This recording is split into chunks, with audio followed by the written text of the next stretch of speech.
just right arrow. Left and go back.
Good morning, everyone. I just ask you to take your seats so we can get started. Well, welcome back to the Community and Protective Services Committee. First and foremost, I want to thank all of the delegations who took the time to speak to us yesterday. We appreciate the respectful exchange of ideas and your dedication to this very important issue. Over the last week, I have heard important feedback from the taxi industry. I've also heard these concerns echoed by my colleagues around this table. This is a complex issue, and today we will see a number of motions come before us that aim to address some of these concerns, including in the areas of accessibility, compliance, oversight, enforcement, and timing. On compliance and oversight, the top issue the taxi industry raised is the difference in approach related to individual relationships and record-keeping of private transportation company drivers. While this different approach is fundamental to the staff recommendations, we recognize that there can be an improvement in ensuring better oversight of private transportation companies. To help address this, Councillor Eglai will be bringing forward a motion that will ensure PTCs are required to provide up-to-date driver information to the Chief Licensing Inspector on a proactive basis. On enforcement, the taxi industry also raised concerns with Uber's past behavior with regards to abiding by city bylaws and our ability to enforce. They have recommended the city take steps to ensure the new regulations are respected. Councillor Kakish will be bringing forward a motion to ensure that staff report back to Council on compliance and enforcement efforts for this new license category. And in the same vein, in order to bring PTCs in line with the current power the Chief License Officer has over the traditional industry, Councillor Nussbaum has an amendment to suspend the license of a private transportation company for emergencies, and as a result of certain conduct, this will include the ability to prohibit the licensee from carrying out business while the license is suspended. In terms of the June 30th implementation date, the taxi industry indicated that it would like more time to adjust to the changes in the proposed regulations. Understanding this, Councillor DeRuse will bring forward a motion to change the implementation date to September 30th, 2016. On HST requirements, throughout this process, we have stressed that these regulations are largely focused on the areas under the control of the municipality. One of the requests the taxi industry brought forward was about the requirements for private transportation company drivers to charge and remit HST. While we do not have carriage of this, Councillor Fleury is bringing forward a motion to contact the Canada Revenue Agency directly to make them aware of this new transportation category and to report back to Council with their response. In other discussions with the taxi industry, it became apparent that Coventry Connections' plan for its new eCab app may not be in line with the proposals that's on the table today. For example, the app has a cancellation fee, and the company would also like to expand its service offerings to have larger luxury vehicles. If we approve the bylaw as is, or even keep the same bylaw, the taxi industry couldn't pursue these new business ideas. Councillor DeRuse will bring forward a motion that will allow for these innovations and expansion. The issue of accessibility is an important one. We need to make sure that the transportation options of some are not a detriment to others. We have the highest standards in Canada, and although I have said it before, I'll say it again, we have no intention of sliding backwards. But we do owe it to our community to get this right. I want to thank Councillor Kadri, our Council's liaison with the Accessibility Advisory Committee, for his leadership on this issue. He will be bringing forward a motion to ensure that we make the most of this new opportunity while protecting the progress we've made to date. All of these motions, of course, are in addition to the recommendations in the existing staff report that seek to reduce long-standing burdens on the taxi industry together. Let me remind you of some of those. One, allowing taxi companies to offer reduced fares when rides are booked through an app. 2, eliminating the $1.50 credit and debit card fee. 3, reducing the taxi driver license fee by 40% from $170 to $96. 4, waiving the taxi driver license fee for accessible taxis from $170 to $0. Eliminating the interior and trunk size requirements for the vehicles. Eliminating the $820 standard taxi cab Algonquin College course for drivers while retaining the ability for taxi companies to run their own industry-appropriate training if they choose. Retaining exclusive use of taxi stands and lanes, and retaining exclusive paratranspo contract, which is worth, we estimate, $9 million annually. I believe the staff report is fair and moves our city in the right direction. This report will allow our vehicle-for-hire industry to modernize, innovate, and compete. This report will also introduce standards for public safety and consumer protection while protecting accessibility for all vehicle-for-hire classes. That's what we'll do, but here's what we won't do. We will not and cannot use regulation to keep a new entrant out of the marketplace. It is not our role as regulators to involve ourselves in the specifics, and we should not use the blunt instrument of regulation. It is clear that the taxi industry needs to change. Change is never easy. The industry needs fewer regulations and more competition. For all other motions that will be brought forward, I want my colleagues to think critically and consider the implications. If we approach the future with old ideas, we will not be an innovative city. We cannot say that we support PTCs, then turn around and slap unneeded rules on them that are based on failed approaches. I look forward to the discussion today, and let's remember the public demanded change, the public demanded greater choice. The public is counting on us to get this right. Now, in terms of the process for today, members of council, yesterday our staff were keeping track of the major issues. They have identified 5 key areas, and they intend to go over 5 slides. My proposal for this committee is that we take the slides one at a time on those 5 key areas, and we ask our questions on those areas. After we've done that, we will have general questions to staff. And if you haven't already done so, please give any motions that you intend to bring forward to the clerk so she can order them.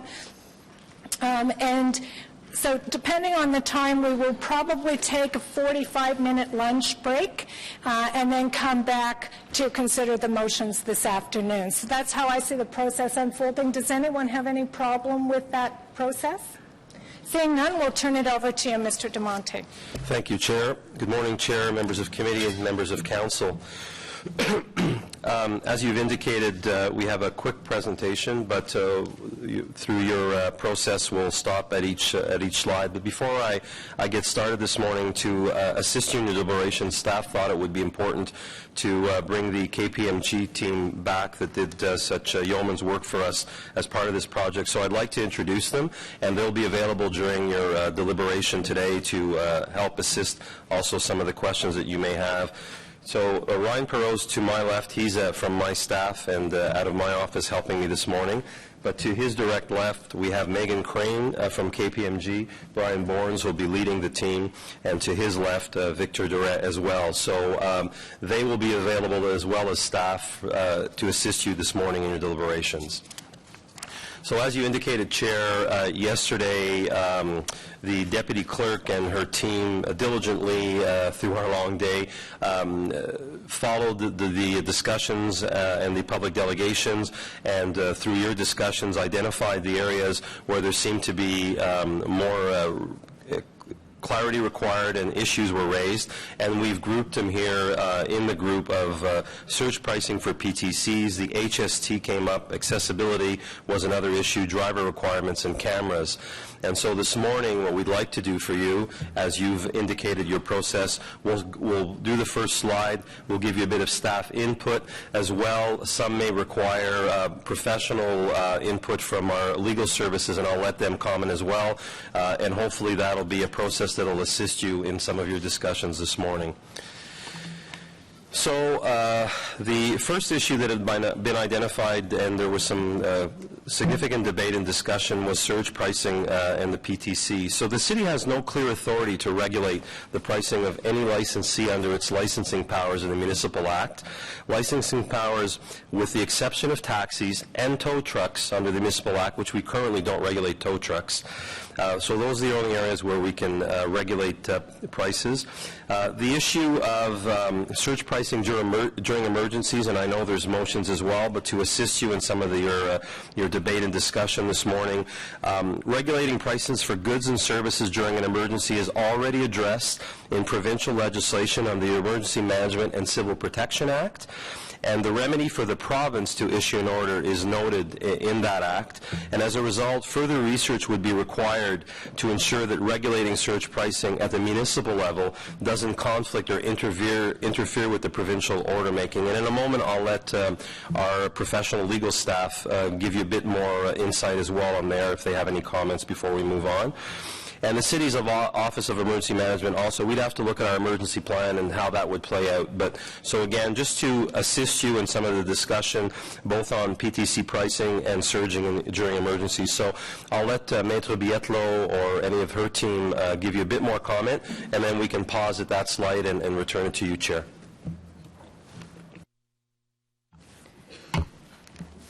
Madam Chair, as Chief DeMonte said, and my legal team concurs, that is exactly right. The municipality's powers to limit pricing of a licensee are only specifically provided for taxis in our case. With respect to limiting surge pricing during a declared emergency, that area is currently regulated under provincial legislation. The province has order-making powers in that regard, but those powers have not been given to municipalities. Okay, so now we're going to take questions on just this specific issue, starting with Councillor Chiarelli. Okay, thank you, Madam Chair. Not that we would want to do this, but isn't it a fact that if we wanted to regulate the pricing of Uber, all we would have, Uber and other, quote, ride-sharing platforms, all we would need to do is, in our bylaw, pass a resolution declaring them a taxi, but a different type of taxi, and then we just continue on regulating fares as we do now. That is an approach that would be possible, Councillor. As you know, I'm not saying we would do it. I'm just saying. Understood. The current regulatory model for PTCs, of course, that's proposed by staff, is not to treat PTCs as taxis, however. Right, but we could. Okay, thanks.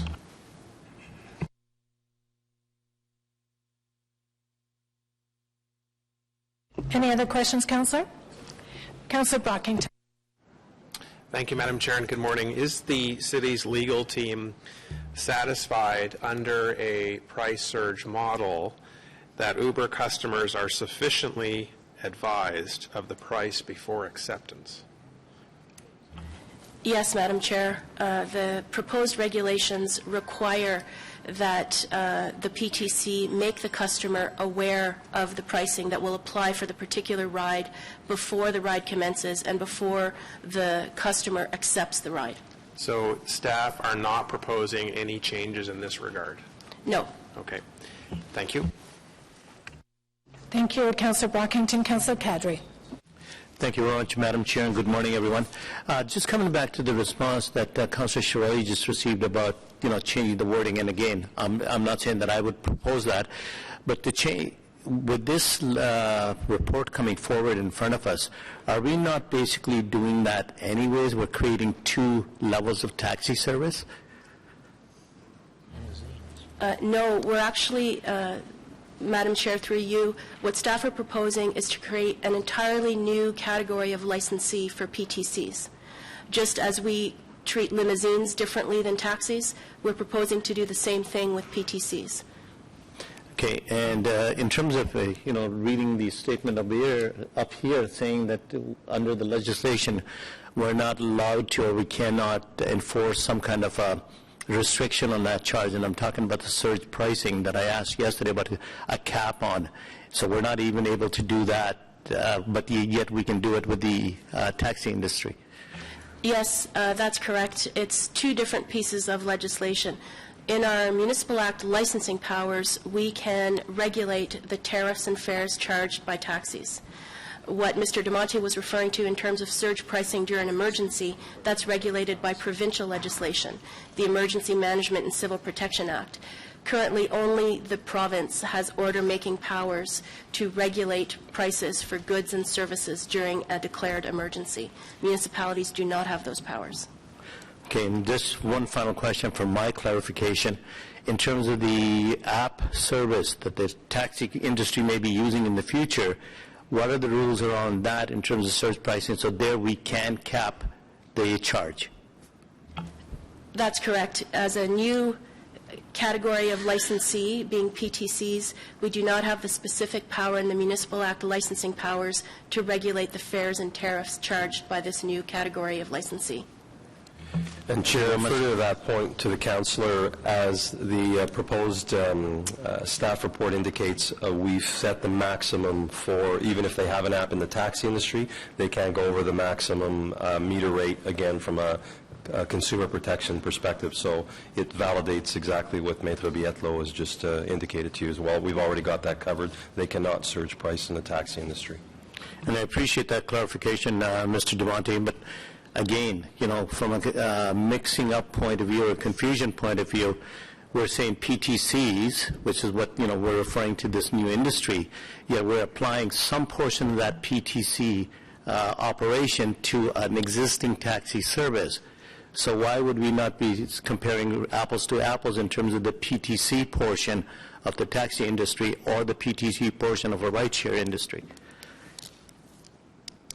Chair, as I believe Maître Bietlo indicated, it really is a question of legislative authority in that area. So we can't apply surge pricing to the. We're not applying surge pricing to the taxi industry. We're controlling it, whereas we don't have the authority to do it in the private transportation company area.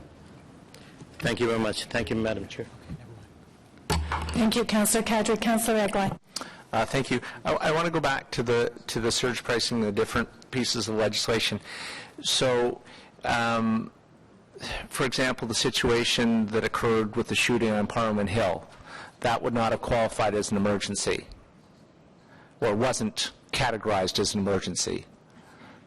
Chair, you're correct that there was no declared emergency. That doesn't mean that staff could have recommended in the case to the mayor to declare a state of emergency, but in that instance it was not declared, so there was no emergency at that instant. So can you explain the process to me? So you say staff recommends to the mayor, and then the mayor has the authority to declare a state of emergency? So again, I'll refer to legal staff to explain the legality, but in the operational sense, the Emergency Operations Group, which is the senior leadership of the city, the three emergency services chiefs, reunite, and if they deem appropriate that declaring an emergency would give the city extra tools to be able to respond to the emergency that's impending or underway, that recommendation could be made, and then the head of council, which is the mayor, can declare an emergency under the Municipal Act, and the Emergency Management Act, rather. But again, I'll make sure that I'm not, as a layperson, giving you false information. So operationally, we would then recommend to the head of council, and then Maître Bietlo will explain, or the city solicitor, who's the acting manager. I apologize earlier, I didn't refer to you, sir. Madam Chair, the head of Emergency and Protective Services is being somewhat disingenuous when he says he's speaking from a layperson's point of view on emergency management. He is, quite frankly, an expert, and he has nailed this exactly correctly, that it would be a recommendation from the senior staff to the mayor to do so. So in that kind of circumstance, then, Mr. O'Connor, if the mayor had declared a state of emergency on that day, our current proposal of the bylaw would say to a rideshare company, you cannot surge price at that time? Is that correct? No. To clarify, we are not proposing to control surge pricing at all, and our legal position is that we don't have the legal authority to control pricing of any licensee during a declared emergency. That is a power of the province under the Emergency Management and Civil Protection Act. Only the province has order-making power to control the pricing of goods and services during a declared emergency. Okay, thank you for that clarification. And last question on this. Has there been any information or any discussion, at the provincial level in light of the fact that Uber and similar companies are moving in throughout the whole province about looking at that particular issue about if we do have a state of emergency, whether it's appropriate or whether it should be legal to have surge pricing in those circumstances? Chair, we're not aware of any discussion of that nature to date anywhere in Ontario. Okay, thank you for that. Thank you, Councillor Egglard. Councillor Wilkinson. Thank you, Madam Chair. Just getting back, you said we have power to we do limousines separately from taxis. What legislation authority do we have to do that? Under the Municipal Act general licensing powers, the city can license businesses and trades in the City of Ottawa. We have enacted separate licensing powers for taxi cabs. For limousines, they are one of the businesses that we license under our general business licensing bylaw. And we don't control, they can do surge pricing on those as well then? No, we don't. So they can do anything they want with their pricing? Yes, I believe there are staff recommendations in the report that address changes to the limousine licensing regulations, but we don't propose to control pricing. But if you made those changes to affect limousines, you could also make it for this so-called ride sharing. I have trouble with that word, but is that correct? To clarify, Madam Chair, the only specific authority that we have to regulate fares and tariffs of a licensed business is with respect to taxi cabs. My question, if you're asking for legislation that would enable you to do things with limousines, would that also apply to these private transportation companies?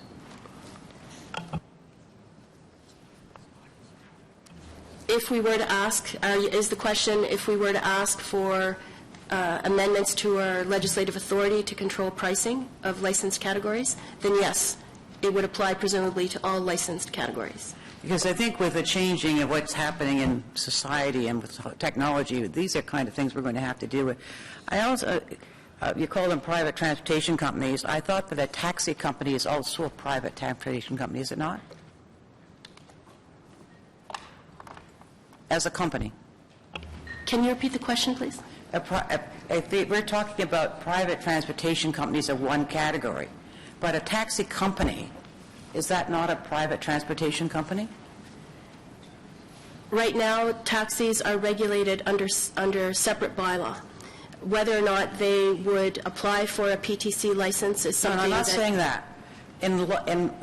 As a corporation, is a taxi corporation as a company any different than a private transportation company as a company? Madam Chair, under the legislation in Ontario, I do not believe so. I think the councillor is correct that you could characterize it as such based on corporate law. So, in fact, we could take the taxi company and give them the same rights as a private transportation company because they're still both companies. We could. Yes, Madam Chair. I think Councillor Chiarelli had raised that sort of characterization earlier, that is something that we as a council, or you as a council, could do. And under this private transportation, you talk about ride sharing. Is there a definition of that? I've read because ride sharing to me is not being paid to ride. We don't define it for the purposes of our bylaw. The province does define ride sharing to a certain extent in the Public Vehicles Act to describe a system where it's a cooperative system where no revenue is exchanged between the parties, or essentially the parties are just cost sharing the cost of a ride. Like carpooling. Exactly. So this is not carpooling, obviously. So this is actually the same type of transportation as a taxi driver were given through a different source. So it isn't actually ride. That's right. So I think we have to watch our terminology because it looks like it's different when it isn't different. And that's one of the problems we're all struggling with. Chair, to be clear, and I think the council raises a very good point, there's a lot of issues here, probably for marketing reasons. These companies use that, the semantics. We do not use that term. That's why we're specifically calling them private transport companies versus taxis, which have another definition. So you're absolutely right. We have to be careful with our language, so we don't use that term anywhere, ride-sharing, in our reference to those types of companies. And I think it was made quite clear if we wanted to have a category of taxi, which is a private transportation company taxi under certain lots of definitions, we could in fact do that for these Uber drivers. Yeah, okay, thank you. Is that it, Councillor? Thank you. Councillor Nussbaum. Thank you, Chair. Just a quick point of clarification. Is it not true that when the Municipal Act powers were established, the authors and the lawmakers were not contemplating PTCs at that time? Madam Chair, as someone who was around at those various points in time, I would agree with the councillor. In my personal opinion, I do not believe that these types of... So is it not then fair to say that staff have made a policy decision, as opposed to a legal one, to not seek surge pricing for PTCs? For, if it was a legal question, one would presumably seek the power from the province to have the ability to regulate PTCs. Well, Madam Chair, I think it's important to recall that through the evolution of the Municipal Act over the last 15 or 16 years, there has been much broader authority and judicial interpretation with regards to the powers of municipalities, so that we don't have to go back to the provincial government every time municipalities want to do something. So I think based on that, what you're looking at is a recommendation from staff that has a legal opinion supporting it in this regard with regards to a potential public policy decision made by council. So, Chair, I actually don't have a problem with the policy choice, but I think it's a mistake to hide behind this as a legal argument. We are seeking changes from the province in terms of legislation for things like the accessibility fee. So I think it's important to be clear that this is a policy decision and not a legal one. I think it's disingenuous, was the word the clerk used earlier. I think it's disingenuous to suggest that there is a legal constraint when we haven't even sought, we haven't posed the question from the province whether they would be open to giving municipalities the power, given that this is the first time a PTC-type classification has ever been seen in the province. So I guess it's not a question, it's a comment, and I'll stop there.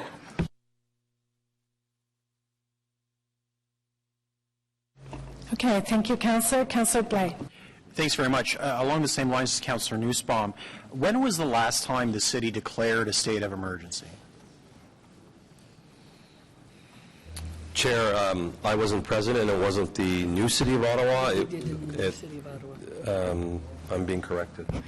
But regardless of the date, it's been a significant period of time. Correct. The ice storm definitely, and perhaps maybe since then, Chair. And so would you agree that there is a distinction, a very important one, between a state of an emergency, which is for generally very cataclysmic type events, and an ongoing emergency relating to a crime or an ongoing situation?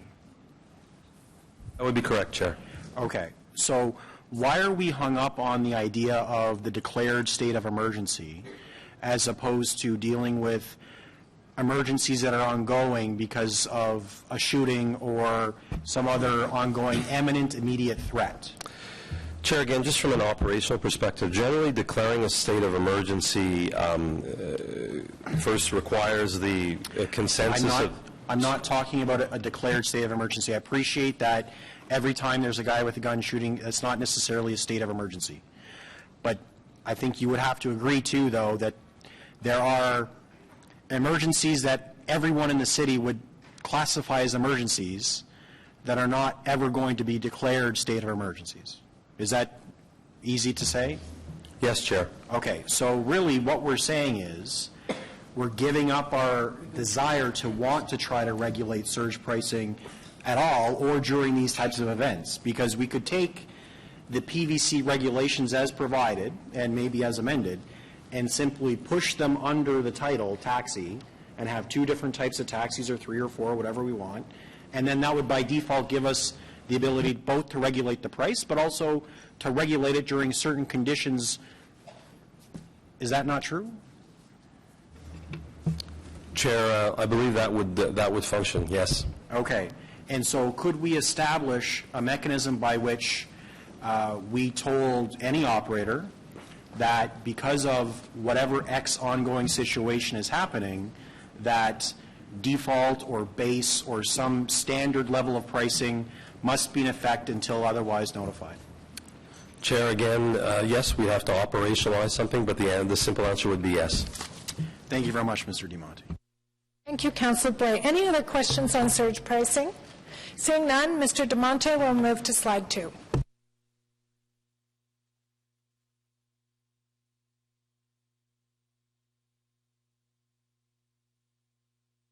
Slides. Thank you, Chair. The next item that raised significant concern and discussion was the issues and questions with regards to the HST. HST and the administration of the HST is federally regulated and is under the jurisdiction of the Canada Revenue Agency. The collection and the remittance of HST is the responsibility of each business owner. The CRA defines a taxi business as a business of transportation of passengers by taxi for fares that are regulated by the provincial or federal government laws. If a provincial government gives its authority to regulate taxi fares to municipalities, the fares are then considered to be regulated by the provincial law. Taxis and limousine operators are under specific obligations under the federal legislation to register for HST numbers. Staff currently are not recommending that the fares charged by PTCs be regulated by the municipalities. And again, I'll allow legal staff to add a final comment before your deliberation and discussion. Mr. Vice Chair, the comments by Mr. DeMonte are absolutely correct. HST is regulated federally, as you know, while taxi and limousine businesses must register under federal legislation for an HST number. There is no such current requirement for PTCs where their fares are not regulated. Thank you for that information. I will remind the committee that we do have a motion that we'll get to later today with respect to HST, but I do think I'll take some questions now for further clarification. If we could keep them brief, please. Councillor Fleury, you're up. Thank you, Mr. Chair. If for committee's purpose, do you mind if I just read the therefore be it resolved, because it responds to some of the concerns from the from what was raised yesterday and addresses perhaps some of the questions? To be honest, I'd prefer not to, because we are going to get there anyway. I'm going to take questions now for clarification about anything that staff have provided this morning. Councillor Wilkinson and then Nussbaum. Thank you. Have you notified Revenue Canada that this type of operation happening here and asking them what they would be doing about it? I mean, we do usually send things forward because, to my mind, if they should be under the normal HST regulations so that if they earn over a certain amount, they should be registered. I see you nodding your head, so... That's the motion I have. Oh, okay. I didn't know about the motion, so... Yeah. So just read the motions that have been provided. I don't want to get into that now because we're already going to get to it in the later today. But just on the information that's been provided this morning, Councillor Nussbaum and then Fleury if necessary. Just a question to staff. I understand that the city currently collects and remits HST for the taxi, for those that fall under the taxi bylaw. Is that correct? So can you just explain, since I don't have it right, what the arrangement is right now in terms of a passenger payment of HST when he or she gets into a taxi cab? So, Chair, and again, I'll ask legal if ever I stray into an area it's not quite exact, but no, we do not collect or remit HST for the taxi industry because they are obliged. Historically, there was an agreement made that it was added within the taxi fare. So for the customer, it's transparent. What you see on the meter includes your HST cost. It is up to the taxi operator or the industry itself to remit as the requirements oblige it, their HST to the federal government. We do not have any, we don't process that or participate in that process at all. And as part of the consultation process that led to us being here this morning. Did representatives of the taxi industry express any desire to change that arrangement? Chair, again, there were discussions. There was thought that it would be removed from the meter fare to and fro, but ultimately staff believe that from a customer perspective, it's more transparent. And the example that was given during the discussions with the industry was a visitor from outside the city arrives, sees a price on a meter, and then there's a discussion and haggling about the percentage of HST that still has to be remitted, et cetera. It would become complex. So our recommendation was, because historically this was done in collaboration with the industry, it is functioning well to maintain the status quo. But again, to your question directly, yes, it was brought up by the industry. However, staff are not recommending to change that. I'm sorry, I just want to make sure that I understand. So the responsibility to remit the HST is the driver's, is it not? Whoever's taking the money. Correct, Chair. So I guess what I'm just not quite understanding is if that arrangement didn't exist, and so the HST were not included within the price, and so presumably the price would be the percentage lower than whatever the HST is, then it would be the rider's, it would then be the driver's responsibility to remit. So why would that result in haggling, or if the driver chose not to add the HST to the fare at the time that the rider was paying, presumably the driver could say, no, I'm paying that, that's my responsibility, and the HST would not need to be added to the fare at any time, no? Perhaps I can help with this, and this goes back to pre-amalgamation when it was GST. The reason the HST is in the fare is because the industry asked for it, and the various councils that regulated taxi bylaws back then put it in.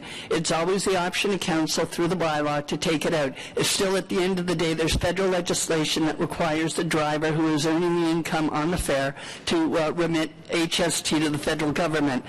It can be in or it could be out. It was done at the request of the industry because they didn't want to be in a position to be haggling the customers to collect the additional amount. That was the reason. Chair, to complete to your question, Councillor, you are correct. The taxi driver could then decide, and that would be his issue if it was removed. Presumably the driver could make a decision not to haggle, and he or she could simply pay the HST out of his or her own pocket. That's correct, Chair. Like presumably a PTC driver will have to do when he or she remits. He or she, we understand under the current business model of some PTC operators in other jurisdictions, that becomes the responsibility of the PTC driver, no? Again, correct, Chair. Okay, thank you. Thank you, Councillor Nussbaum. Councillor Kakish. Thank you, Chair. And, I think we're starting off the discussion this morning by highlighting, I think, from some of the discussion that I'm hearing, the importance of having some sort of regulation in place and how that protects the consumer. I'm not one to brag about having red tape, but we see in this particular significant transportation component of our city, there is a role to be played there. I'm also realizing that through this categorization, what's been highlighted here is I feel like we're cornering ourselves a bit. So to what Councillor Blais said, what is the downside or what is the concern of making that amendment to changing that categorization to, from the city solicitor's perspective or staff perspective? Chair, can you just clarify with regards to the categorization, PTC versus taxi, or having them, as one of the councillors mentioned? Yeah, so I think the points that have been coming up is that our hands are a bit tied in terms of what we can or can't impose because of the contradiction in the legislation for the two categories.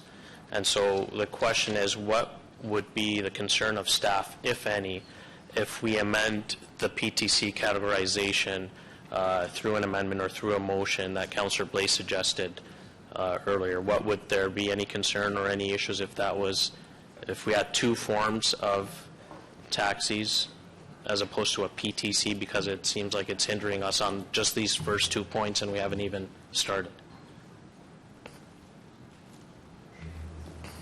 Chair, staff wouldn't have any objections. I just want to make sure that the clarity and the distinctions and our obligations under the different legislations would not change. So we'd still have those obligations, but there would be no objections if council wished to put them together. And further to Mr. DeMonte, important to understand too, though, that we undertook a one of the most comprehensive reviews, consultation reviews we've taken with taxi matters, and certainly what the public reported back to us was the identification of the different categories and what they would like to see. So we are reporting back based on what the public wanted to see. Okay. Mr. O'Connor, legally, any issues with you in that regard? Madam Chair, I think at least 2 judges in the injunction cases have already identified that these would be public policy decisions for various municipal councils to make, so I don't see any legal impediment. I think the acting deputy city manager was correct.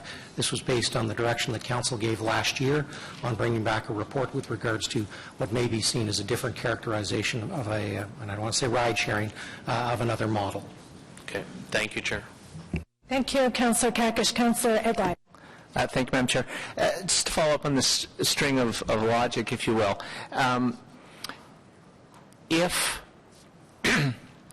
we leave it the way it currently is, with the 2 distinctions, and Blue Line or Westway or any of the cab companies decided tomorrow to go completely app-based, they wouldn't use street hails, they'd go completely app-based, would they then, in effect, fall into the second category?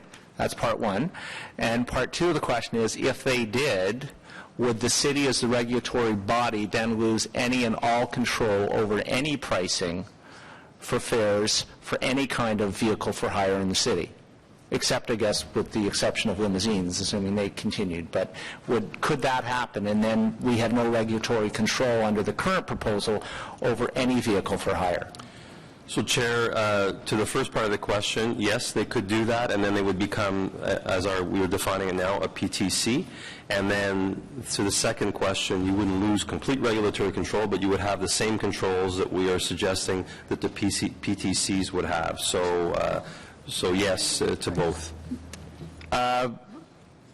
Okay, but more specifically, I asked about we would have no control over fares at that point. That is correct. They would have the same or they would have the same area of capacity that PTCs do with regards to pricing. But if we did what Councillor Blais is suggesting, to create 2 types of taxis, if you will, and didn't change the bylaw as it's written, in terms of fares, so we're not saying to Uber, you can't surge price or anything else, but it would leave us the residual authority then down the road, if there was a public concern or question or issue, that we could then deal with fares for an Uber, Flight, Halo, whatever type of company. Is that correct? Madam Chair, yes, that's correct. If you call them all taxis and you treat them all like taxis, then you would have that control. No, but I guess what I'm asking Mr. O'Connor is, can you do that and keep, assuming there were no other motions on the table, can you do that and keep the regulatory framework or the proposal as it's currently worded? In other words, could you have 2 classes of taxis that are treated somewhat differently, but still leave us the residual authority in the future to deal with issues such as fare control? Yes, Madam Chair, that would be possible. Okay, thank you very much. Thank you, Councillor Eglai. Councillor Blais. Steve. Thank you very much. And I thought I heard this at your introduction to this particular section, but I want to clarify. We're given the responsibility and authority to regulate taxis in the Municipal Act. Does the Act define, how does the Act define a taxi?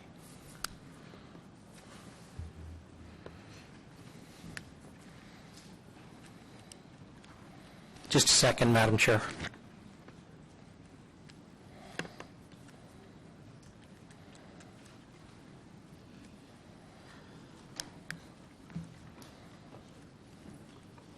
So while Mr. O'Connor's looking that up, Ms. Jones, you talked about consultations and the feedback you received from the public.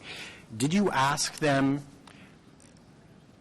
if ride-sharing services were allowed? Is that what you want? And should they be treated completely different from the taxi industry, or did you just say, should we come up with a strategy by which they should become allowed in the city? Through the chair to Councillor Blais, I'll ask Mr. Burns, who undertook the consultation on the city's behalf, to comment on that. Question, please. So one of the responses to, I think, Councillor Eglai's question, someone's questioning, was that the reason why certain things have been proposed the way they are in the staff report is that that's what we've heard from the public, which is perfectly fair. But there are some subtleties which I'm not entirely sure are raised at the point of consultation. So I'm wondering, how deep in the question relating to ride-sharing did you get? Did people care that it just simply became legal, or did they care really about the the deepness of the regulations? Like what was the feedback?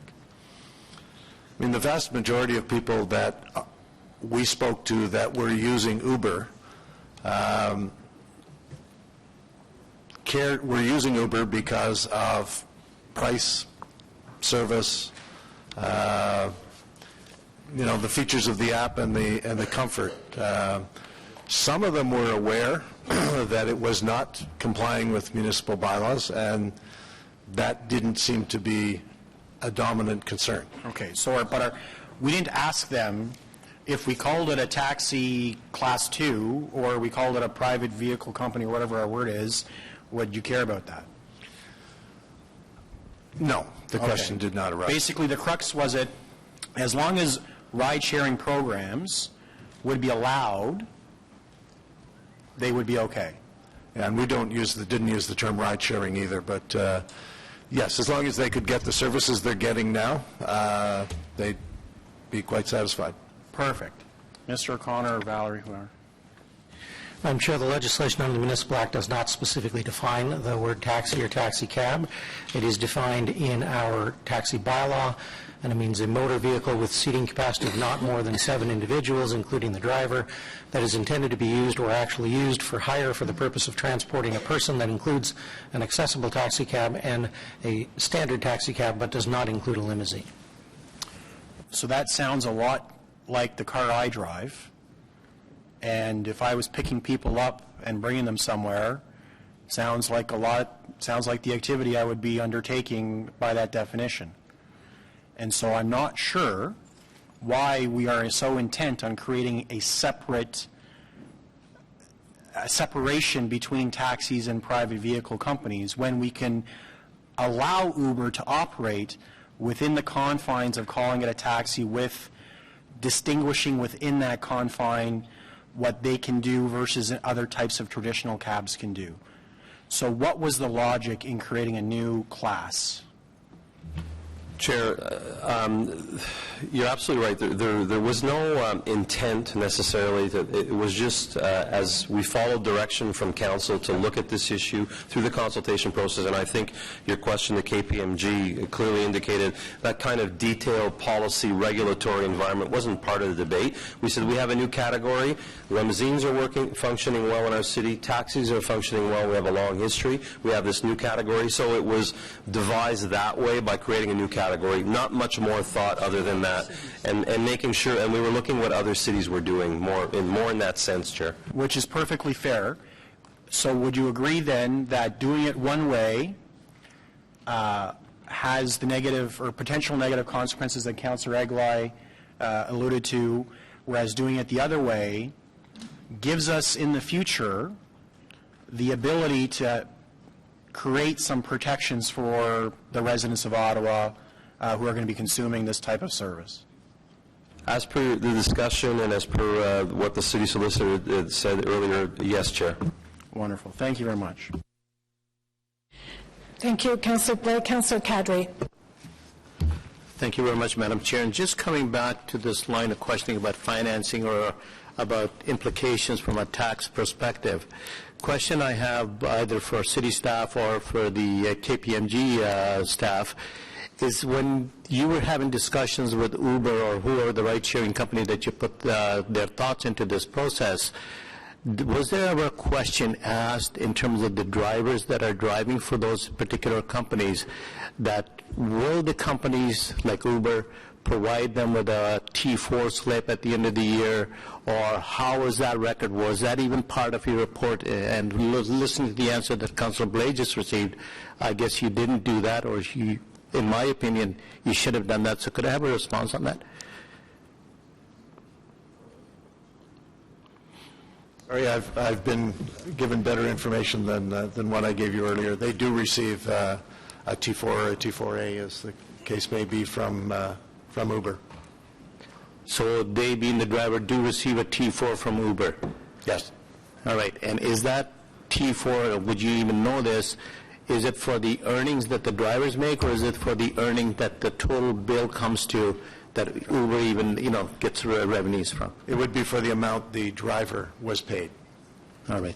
Thank you very much. Thank you, Madam Chair. Thank you, Councillor Cadwick. Councillor Looper.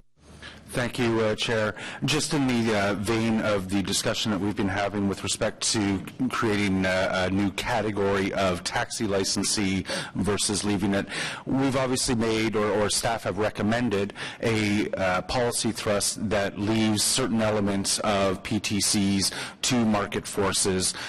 Chief among those, consumer protection, pricing, things like customer service, driver education. If we made PTCs a category of taxi licensee, I'm curious whether that imposes a higher duty of care for those customers, any new obligations on the city that wouldn't otherwise be in place if we left them as something other than a licensee or a taxi licensee. Through the chair to the councillor, if I've heard from another councillor that they're saying take the same framework but call it a different category of a taxi. Currently under the bylaw that's being proposed, we've got certain obligations. It would depend on council if they wanted all the same regulations that apply to a taxi currently. It would be up to council to decide that and determine what they would want in that bylaw. But currently we've identified at a high level and through a proposed bylaw what would be required, and it's minimum regulations, as you're aware. We talk about driver screening, a certain type of vehicle check, police record checks and things like that. Those are the obligations that would apply. And if council wanted more, they would have to determine what they would want in addition. Just a reminder, we're on HST right now. Fair enough, Chair, but the discussion obviously is proceeded. I just want to follow in General while that questions thing is there. at the end. Okay. Okay, thank you. Councillor Schwelle. Thank you, Madam Chair. The reason I asked this the initial question about whether we could just reclassify the PTCs as taxis is that that would theoretically offer the option of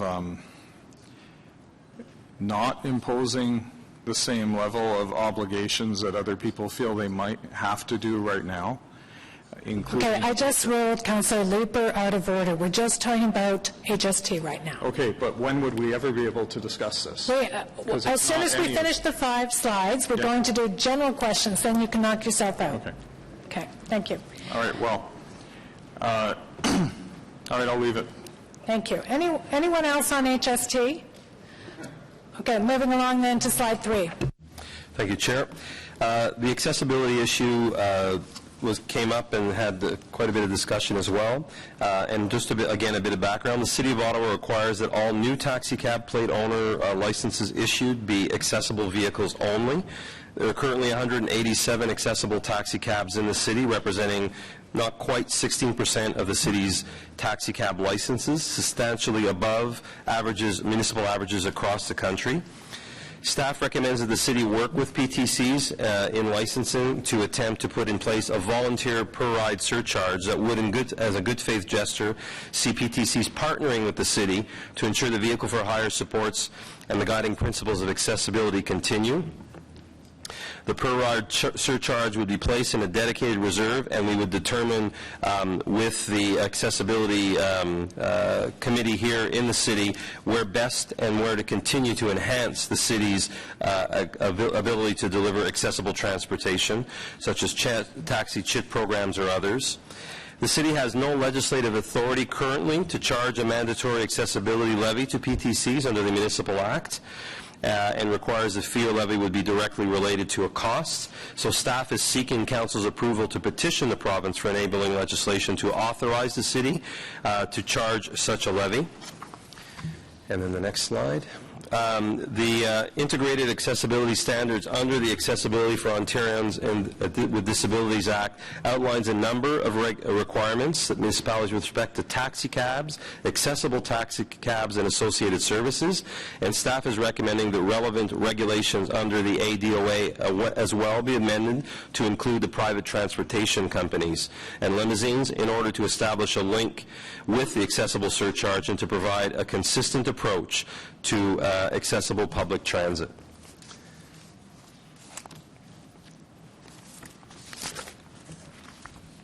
Is that it, Mr. That's DeMonte? it. Thank you. Thank Yes. you. Councillor Leeper. Thank you, Chair. So again, coming back to sort of the questions that I had in the previous with respect to new obligations, if we categorize PTCs as a category of taxi cabs, would that imply a higher level of obligation on the city for AODA requirements?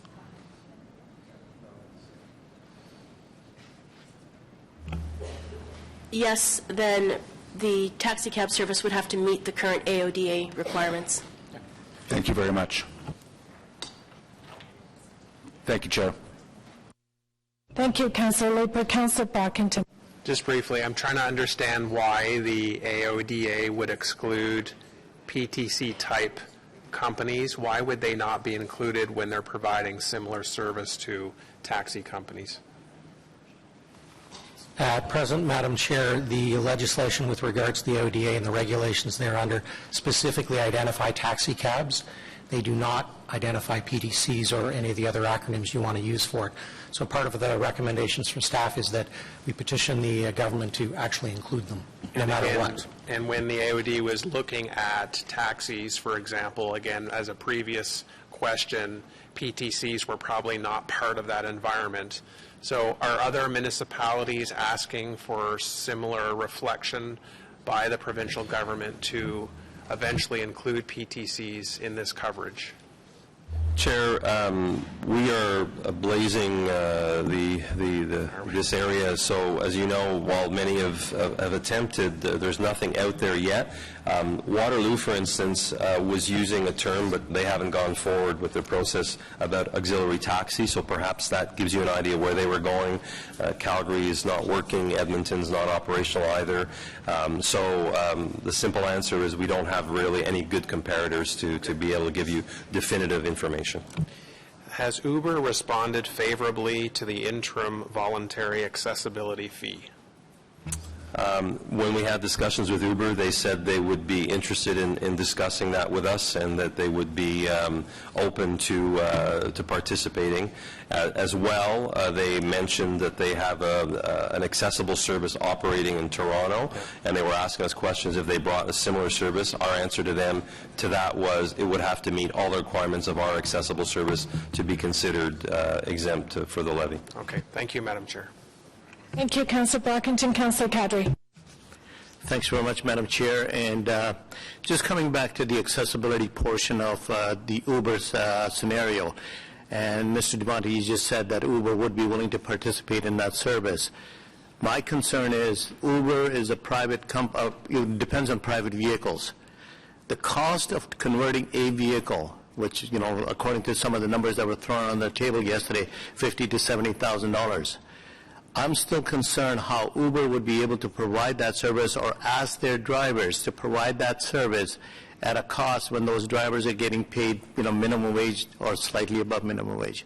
Did we have an opportunity to discuss Uber's new wave service that they talked about yesterday? I mean, they said they launched it in Toronto. How long has it been working? Did it work? And what was the issue with the AODA compliance for Uber? Why would AODA compliance not apply to Uber? Chair, for the ADOA, why it doesn't apply to Uber, I'll defer that to legal, but directly to the councillor's question. So, two things. I think you're right, the complexity of the private vehicle, et cetera. To be clear, the proposal that we are saying here doesn't take that as a primary. We're looking at targeting a levy so they can assume financial responsibility, and then we can work here internally to continue to increase and to have accessible service bona fide even better than what we have now by the traditional taxi vehicles that you've described that are much more complex, that meet our needs, that have been part of the consensus that we've had in this community with the community as well. So that is our prime recommendation here. The secondary element is what you're describing. If they came up with a model, which they haven't and they don't have now, we would look at it, but would have to meet all the criterion that we currently have for accessible service. So we're looking more at PTCs as funding and continuing to implement, and a funding stream that would be equivalent to continue to implement and bonify our accessible service. With regards to the why ADOA doesn't apply to PTCs, again, I'll ask Valerie. Just one to your question about Toronto. It just has launched. We're not aware of the effectiveness of that program and how well it's working. So in that scenario, and I'll come back to the legal for the other question, in that perspective, Uber and whoever the ride-sharing company yesterday came up and said, we're confident that the system worked, but we have really no proof as a city that the system will work or has worked. Not at this point. All right. Over to you, Mr. O'Connor.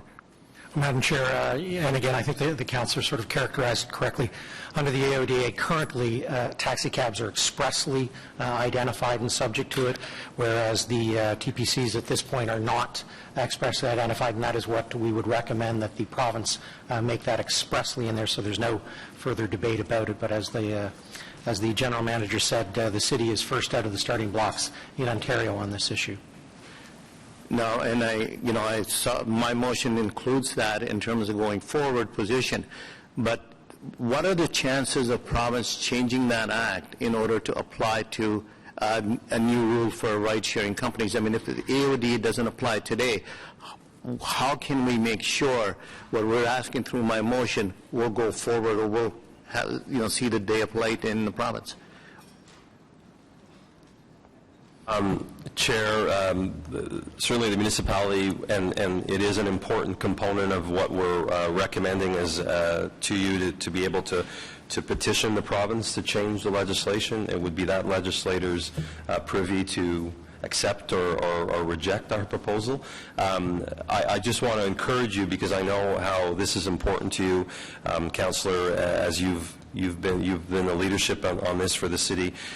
We believe that regardless of whether they would follow that, the levy would allow us to take those funds and then continue to invest on the other side. So it's a different model with regards to they're not becoming accessible, but they are at least participating and ensuring that the accessible community and our accessible fleet continues to grow beyond even what it is now. So it's a very different approach, but staff, I guess what we're doing is we're ensuring that you have both options available to you.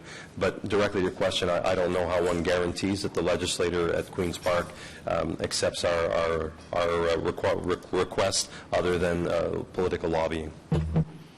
And thank you for that response, Mr. DeMonte. But again, as was mentioned yesterday, we have a very strong and very well-working fleet of accessible cabs, along with the other portion with OC Transport in terms of paratransport.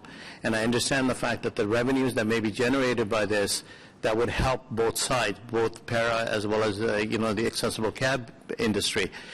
My concern again is with Uber. If we can save 30 cents, we can save 15 cents, whatever. How are we assured that Uber will be willing to accept one or both of those recommendations going forward? I know the motion will do that, but do we have any assurance in other marketplaces? Has Uber accepted that kind of an arrangement? Again, they were very open in our preliminary discussions. I'm being told Chicago and New York are examples of where they've participated, and so other than tell you that's our approach, I certainly can't definitively tell you that I am convinced that they will do that, other than taking them at good faith that they said they were interested and they would participate. Thank you very much. Thank you, Madam Chair. Thank you, Councillor Kadri. Councillor Middick. Thank you, Chair. I know Councillor Kadri was getting to it a little bit, but I'm wondering how this surcharge, like how do you envision the money being put to good use? Is it going to help us expand the paratranspo fleet? Are we going to offer a grant to accessible plate owners so they can retrofit vans? How do you see it being put to use? Chair, I think all of those elements, and most importantly, staff believe that the levy, we would sit with the accessible community to define that and look at how we can continue to bonify, increase both the fleet size, maybe the CHIT program, a whole bunch of other things, and maybe some things that up until now we haven't been able to envision that this new funding stream could make us available. But certainly the objective would be that everything from that levy would be focused to that requirement of that community and their needs, and they would be participating and helping us bonify that and move forward. So very much broad strokes, other than some specific programs we could bonify.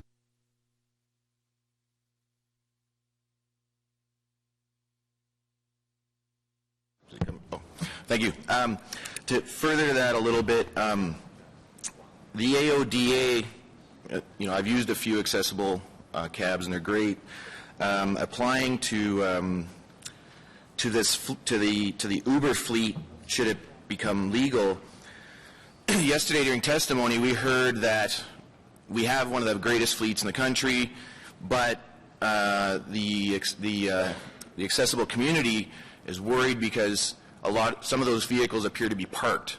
So I'm a little confused about that. If this is a concern from that community, are we under-delivering or under-serving, or are we, is this something we need to even worry about on the Uber side? Through the chair to the council, we're not aware of vehicles being parked. And we're also, we do have a process in terms of issuing new plates on a plate per population ratio. We work closely as well with the brokers. They've got actually a legal obligation when accessible taxi cabs are ordered to ensure that they're providing that service. Certainly since we've gotten to the 187 accessible plates out there, we have not had complaints around service levels. So at this point in time, we're not aware that they're being parked, and we would say it's not an issue at this point. So the testimony yesterday, you think maybe was a little misdirected? Or I think there's concerns we've heard through feedback that because of the new category of private transportation companies, that individuals driving accessible vehicles will park those vehicles and go over and work under that model. At this point in time, given where we're going with accessibility and the exclusivity with the taxi market, that they'll continue to provide that service, that they can make a viable living off it, and they'll continue to work in that regard. Okay. So our current professional drivers will be the ones offering accessible service, and right now there's no vans sitting around not working. We are delivering service to our accessible needs community. Chair, you're correct. It'll be the professional current vehicles that will continue to provide that service, and we're not aware currently of vehicles being parked. On the contrary, and as Ms. Jones indicated, we think the dynamics will actually continue to maintain that, because there is a pot of work there that continues to be very lucrative, and perhaps will even be bonified again if the negotiations continue well, et cetera. So if anything, you guys, your opinion right now is that the accessible fleet might become more of more value to us with the way things are going to, if they are passed as is. Correct. We believe that that levy will continue to fund other programs, which that group will continue to do. Plus, we may have other programs that we may be able to develop as a result of it, but to be determined nonetheless. Okay. Thank you, Chair. Thank you, Councillor Minnick. Councillor Lee. Thank you, Chair. Just to follow up then on the first questions that I posed, it strikes me that we have, with the levy proposal in the staff proposal, a viable path to improving overall the public interest that we have in accessibility. If we were to categorize PTCs as a category of licensee, does that levy model work towards the requirements of AODA?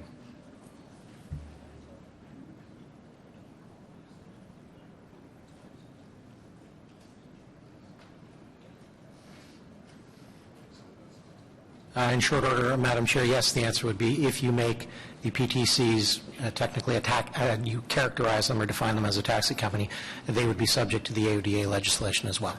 They would be subject to it. Does the levy meet the requirements of that, even though that would be to the benefit not of making the, say, hypothetically, Uber fleet more accessible, but putting funds into third parties potentially?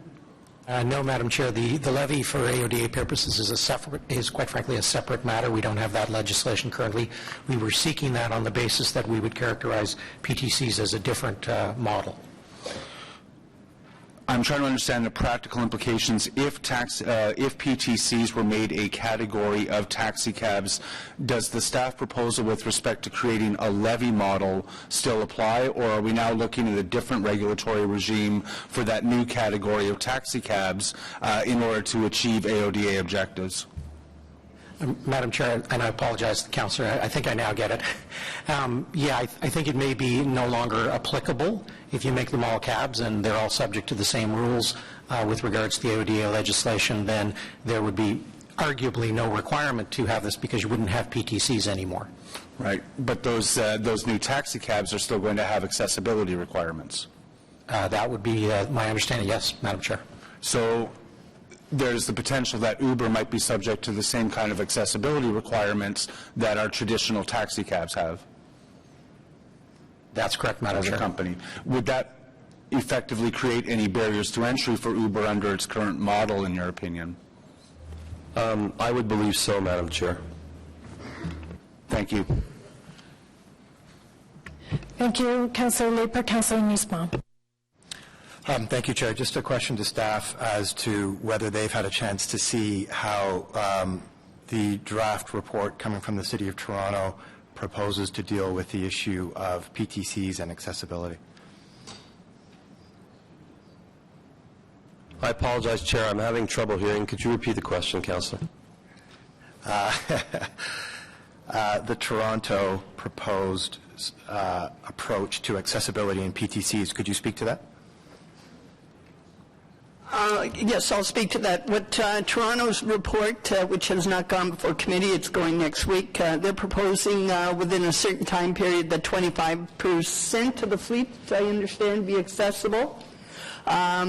And also important to note, of course, in Toronto compared to Ottawa, we're the leading municipality in this country that came out in terms of accessibility and getting its fleet, whereby we were requiring at least 15% of the fleet be accessible. We're at 16% now. We lead the country in that regard. The City of Toronto, up until probably last year, did not have on-demand accessible taxi cab service. Their policies have been formed around the idea of getting to a position where they have better on-demand accessible taxi cab service, and I believe this is the reason why they have identified a 25% rate. We certainly can look at that. I know there is a motion coming forward with respect to accessibility and the fact that we will be undertaking work to determine how we could improve accessibility in the future. I think that could be part of our work. We can come back and report on that when the work of that group is done. So just out of curiosity, there's no requirement for PTCs then with regard to either fees or minimum number of vehicles for accessibility? At this point, not. And the reason we're being very careful, we want to protect the integrity and the quality of the program that we currently have, which, as I've said, I believe we've got one of the best in the country. Important to understand that every taxi cab driver, whether they're in an accessible cab or not, undertakes a week-long training on accessibility.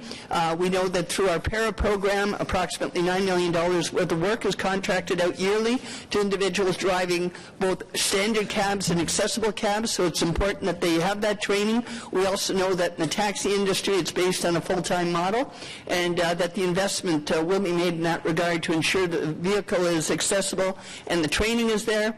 With respect to the PTCs, and you heard yesterday from Uber that talked about the majority of their drivers working under a part-time model, we don't feel they would give the same investment that's currently under our taxi model. Actually, the question was related specifically to PTCs.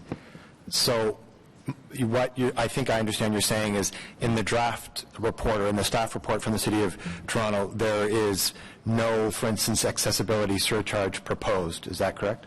No, and actually, legal can comment. There's actually been higher court decisions that one cannot charge a higher rate than a regular cab.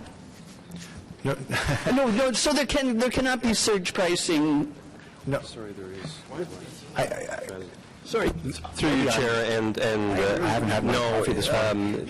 So there is, and in fairness, we quickly looked at it yesterday evening after our long day. So we're identifying here a reporting back strategy to council in Toronto from staff to collect money from all non-accessible vehicles for hire as an incentive for accessible taxi cabs. So they seem to be going through a strategy with private transfer companies is if they have it and it meets their standard, that's one thing. I guess they're waiving that, and if not, you have to pay. But again, it is a completely different thing with regards to the accessible area where they're going.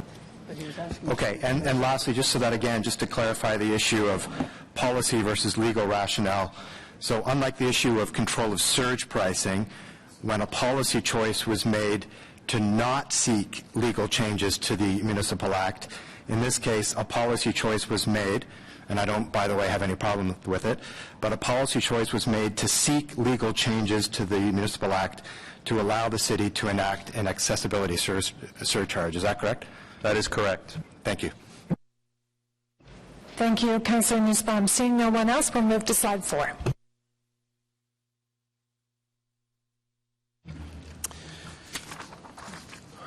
So the other issue that there was significant discussion was with regards to the driver requirements, rather.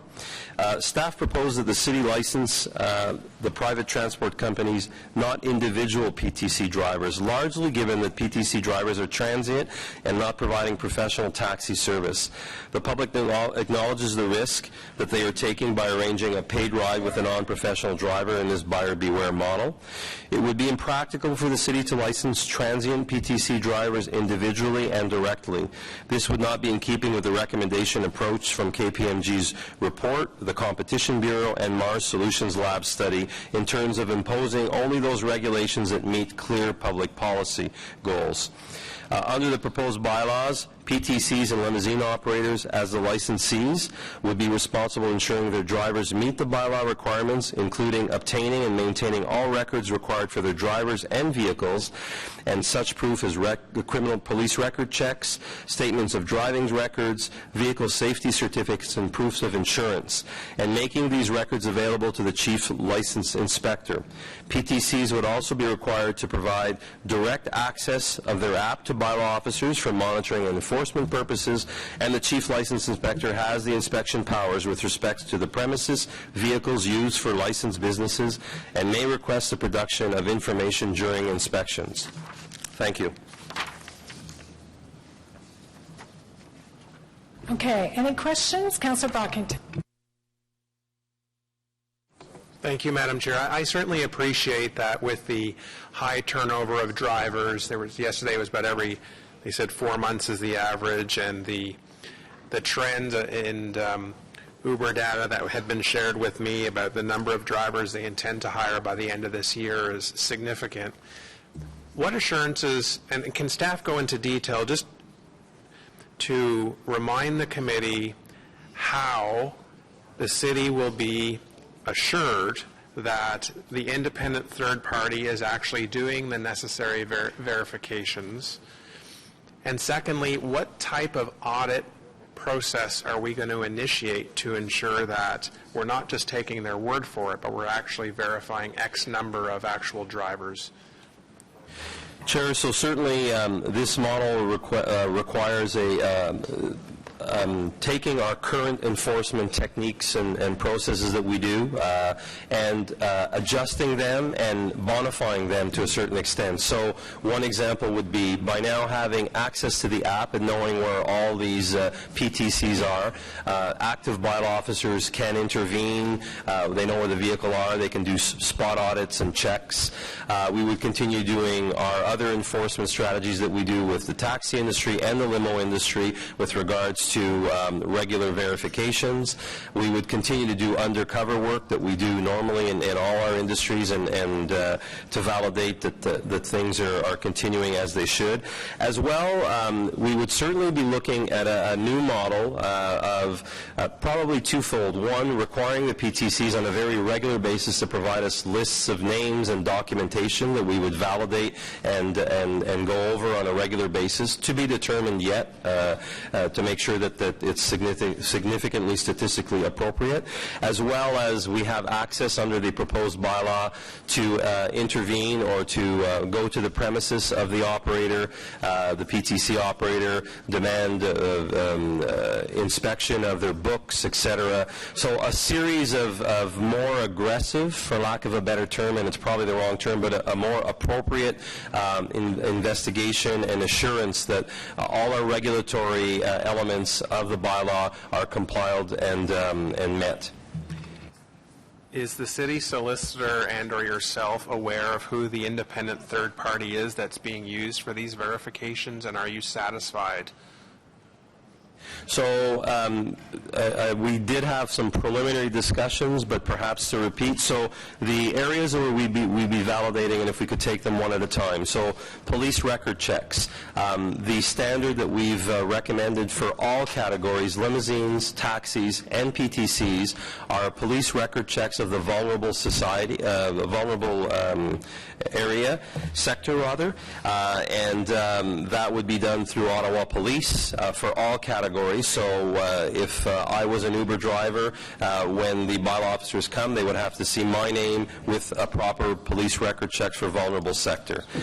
Statement of record of driving as well would be the MTO statement of record of driving, and that's standard across all categories.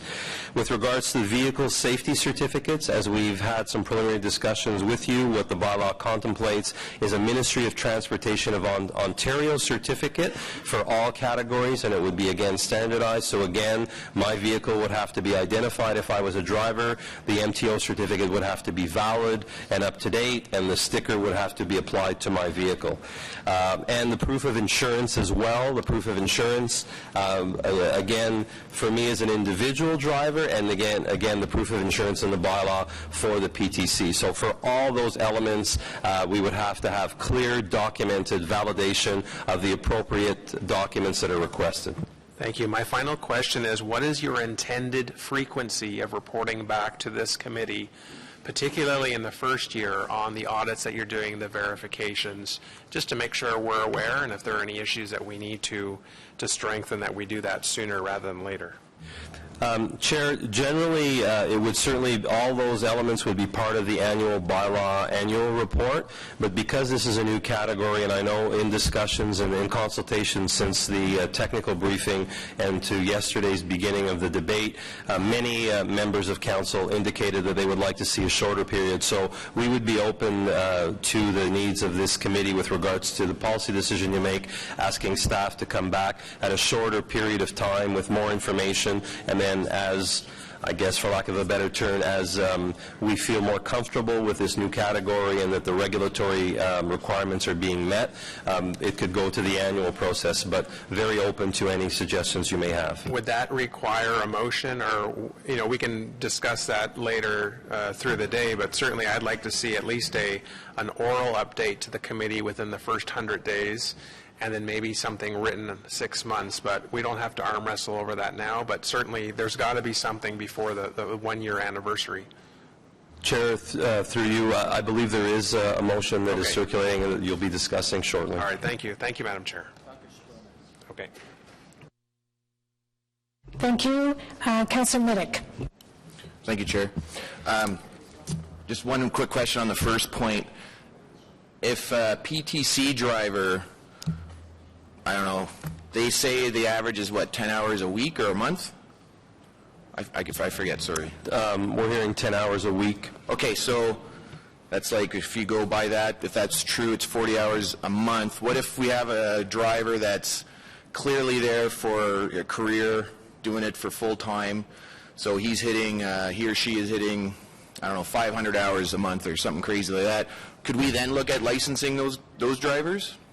Like, could we set a threshold for hours driven, and they would then flip over to becoming licensed drivers? Chair, I understand the councillor's question. The challenge with managing hours, it becomes very difficult because then, the human nature, maybe you're full-time over the summer, and then in the fall you go back to part-time because you return to school. It's not contemplated, and we don't necessarily feel, if the regulatory requirements are met, we don't feel that that's necessarily necessary. I'm being a little redundant this morning. That's a requirement that's to ensure that you have regulatory compliance. If he or she is making the hours in the summer and becomes a licensed driver and then falls back to part-time, that's not really our problem, though. That would be their problem. Correct, Chair. And as long as a regulator, as long as they met the regulatory requirements when they were full-time or part-time, I think what's important for us, and certainly more for you as a public policy perspective, they're insured, they have the right, they have the right drivers, all the elements that you're from a public safety perspective are maintained. Whether they're part-time or full-time, it becomes a bit of a moot point. Okay. Thanks.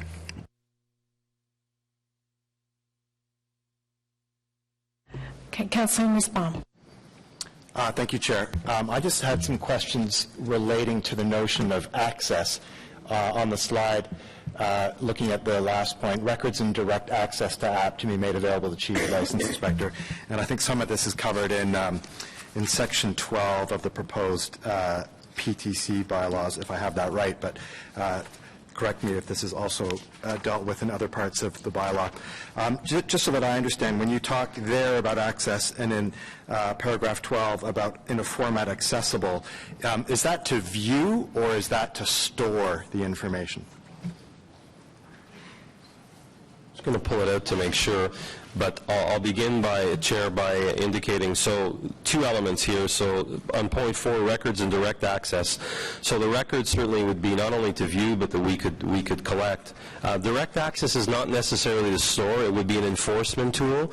In preliminary discussions with the Chief of Bylaw Services, Roger Chapman, what we would look at is the app could be loaded on every bylaw officer's laptop in every vehicle, and as they're performing their duties on the road, they could see where every Uber driver is, and they could actually intervene with an Uber driver on an ad hoc basis to ensure compliance as well, too. So that's what that tool would be, the direct access to app. With regards to the records would be more of an administrative review, and back to my initial description of if I'm a bylaw officer, they can literally pull my record and see that I have the right, criminal record search. It's on record. My driver's record is there. I have the appropriate insurance. My vehicle is up to date and MTO'd. So, am I answering your question, Councillor? I think so, and I can be more clear as to where I'm headed with this. I guess if you look at Section 12, subsection D4, and if access by the Chief License Inspector includes collection, as you just said, and Mr. O'Connor, you may want to listen to this because there may be an aspect for you as well. I'm just trying to understand if the Chief License Inspector has the ability to collect the start point and destination of the trip, for example, as it states in subsection 4, which is pretty precise information. Are there any, I guess, legal concerns about the city keeping records about citizens' specific hailing activities, including, of course, where exactly the trip started. There is no qualification of start point. Unlike earlier in the section, which talks about a 3-digit postal code. So I'm just interested a little bit in the privacy implications of the city collecting records, which includes information about presumably where users of PTCs are starting and finishing trips. If there are no privacy implications or concerns, that's fine. But I just wanted to ask that question. Madam Chair, with respect to the trip information that is required to be produced under the bylaw, there's no identifiable personal information in that information. So the first 3 digits of a postal code would not be sufficient to identify any personal information about the rider. I'm sorry, I'm going to have to be, we're going to have to look exactly at the section, so you may want to look at it. 12C talks about the 3-digit postal code, but if you go down to 12.1D, suddenly the information includes the start point and destination of the trip, and there is no qualification. For example, in the Toronto draft bylaw, there's talk about the nearest intersection. That word nearest intersection, or the first 3 digits of the code, is not contained in little 4 of subsection D. So maybe that was a drafting error, which is fine. If you would like to suggest at some point that we change that to include either the first 3 digits of the postal code or nearest intersection, is that where you think you would like to go with this? Yes, we can certainly do that. This information was reviewed by our planning staff as being information that would be useful for transit planning, transportation planning. We can certainly add nearest intersection or similar types of geographic landmarks if that would be useful. Great, thanks.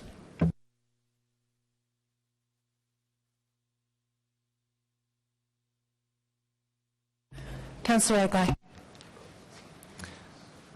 Thanks, Madam Chair. I just want a little clarification on bullet 1. What does impractical mean? Does it mean it would be difficult? Does it mean you don't have the staff resources, that we don't have the dollars? What does impractical mean? Chair, so, and as we've been discussing, this is a very transient, high level. We're talking maybe 1,000 drivers turnover, 10 hours on average, 3-4 months. It would be, if we would ask them to come to, as we do for other categories, to come to the bylaw office to register, the volume would be significant. So its impracticality there are very operational. So to all the elements you've touched, we wouldn't have the resources to do that currently. There would be costs to that. The impracticality of that is, we believe that the suggestion, because of the transient nature of this industry, that we can meet our regulatory requirements to ensure public safety in another model and another method that we're proposing, versus having each driver come to us individually because of the high volume, the high churn, the high turnover, the requirement that would mean for staff. Now, as an alternative, you've seen my draft motion, which will require a rideshare company to produce every 3 months a complete list of all drivers, their status in terms of insurance, vehicle check, all those sorts of things, as sort of a midpoint between what you do currently with taxis and sort of what you've got on the screen, to give you a baseline. Is staff supportive of that approach? Chair, yes, and as one of your colleagues were mentioning earlier, I would say that becomes another enforcement tool for us as we were looking at how we continue to enforce. We talked about having the app, we talked about doing undercover, we talked about going to the premise. So this could be another, your motion actually, and yes, staff would be supportive of it, would give us another enforcement tool. It's another method. So that's what we're kind of described, that this new category will require us to adapt some of our regulatory enforcement requirements, and that could be a very practical tool. Okay, thank you.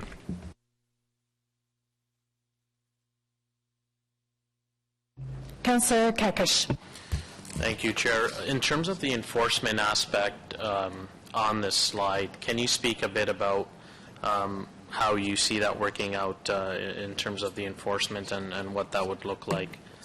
moving forward? So, Chair, the enforcement of all the categories as they exist and have existed before this new category will continue. You know, we're going to continue to do, as I mentioned, undercover. We're going to continue to do regular enforcement on a daily basis, stopping vehicles because we'll have access to the app. In this case, we've just talked about a very administrative process by which we're going to go to the PTC organization and be reviewing files to make sure that, again, I'm using myself as an example. I'm a PTC driver. I walk into, the bylaw chief walks into the thing, pulls out my file, and everything that we've requested should be on file. Otherwise, we have a problem. Maybe other methods that we'll ask the PTC organization to provide us on a regular basis, lists of drivers and reviews. We're even exploring, and the reason why some of it still has to be developed, because we don't know the final policy decision that council is going to be making. So before developing our final operational enforcement tools, additional ones that we need for this category, where we haven't locked all that down. But one also that we're looking at is a very audit type, and we use the word audit not in a financial but more in a regulatory compliance method. If there's 1,000 drivers, you audit a percentage of those drivers per month over a series of months to ensure that everything's done on a regular basis, on an ad hoc.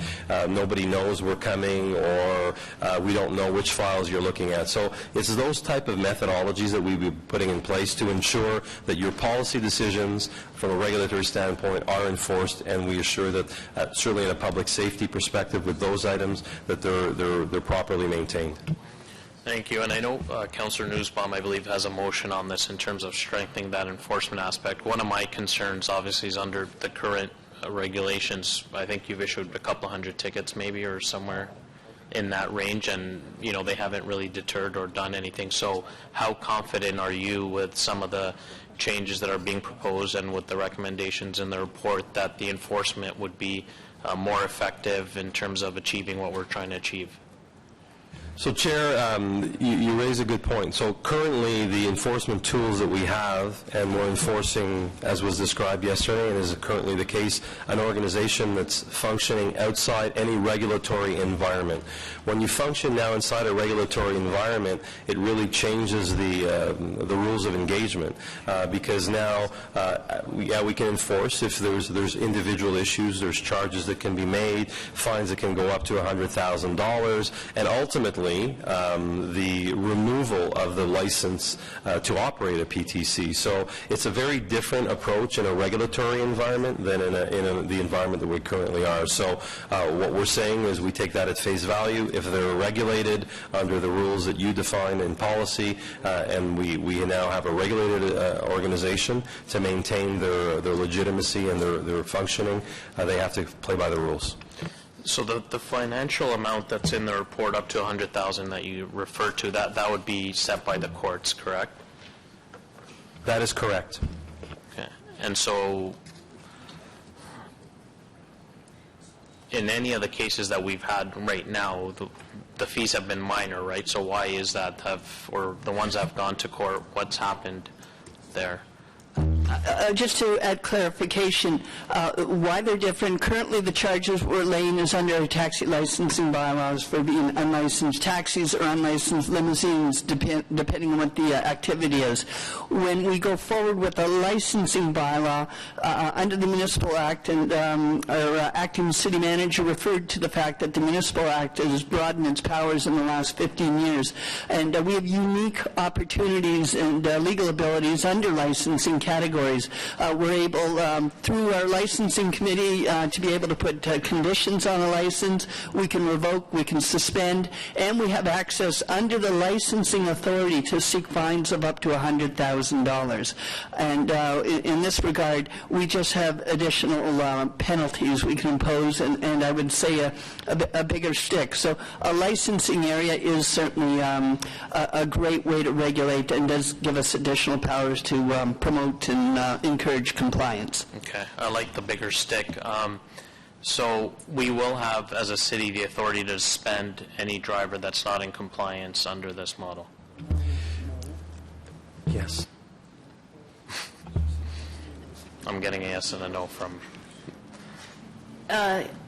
Madam Chair, the current proposal for the PTC regulatory regime would allow, with, I understand, a motion that's coming, summary suspension of up to 14 days of the PTC license. That's the company license. We're not proposing to regulate drivers directly at this point. While there are some offenses in the bylaw related to drivers, for example, picking up a street hail, which is absolutely prohibited, there is no licensing regime currently being proposed for the drivers directly, only the company. I know there's a bunch of motions coming up, and one of them's Councillor Eglis that sort of has that, adds that layer of relationship, or, you know, gives the prototype to have individual drivers and city versus Uber. Would that make a difference there, or no? My understanding is that, again, even with the motion, we are only looking at licensing the company directly, not the drivers. So there isn't a license to suspend at the driver level under the current staff proposals. We would be able to, with the motion, suspend summarily the license at the company level if they have breached the bylaw, if they have conduct that is not in the public interest, for example. But we are not regulating the drivers directly on a licensing basis at this point. Okay. And would there be a way to change that? How would we change that? So fundamentally, the model, again, and was an earlier question, we're not proposing to license in this category the individual drivers. Our relationship would be with the private transportation company. To Maître Bietlo's discussion, so the example you gave, while the individual was hailing, the penalty goes, we can give a penalty to the driver. In that case, we can have impact on the company. One would assume that the company, if that behavior would continue with that individual, would remove him from their company, because now the company's being risked with more fines and maybe even suspension. So that's how the relationship is a little different. So again, proposing to license each individual driver requires a completely different set of rules and operational imperatives on behalf of the organization, the city, to be able to do that. So we're not recommending that. Okay. I'll talk a bit about that, I guess, when we get to Councillor Aguilar's motion, because I know he's proposing something that pertains to that, so I won't get into it here. Thank you. Thank you. Councillor El-Shantari. Thank you, Madam Chair. Madam Chair, yesterday when we were asking one of the Uber representatives, he answered us by saying Mr. Black will be answering some question later on the day, and we didn't hear from Mr. Black, so we couldn't ask some of those questions. And I'm not sure if I should ask the question to staff or you have any knowledge. But one of the questions I would like to have an answer is Uber prepared to stop services in good faith till the new bylaw are enforced? Like, do we have commitment? Do we have, because when I asked the question, he said that's, and he said it more than once, above his pay rate. He's waiting for Mr. Black to be in the audience to answer that question. Mr. Black did not address the committee last night. So do we have any commitment? Chair, staff cannot answer that question, unfortunately. Madam Chair, would you be asking those questions to Mr. Black, who did not take the stand, if he will be prepared to stop service in good faith until the new bylaw is in place? Well, Mr. Black did not appear yesterday, although we thought he would. The day dragged on and he did not. I think we could ask Uber to send us a written reply to that question between now and the council meeting on April 13th. Well, I would really appreciate it if you can. And also, if Uber has negotiated with insurance company now, what insurance are their drivers going to be carrying, or what type of insurance they carry right now? Like those two, we heard them yesterday time and time again, but I was somehow under the impression last night Mr. Ian Black was on the speaker list and was supposed to be speaking, and those questions I prepared them to ask to him directly, but I would like to have an answer before council if it's possible. I will ask them to provide a written reply to council on those two issues. Okay. Thank you very much, Madam Chair. Okay. Councillor Bray. Thank you very much, Madam Chair. Going back to some of the questions that Councillor Kakish was asking, I appreciate that we're not proposing, or the staff proposal is to not regulate individual drivers, and so therefore the punishment for individual behavior would be a communal form of punishment because you'd be punishing the company. Without licensing individual drivers, is there a legal mechanism to individualize the punishment? Yes. So in creating a licensing regime for the company itself, we have the ability, the municipality has the ability under its licensing powers to also regulate the people that will be carrying on the business or the property that will be used for the business. So there are certain offenses proposed in the PTC bylaw that are directed at drivers, just like there are offenses that are directed at the company itself. So for example... So I understand. I apologize for cutting you off. Was there something you needed to... I was going to cite as an example the prohibition against street hailing, for example. Okay, but I understood your previous answer to be that if Joe, who is a driver for a private vehicle company, does a street hail, which is prohibited, that it would in fact be the private company who receives the punishment and not Joe, the driver. I thought that was the answer before. To clarify, my apologies, it'd be two separate things. There's the ability to charge individuals. There's also the ability for breaches of the bylaw to suspend the license of the company. Okay. But there is no ability for us to require the company to disengage with that individual or temporarily or permanently. I presume that they would probably choose to in certain circumstances, but we can't force them to do that. That's correct. Our remedy is to deal with those issues through the license itself. Okay. Thank you very much.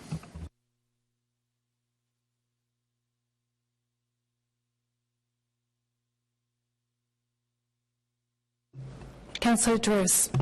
Thank you, Madam Chair. To you, follow up on the same things again. The drivers, we receive lots of people talk yesterday about hailing, and so the individual Uber or whatever drive behind the taxi driver, pull in front of the taxi driver, take a fare, and because whatever reason, cash or whatever the way it is, we do not have a mechanism to be able to report that person, and if is, how? By license plate, and how we can be able to report that person. Yesterday, Uber said they're depending on us, and today we're saying the other. Can you please clarify that?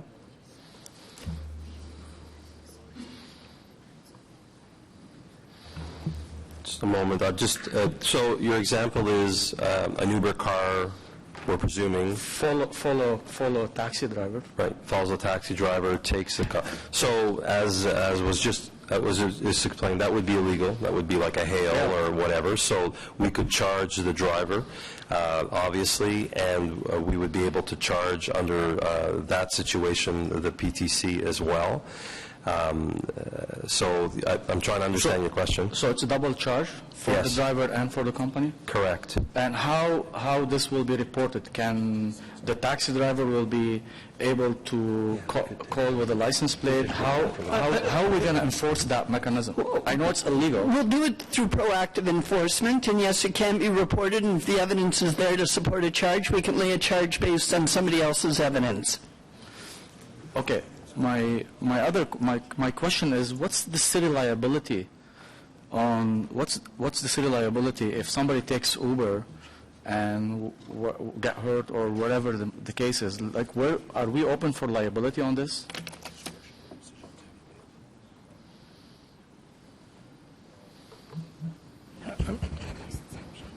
So, Madam Chair, I'm just trying to clarify, and I apologize, Councillor. That's fine. Under the current process, where we have no regulatory regime with regards to Uber, I would suggest our liability is going to be minimal. I say that because with joint and several liability, if there's an accident, there's always the opportunity for someone involved to say, well, the city designed the road wrong or didn't cut the trees out of it, so it would be minimal. If we go through the process of providing oversight as we currently are recommending in the report, I think it's fair to say it would increase a modest amount. We would, again, with the caveat emptor, the buyer beware approach, deal with it accordingly. And I do have some other comments with regards to this if you want to talk, but I think it would grow exponentially. Thank you, Madam Chair. Thank you very much, Councillor Drews. Councillor Kakish. Just have a follow-up question to legal. You mentioned that there would be two consequences, one for the company and one for the individual. What are the ones that are available to the individual? So, for example, Councillor, there's a prohibition against accepting rides if you are not affiliated properly with the company. There's a prohibition against street hailing, picking up a ride at a taxi stand, or essentially picking up a ride that is not pre-arranged through the company. Yes, these are proposed in the bylaw. But in terms of the consequences for breaking the regulation, is there... It would be a fine. As an individual? Yes. To the individual as well as to the... That's right. Okay. Is that the fine that's determined by the courts, or would that be a set fine?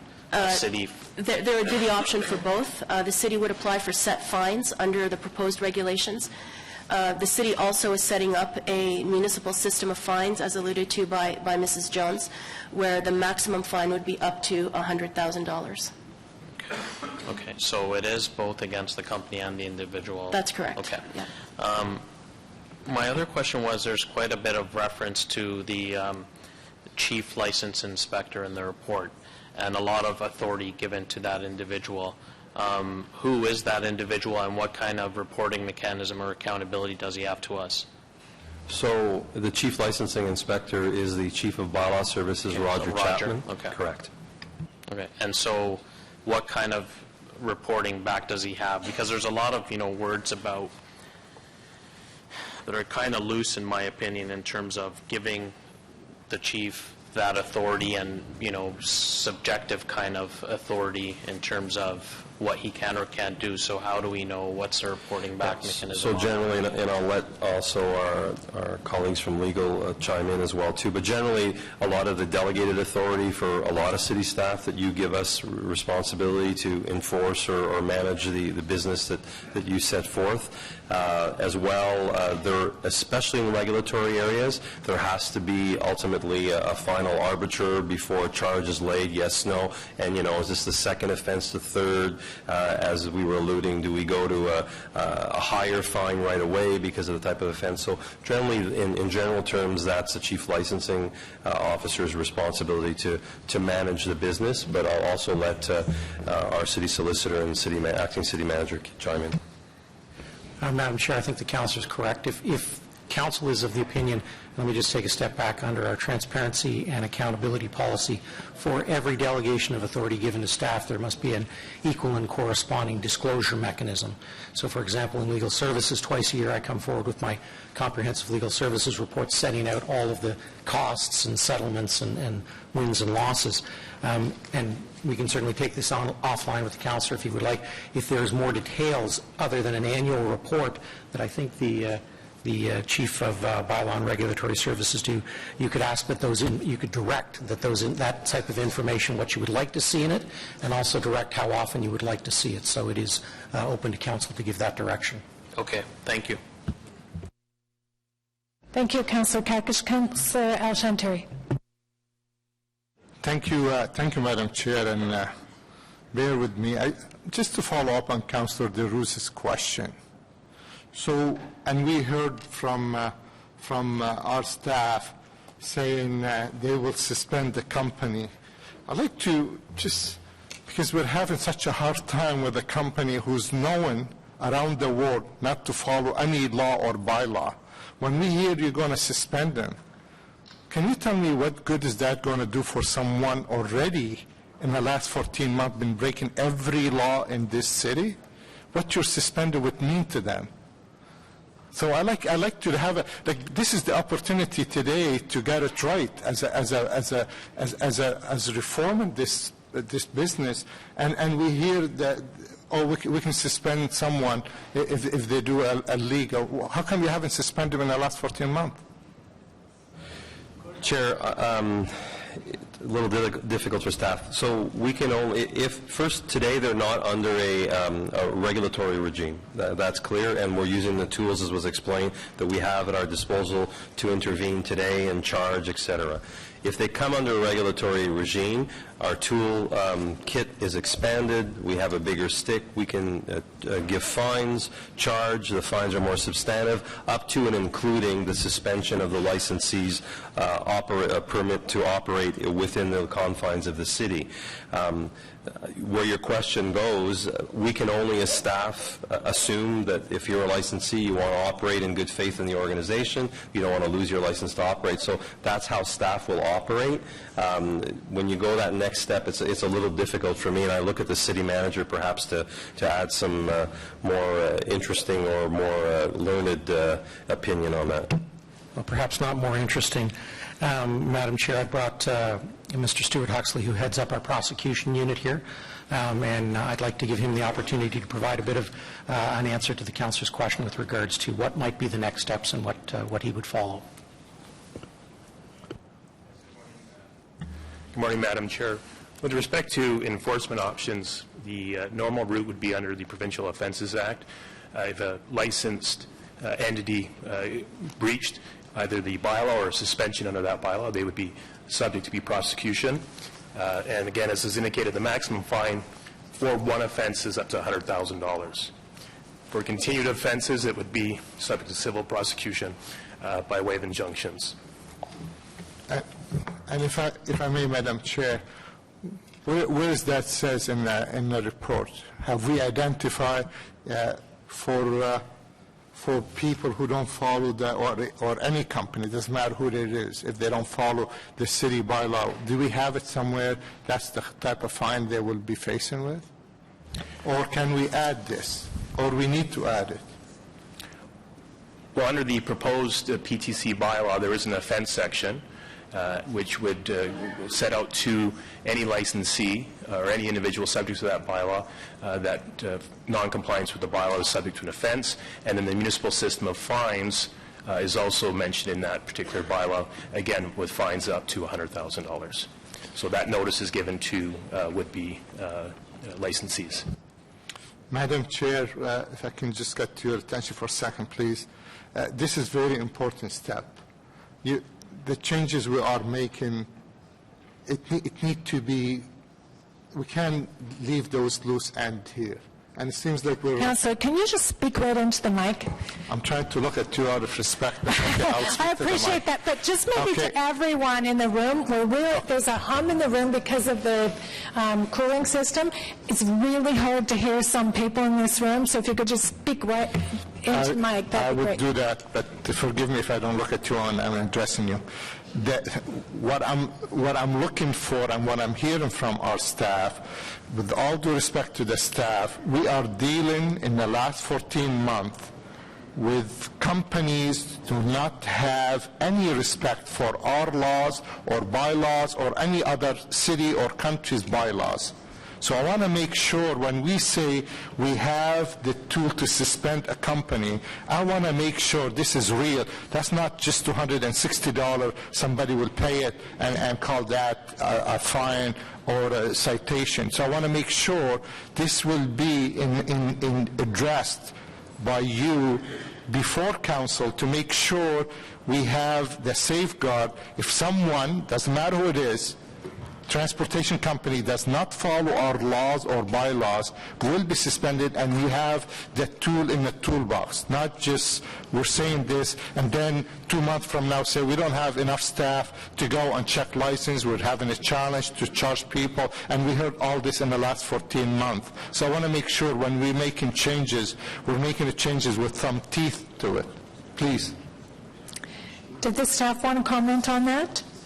Madam Chair, I do want to add just a little bit because I want to be absolutely clear with members of the committee with regards to the legal challenges on an injunction. I don't want members to go away and think if there's 1 or 2 fines, then you are going to be necessarily suspending the company. I want people to understand that injunctions, and as we put in the material, Madam Chair, 2 of the 3 injunctions that were brought against Uber in this particular area of the law failed, one in Toronto and one in, not to mention the local one that the union brought.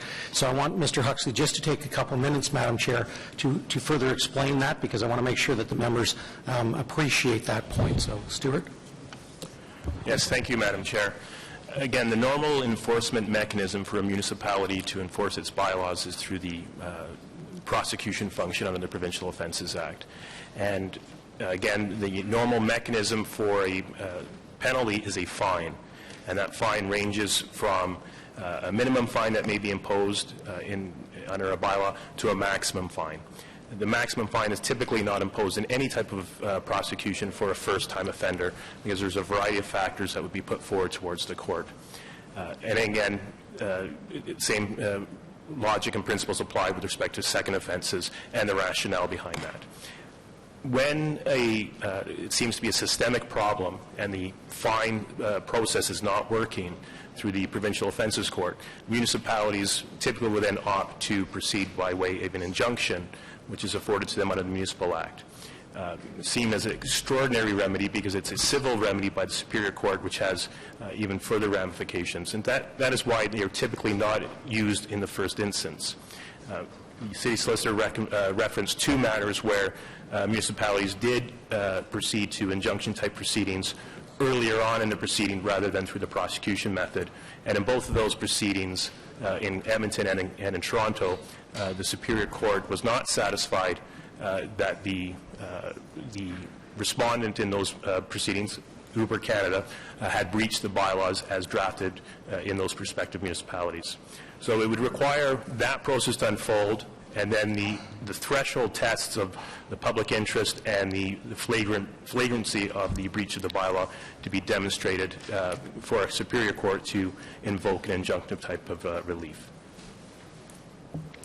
I might just add, Councillor, that in the series of recommendations, there's also a recommendation that we seek provincial regulation to increase our municipal enforcement powers, to give us new powers to enforce our bylaws, and that will be very important going forward because we don't, in my estimation, we don't have the teeth that we need to really enforce our bylaws, and, you know, if we could put demerit points on licenses and things like that, it would be easier to keep everyone in check. So we will look to the province to assist us in ensuring that we can adequately enforce the provisions of our bylaws.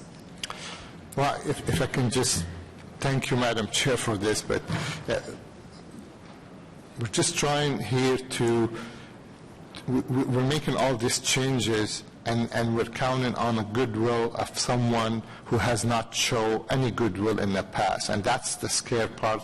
I'm looking to have some comfort zone from you and the provincial government before we sign off on these changes, and then we see ourselves we don't have the teeth to enforce our bylaw. That's the dilemma we are seeing based on a past experience.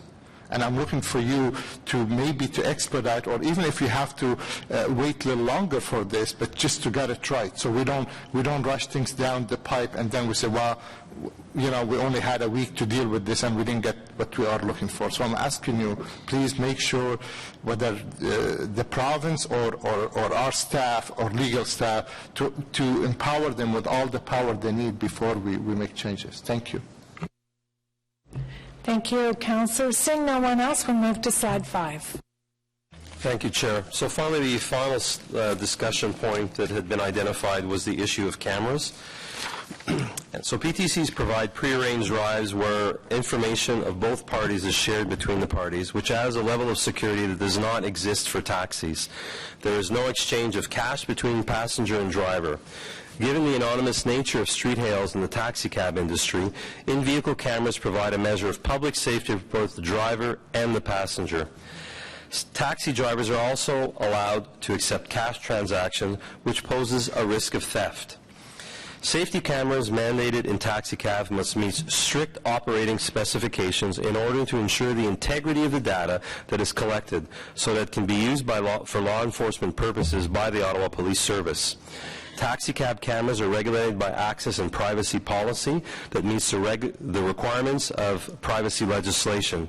Only the Ottawa Police Service has access to the information contained in the camera, and such information can only be used for law enforcement purposes. All taxicabs must also provide notification to the customers of the presence of a camera in the vehicle. Taxicab cameras are tamper-proof, and this information is securely stored, and the camera cannot be turned on and off by the operator. It operates continuously when the vehicle is in use. Finally, taxicab cameras are inspected by bylaw staff on a regular basis as part of a mandated vehicle inspection. It is therefore unlikely that these types of cameras and strict requirements are practicable or affordable in the context of a personal vehicle that is only being used for part-time use as a vehicle for hire. Should the city impose a security camera requirement for PTCs, the city's obligation under the Municipal Freedom of Information and Protection and Privacy Act would be triggered, since the cameras would record the personal information of passengers and drivers. As a result, the city would be required to implement an access and privacy policy to put in place to regulate the camera used to prevent any unauthorized use of personal information collected by the cameras. As the city is not licensing the PTC drivers directly and only licensing the PTC itself, the city would rely on the company to ensure the camera requirements and specifications are met and the cameras are inspected, or would need to be set up an alternative inspection mechanism that would likely be difficult to administer given the part-time and transient nature, again, of PTC drivers under the sharing economy model. The city would require that strict access and private policy be put into place to regulate the camera use and prevent any unauthorized use of personal information collected by those cameras. As the city itself is not licensing the PCT drivers directly and only licensing the PTC itself, the city would rely on the company to ensure the camera requirements and specifications are met, or would need to set up an alternative mechanism, as I've already said. I would lastly, before concluding, I would allow legal services to add a bit more information should they wish before I turn it back to you, Chair, for discussion, you and your colleagues. Madam Chair, I think we're fine.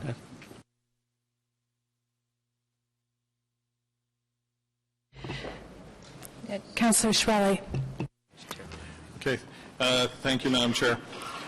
With respect to the information, in this case would be the photographic information collected by cameras.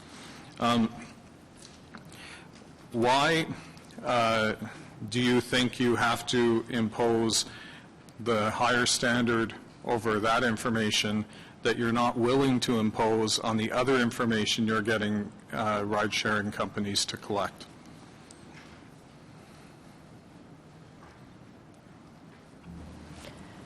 Madam Chair, the taxi security camera system is regulated by an access and privacy policy, both to make sure that the collection, use, and disclosure of that personal information occurs in accordance with provincial legislation, but also to ensure the integrity of the information that is collected by those cameras. That information is used by the Ottawa Police Service to investigate crimes. And in order to be satisfactory for those purposes, there have to be strict controls over how that information is stored, who can have access to it, making sure that it's not tamper-proof, and also making sure that the camera isn't subject to manipulation by any of the occupants of the taxi cab. All right. So, but you're dealing with two different streams. Or you're dealing with admissibility in court and the requirements for that, and then you're also dealing with our role in MFIPA. And so I'm only talking about that second one because, so I'll get to the first one later, but if you're talking about that second one, we are asking that other information be collected as well, like criminal background check, just other information under the informational part of this. And for some reason, we're comfortable in not ensuring that that information is protected and in not ensuring that that information can't be tampered with, and in not ensuring that the bare minimum qualifications of it are met. And we're leaving that in the hands of the third-party person. We aren't even maintaining control over it. Whereas with cameras, we're going to go that extra step and collect it ourselves. I don't see the reason for that under the MFIPA if we are not physically collecting it, but the company is. You see what I'm saying? Like okay. So let me try to answer, Madam Chair, and perhaps if I don't answer, the councillor can ask further questions. With respect to the driver-related information... Also, could you speak closer into the microphone? We've yes, noticed today apologies. that a lot of people aren't, plus we have fans going that are making it difficult to hear. My apologies. Okay.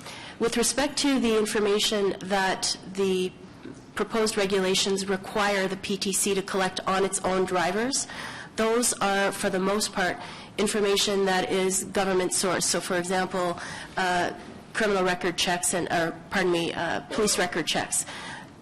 We require the collection of that information only where absolutely necessary to ensure that the safety requirements have been met.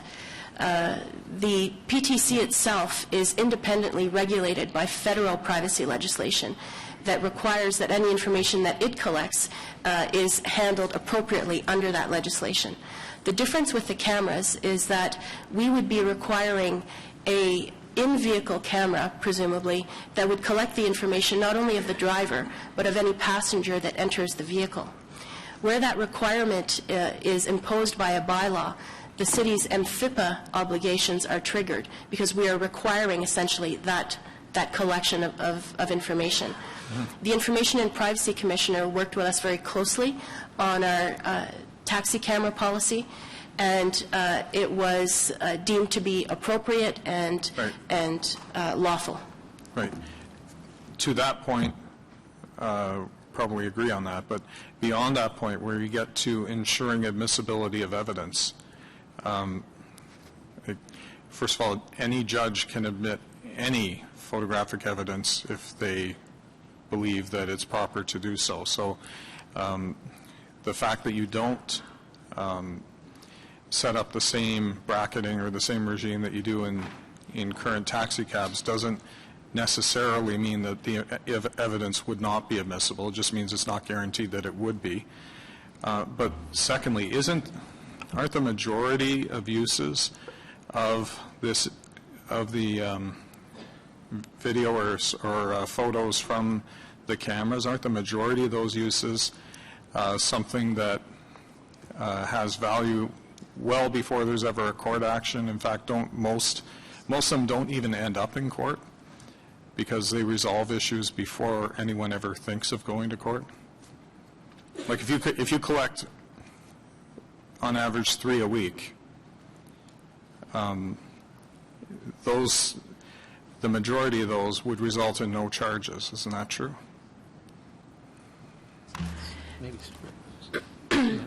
To my knowledge, the police have found the information collected by the secure in-vehicle taxi cab camera very useful. Yeah. To the extent that that information has led to actual criminal charges, I'm sorry, I don't have that information. Okay. But you can agree that the video or the photographic information from the cameras can have immense value even if there are never any charges. And I'll give you examples because we deal with them in our office. We have people calling up saying, I left my purse in the taxi and the driver stole it, or I left my cell phone, that's the most common one, in the taxi and the driver stole it. A quick look at the video will establish that the purse or the cell phone was never left in the taxi, for instance, and there never ends up being a charge. Under the current taxi camera policy, the footage wouldn't be accessed for those types of matters. The footage is only accessed by the police for criminal investigations or serious, significant law enforcement investigations. If somebody calls the police and say they stole my purse, it's a criminal matter. Yeah. So anyway, what I'm getting at is, and the third thing is, we have this regime in place, and until today, I've never heard that this is an onerous responsibility, that we have difficulty meeting expectations with regard to taxis. So other than the possible transient Uber driver, why is it insurmountable for the city to handle this the same way as we do with taxis? Chair, so Councillor, I would concur with you, and you're correct with regards to it's not onerous in the taxi cab industry, but again, I point to the transient nature, the number of vehicles that would be coming and disappearing in the PTC model. That would add operational complexity to the point of the advantage of the risk, perhaps, is the discussion, the risk-benefit. But certainly it would be insurmountable is never a term. Nothing is insurmountable. But it would be extremely difficult, extremely onerous, and will require a significant amount of resourcing to be able to assure that. And when one looks at the operational imperatives of every day a new car would come, there would have to be an installation of this camera. It would have to be validated by a bylaw officer. There would have to be inspections. It leaves in a few months. Just start making that picture of the complexity, and that's why the recommendation is not before you is not one that's proposing that regime. So all they have to do is come in, get inspected, that they in fact have the camera, then you don't need that vehicle to ever see you again, really, until there's an incident, or if there's an incident.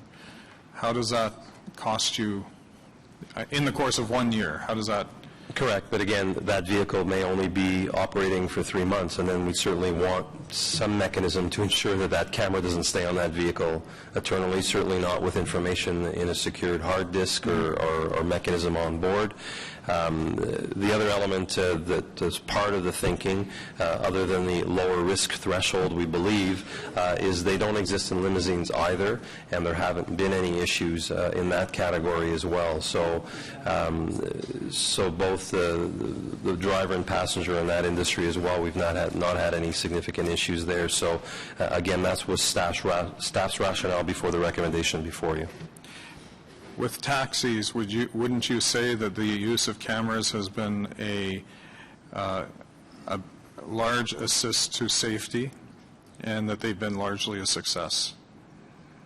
Chair, yes, and again, a very different industry with much different risk factors, hailing, anonymous pickups, stands, cash transactions, and historically some challenges in that industry over time, and they've worked collaboratively, and we've had to develop not complex policies, but policies to ensure that all the elements are put in place. We have to monitor the cameras to ensure that they work when we do have an incident.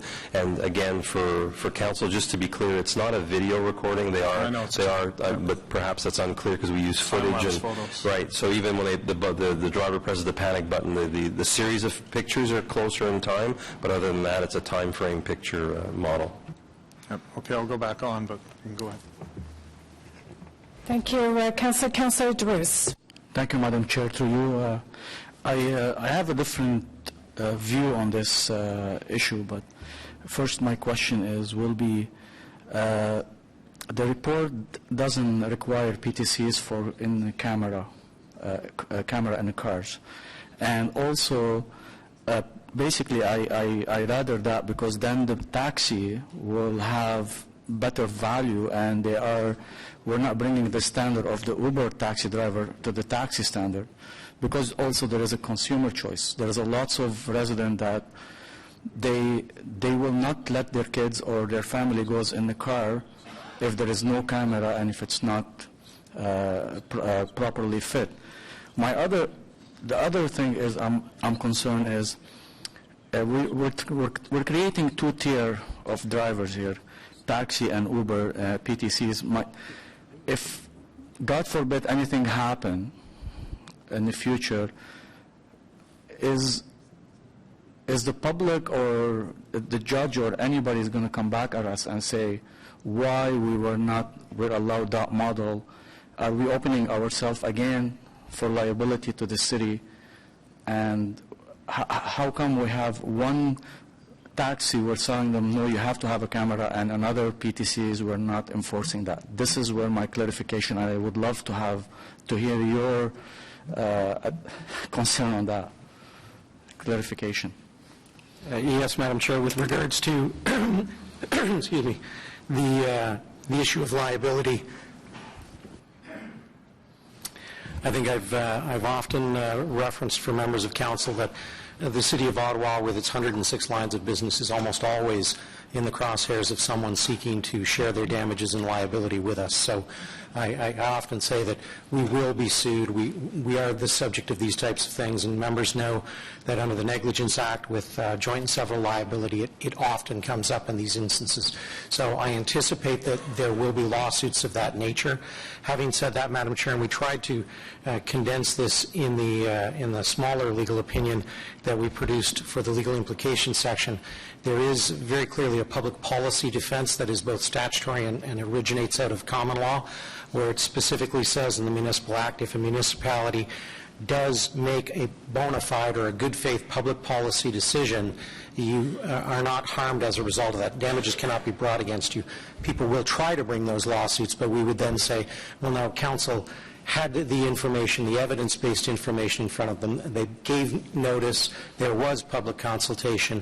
They did listen. There maybe were amendments that changed the course of the thing along the way, and therefore, as a result of that, right up to the Supreme Court of Canada, they said deference must be shown to the municipal policymakers as well as at other levels of government. So there is a public policy defense, they call it the core policy, that municipalities and other levels of government rely on when you've made a bona fide public policy case, and that's what I would suggest is in this instance. Thank you. And the other clarification is, like, as a city manager and our legal department, are we comfortable with the decision that to allow PTC to be operating in the city of Ottawa without camera? I am comfortable with that because that was certainly part of the proposals. I think what we did after yesterday's first part of the meeting was we went back and actually looked at the evidence-based rationale that council had previously with regards to the implementation of what they call driver-passenger safety at council's report in September of 2005 with regards to the very issue of cameras in taxi cabs. And it's called New Standards for Taxi Cabs Driver-Passenger Safety. And with regards to the identifying the problem and the empirical evidence with regards to that, the report said Community and Protective Services recognizes that taxi drivers are vulnerable to victimization. Studies and surveys within the United States and Canada have demonstrated that individuals employed in the taxi industry are at a much greater risk for criminal acts against life and property.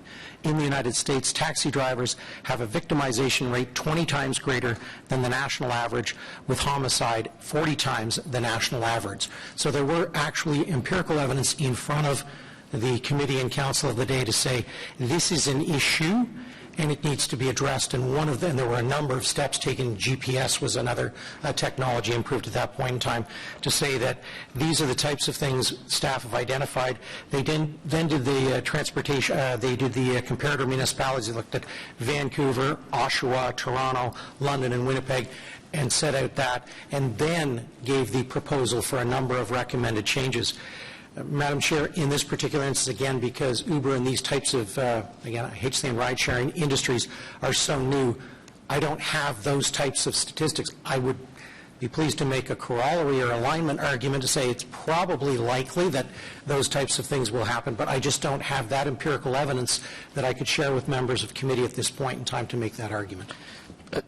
Thank you, Madam Chair. My question will be, if we're going to have a report coming back to council, if I'm assuming that on what's going on with the industry, and is the report's going to include something in that line if we agreed on there is no camera in the PTCs?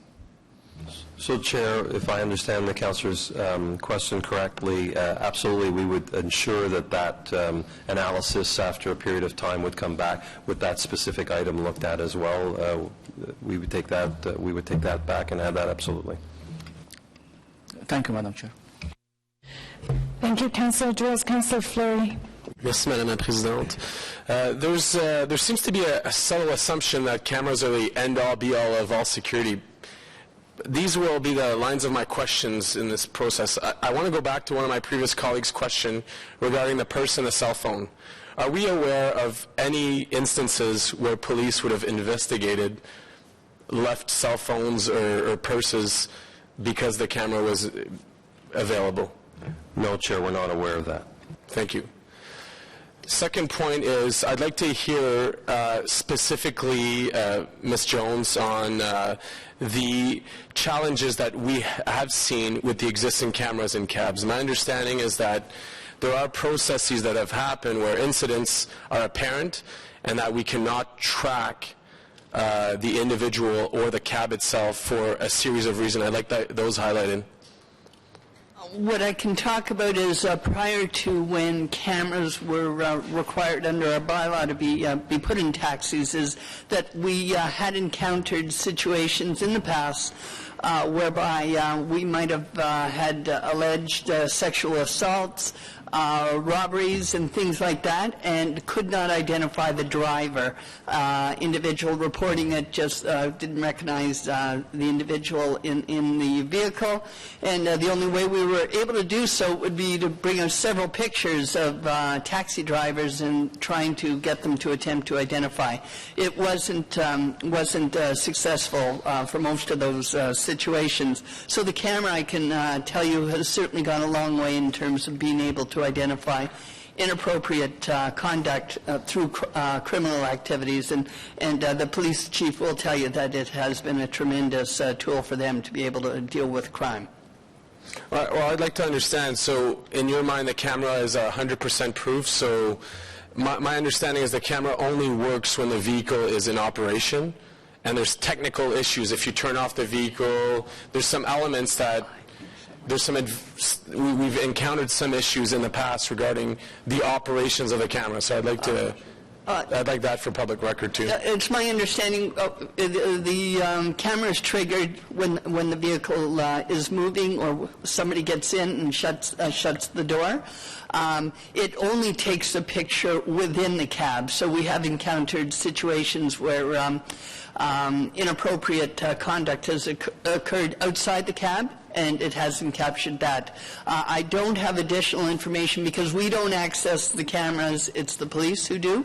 Don't have additional information with respect to that. We have encountered situations where there's been an attempt to tamper with the camera and perhaps block the lens, and that certainly is inspected by our officers when they pull over taxis, and to ensure that's not being done. So I'm certainly favorable to the camera in the instances where cash payments are completed and where street hailing is appropriate, but the context of the PTC or even the application would then automate the credit card payment, automate the route through the GPS. And I've heard specifically for Uber, but I'd like to hear from our perspective if technology allows for audio recording, that as part of a review, I understand today, there is contextual piece in front of us. There's a lot of elements that are being changed, but would we be open to make it a requirement of the license in the future that as soon as the application is turned on and the ride is started, that there would be audio recorded? So we'd have 3 streams of protection for drivers and for the customers. I know Ms. Bietlow is going to respond to that. I understand there might have been concerns through the Privacy Commissioner with respect to that, so maybe Ms. Bietlow can respond. I don't see any legal impediment to, if that technology becomes available, to have a direction to staff to review it, to see if there are sound regulatory reasons to implement those requirements in the bylaw. At the same time, the privacy implications of making those recordings required as part of a condition of the bylaw could also be reviewed at that time. So it's certainly possible.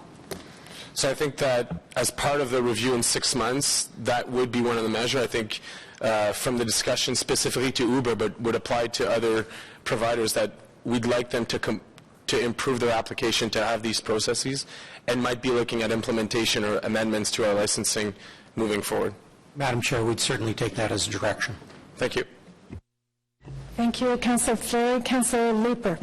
Thank you, Chair. The basis upon which we instituted our cameras policy was predicated on evidence I heard from Mr. O'Connor that taxi drivers are vulnerable. Forgive me if I wind up paraphrasing, but that's essentially the thrust of it. If we were to go down a path of categorizing PTCs as a form of taxi cabs, does that complicate our proposed approach with the intent of our policy to keep PTCs and taxis separate? No, Madam Chair, I do not believe it does. There could be a time in the future that you might want to revisit it or impose other terms and conditions on different members in the same classification. So, for example, right now limousines don't have cameras, so you could have that opportunity, yes. But as taxi drivers, our PTC drivers would now be a type of taxi driver. That doesn't impose any sort of obligation with respect to having equity of security standards, for example. Sorry, I wasn't clear enough, Chair. No, there would be no issue with having different rules, no. Okay, no, thank you. Thank you, Councillor Leeper. Councillor Shirelli. Okay, so the is it your position then that, okay, to what extent would the effort increase if you were to have the effort on the part of the department increase if you were to require taxis in PTCs? Chair, cameras and PTCs? Yeah, sorry, cameras and PTCs.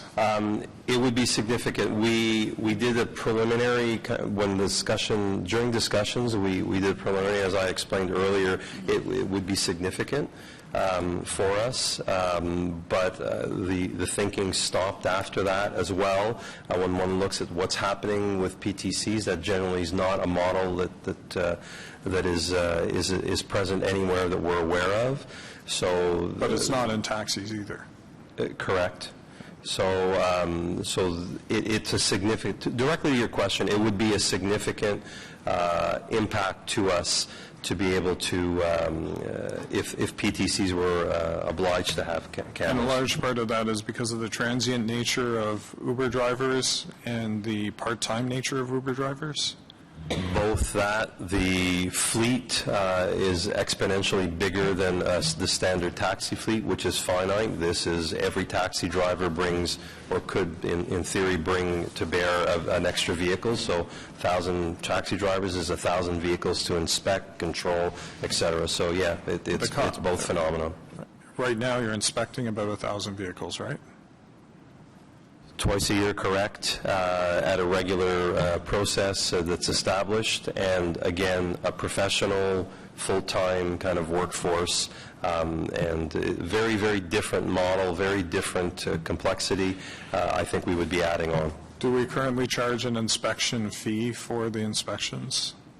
It is included, like all our fees, our administration and our enforcement and all our processes are included in their licensing fee. Okay, and then the cost of the inspection, since it's included in it, what is that cost? Is it $40, $60? What?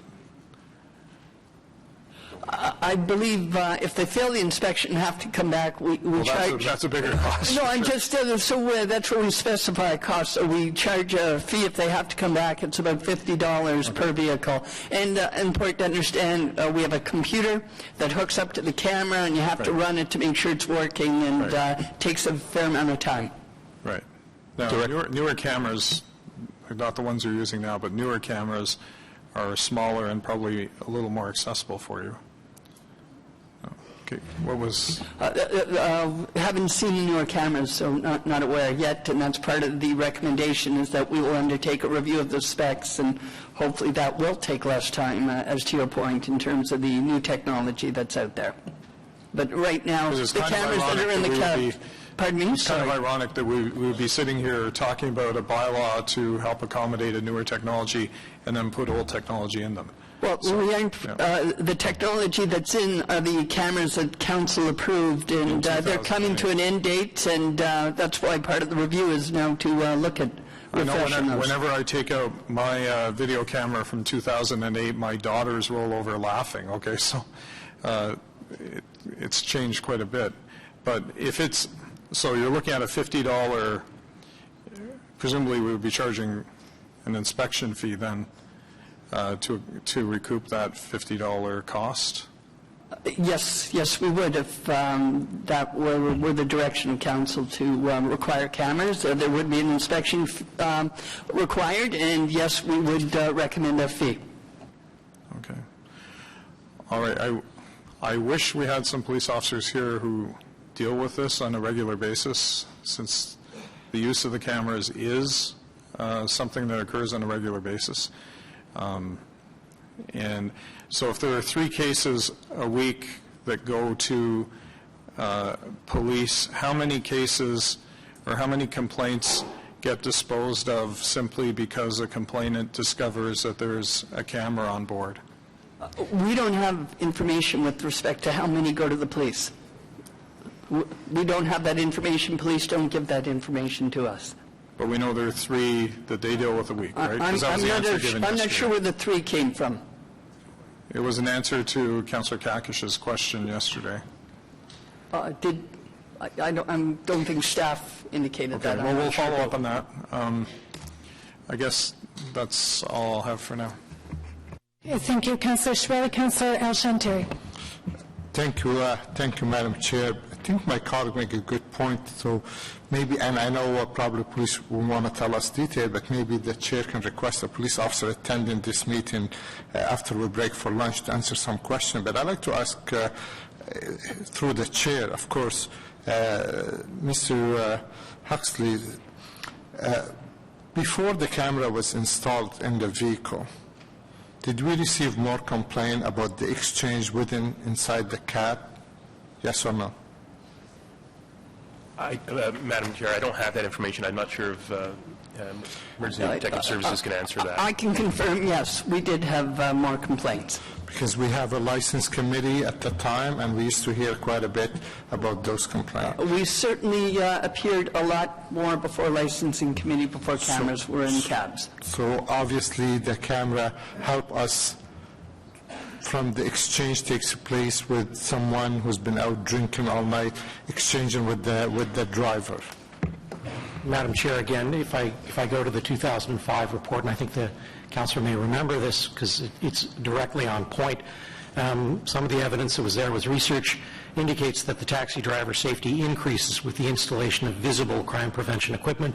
In addition, there is evidence that both the driver and the passenger conduct improves with the knowledge that a security camera may be recording activities inside the cab. So that was part of the rationale that was given to council in 2005. And I don't think much changed since, Mr. O'Connor, because when we talk about the exchange, has always been, and I don't have to tell you that you're a lawyer, he said, she said, correct? Absolutely, Madam Chair. So, and with the new technology in place today, I would imagine the cost of those cameras still won't be as severe once was. And the result we have seen, because I think we heard a lot of the taxi driver yesterday or the Uber driver, they both said how great this camera was. One of the Uber drivers said she has no problem having a camera in her car because that will make her feel safer. So I don't see why we are not recommending this if we know is great for the driver, which is for his safety, and greater for the passenger, and eliminate some lot of he said, she said.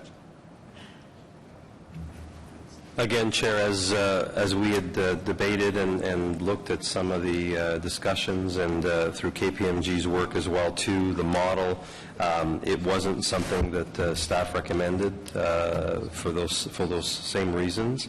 What we have proposed to you for your consideration is for the taxi industry, instead of, to your point about price and new technology, we're looking at new technologies, and we're not going to be determining a make or model that the taxi industry will have to have. We're just going to talk about specifications that meets the judiciary requirements, et cetera. So the cost may go down for the taxi industry there.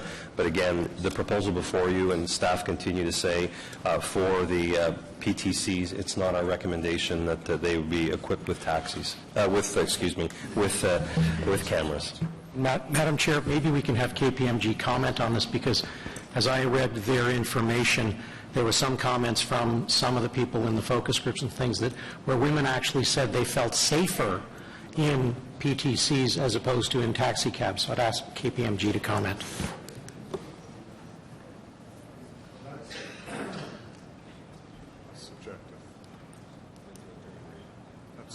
Okay, that's correct. In the focus groups, we asked all of the passengers to rate their experience both with taxi cabs and with Uber vehicles on a series of different issues, and one of them was, safety and how they felt about safety. And the women actually rated the Uber experience higher than they did the taxi experience, and that in the discussions came out as being the question about being able to get some information about whom was going to be in the vehicle with you at the time. We also heard from some of the Uber drivers, women Uber drivers, and I think you heard them last night as well, expressing that they were far more confident and comfortable driving Uber than, they would never consider driving a taxi where you have to pick up strangers and so on. But we also found some of the Uber drivers do use a camera on a voluntary basis. So if they found that, if they think they're more comfortable having some evidence of what transactions go on, there's absolutely nothing to prevent them. So the real question is, do you want to require that every Uber driver have a camera? And that's where certainly we didn't find any evidence that would indicate that's necessary. Just the same as we don't do protective shields around taxi drivers now here. They do some places, but the camera seems to provide an adequate level of security for their risk experience, and it would appear that with the Uber drivers, a camera is not necessary, but it is an option that they can use if they wish. Well, with all due respect, there's it's not a debate, but I mean, we know when we have a cameras, whether on a school bus, we saw the reduction of people running the school bus because they know there's a camera on a school bus. We saw the intersection where have a red camera, how much the accident been reduced and the crossing the red light has been reduced, and we know from the ticketing how also some of them they still do. So there's a value for this, and we see the province now have two pilot projects, one with the OPP, one with the Ontario, one with the OPP, one with the Toronto Police Service have a pilot project and body-worn camera to see, because basically to reduce that exchange inside the tag. We're talking about the exchange once you're inside the car. Now you're telling me some Uber driver put that a volunteer. That's not the same when you have a camera. The police only people can review that camera versus it's just a choice. I'm taking a video with you or a selfie like our Prime Minister like to do, but this is a real security we felt from the time when we installed them. It reduced quite a bit of complaint between both the passenger and the driver, and I still see it's a great value of having those cameras, but that's for debate after. Thank you. Thank you. Councillor Schwelle. Thank you, Madam Chair. Just following up on Mr. Bourne's comments, wouldn't it, if you were looking at the methodology you're using, wouldn't you consider the sample size of people using Uber to be much smaller than the sample size of people using taxis? So someone may have used a taxi for 30 years, then they get into a novelty situation with an Uber vehicle and take 1 or 2 trips.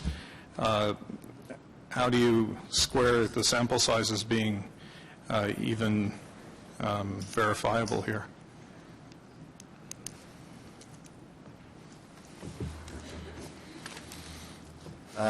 Obviously, people have used taxis much longer than they've used Uber. There has been lots of evidence that security has been a concern within taxis at different times, so appropriate steps were taken.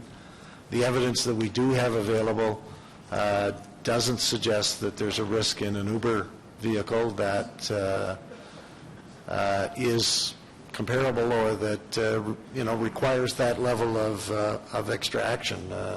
Certainly, cameras work in some circumstances. They should be where they're needed. There's no evidence that we saw that suggests they are needed in this circumstance. Okay. I just wonder what happens when the first incidents occur, because there will be incidents, and what's the logic that you can even raise about the value of cameras with respect to specifically assaults and thefts of property? And by the way, I just wanted to point out one other thing in response to Ms. Jones. The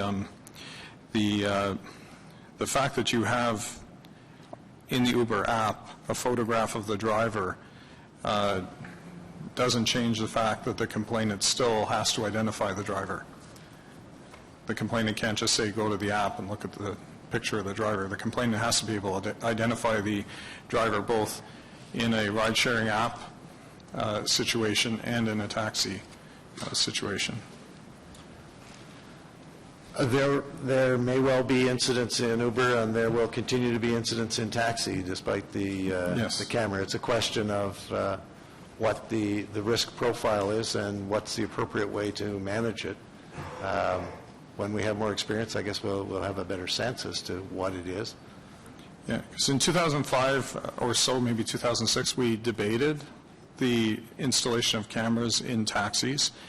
In 2008, we did the full implementation, and I remember Mayor Larry O'Brien out there drawing the big line in the sand saying, no camera, no license. And I remember the taxi industry being very upset about that. And I also remember 3 months after, virtually everybody agreeing that was a good move. And it's true that nobody else has installed these in Uber vehicles, but nobody else had installed the cameras in taxis yet either. We were leading the way on this, and we got good results. So I'm wondering why we wouldn't want to spread those good results. To Mr. Borns. Because, we didn't find that there was evidence that there was a problem to be resolved that would warrant that step. I think there was fairly clear evidence that there was a problem that you were dealing with on the taxi industry at that time. But do we know for sure what information or complaints or inquiries, we don't know how they would define it, actually end up at Uber or any of the ride-sharing services when we don't actually have direct access to their information? No. What we do know is that nobody came forward at any of the public, either the 4,000 emails or the 7 seminars workshops that we invited that provided information that anything had occurred here. Okay, that's probably fair. Okay, thank you. Thank you, Councillor Chiarelli. Seeing no further questioners, I'm going to recess for lunch. It's 10 to 2. We'll come back at 1:30. It's 10 to 1. We'll come back at 1:30 sharp, and we will go to general questions to staff, followed by motions.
There's a quorum in the room. I invite you to take your seats so we can get started.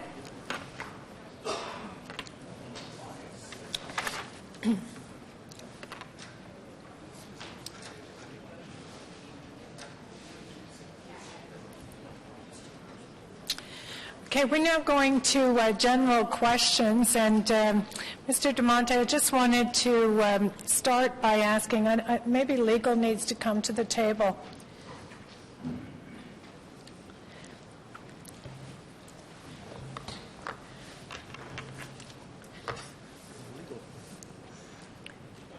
Can legal come to the table?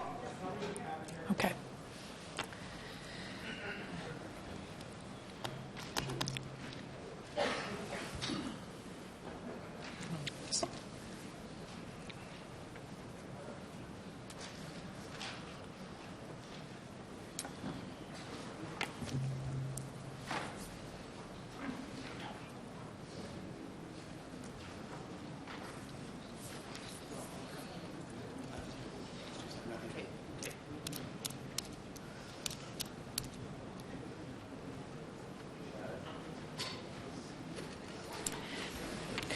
Thank you. This morning, in the course of the conversations that we had, there was a suggestion raised that perhaps we should consider making PTCs a subcategory of taxis and actually calling them taxis. And I wonder, Mr. O'Connor, if over the lunch hour you've had an opportunity to consider that notion, if you could provide the committee with some feedback. Thank you, Madam Chair. And yes, at a very, very, very high level and a preliminary review, again, we would reiterate the legal response was originally pursuant to Section 151 of the Municipal Act. There is no legal impediment to council having sort of different subtypes or different subclasses of a particular classification in a licensing bylaw. Having said that, I did take a few minutes to sit down with the lawyers, and we looked at things like not things within the city's control, but things that might be out there with regards to taxi drivers on a broader level. So as we discussed previously with regards to the AODA, there is a regulation that includes taxi cabs. So the question that we started to, again, a very preliminary level, Madam Chair, has put our mind to is, well, council has a bylaw that says it has a 15% accessibility cab ratio. How is that now going to play in if we have this second subcategory? And quite frankly, Madam Chair, I don't know what the answer is yet, but these are sort of the broader legal ramifications we think committee and council would be interested in. So that was just very high level. A second one that we brought immediately to mind, because fortunately I had our prosecutor here, under the HTA there is a regulation with regards to some differentiation for taxi drivers. So if you issue a taxi driver a plate, they qualify for being in the high occupancy lanes, just as one differential that quite frankly I wasn't even aware of. There are also loosened restrictions with regards to distracted driving, because obviously they have a lot of technical equipment in their front of their car. And also I'm advised that there's a seatbelt exception to the rule for taxi drivers under that regulation of the HTA.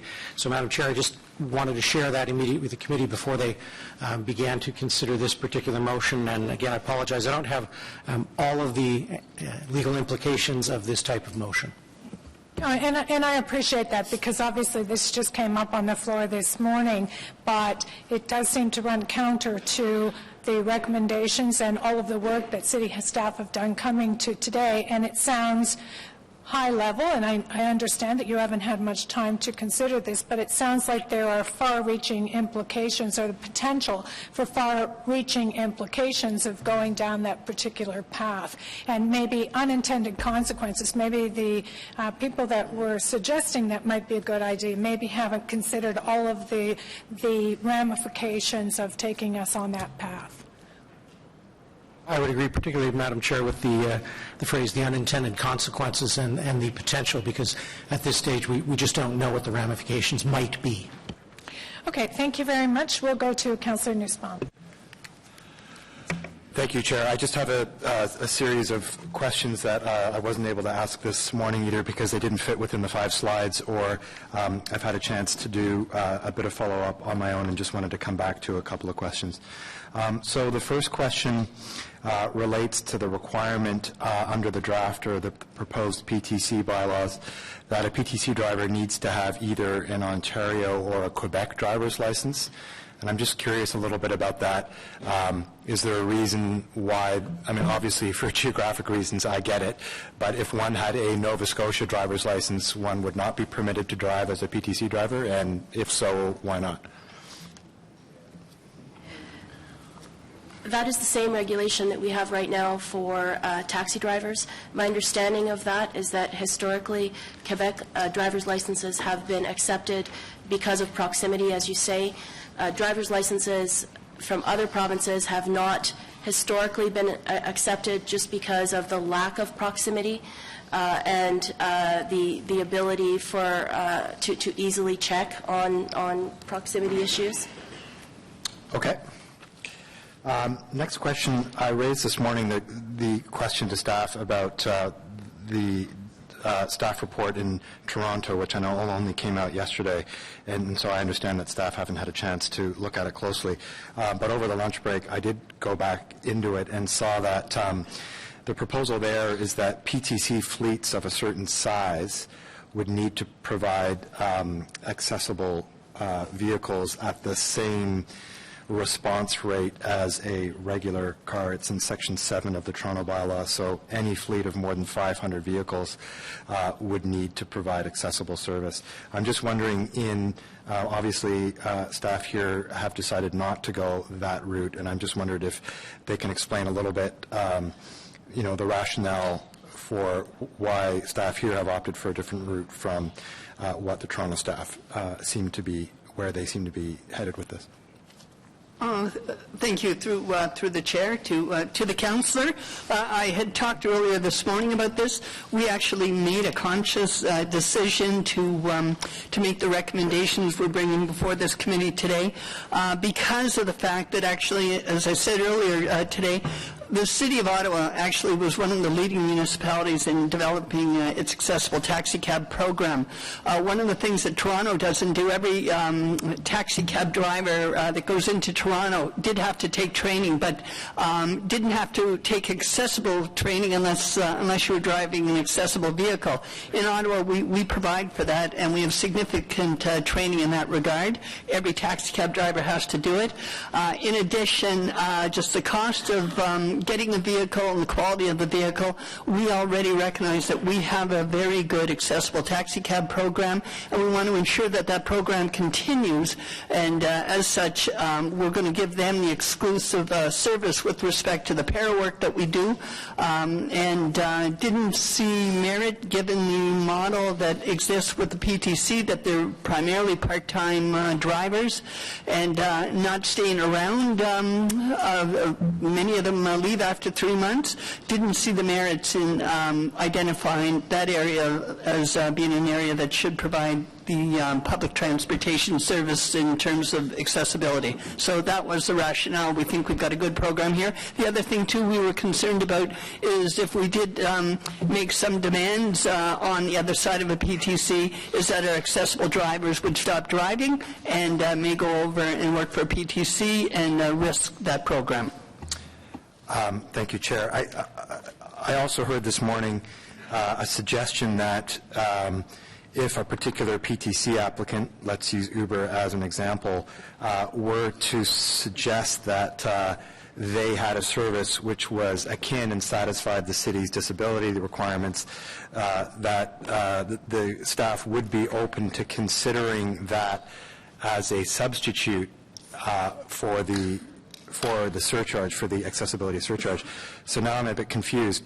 Although staff made a decision to not mandate it, unlike Section 7 of the Toronto bylaws, I did hear what I thought was an opening to consider if a particular PTC applicant wanted to offer service which was satisfactory to the accessibility requirements under the existing city policies. So, Chair, that is correct. We envisioned that there may be other developments, but currently what we were looking at was that option wasn't on the table, and we wanted to protect our accessibility transportation network that we currently have. So we were going to add a levy on a PTC that entered the market to continue to support that and actually expand it, as we explained earlier. That said, should a PTC come with an option that meets our requirements, we would be more than willing to look at it, and we would have to come back nonetheless to council for that okay, but we would be willing to look at it as an alternative in the future if things develop or other programs are offered. It was just a recognition that as this area continues to develop and services continue to be offered, that we had that flexibility or that openness to be able to receive new products.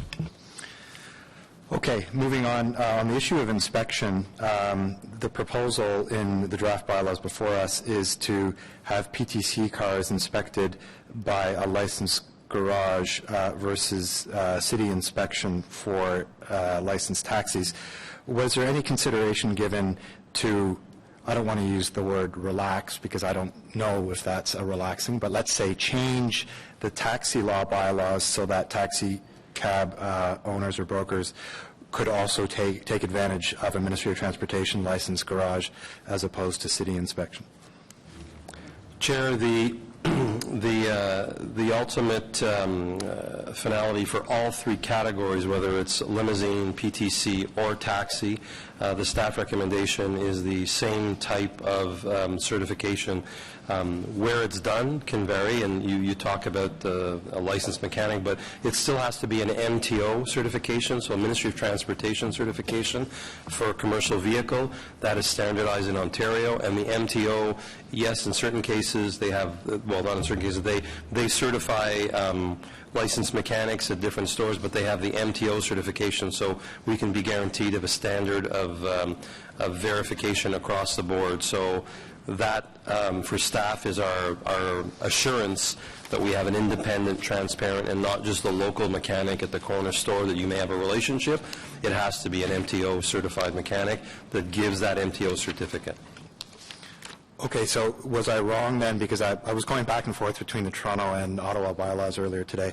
Was I wrong then about the requirement being different between taxis and PTCs in terms of where that inspection takes place? I guess, Chair, just to make it clear, the where, less of a worry for staff. It's the what. It has to be a Ministry of Transportation of Ontario certified inspection.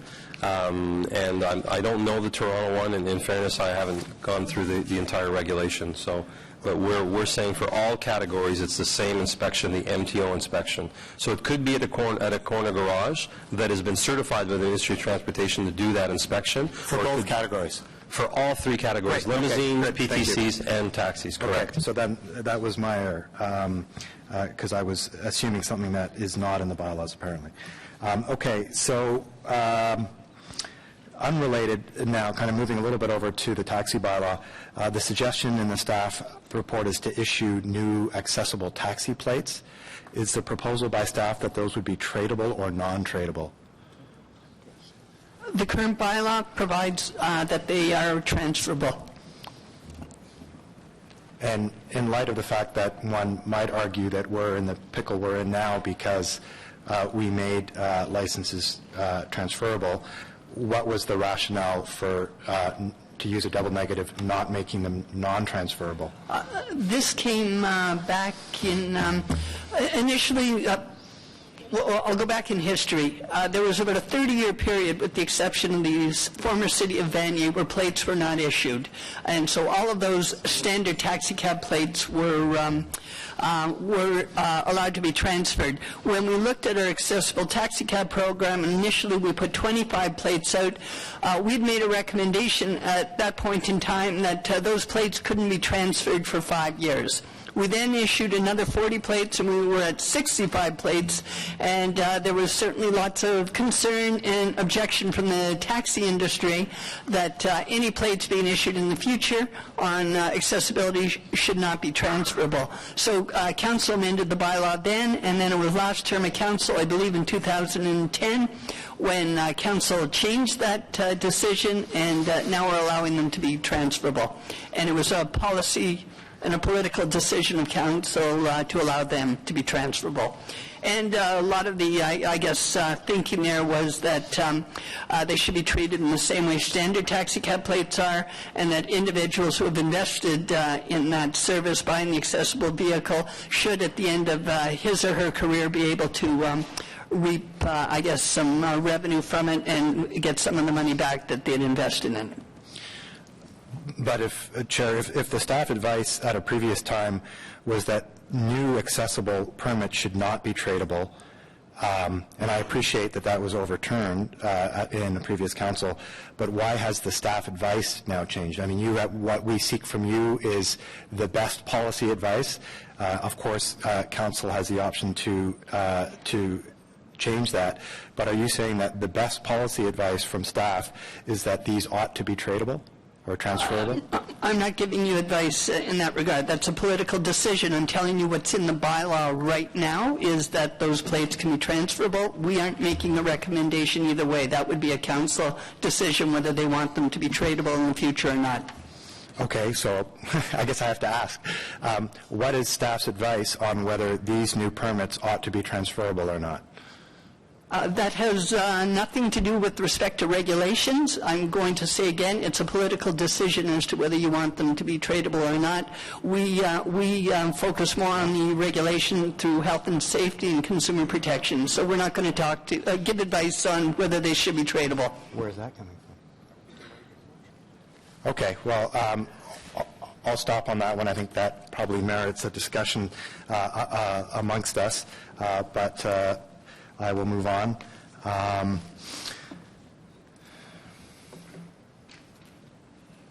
No, I'm going to stop there, Chair.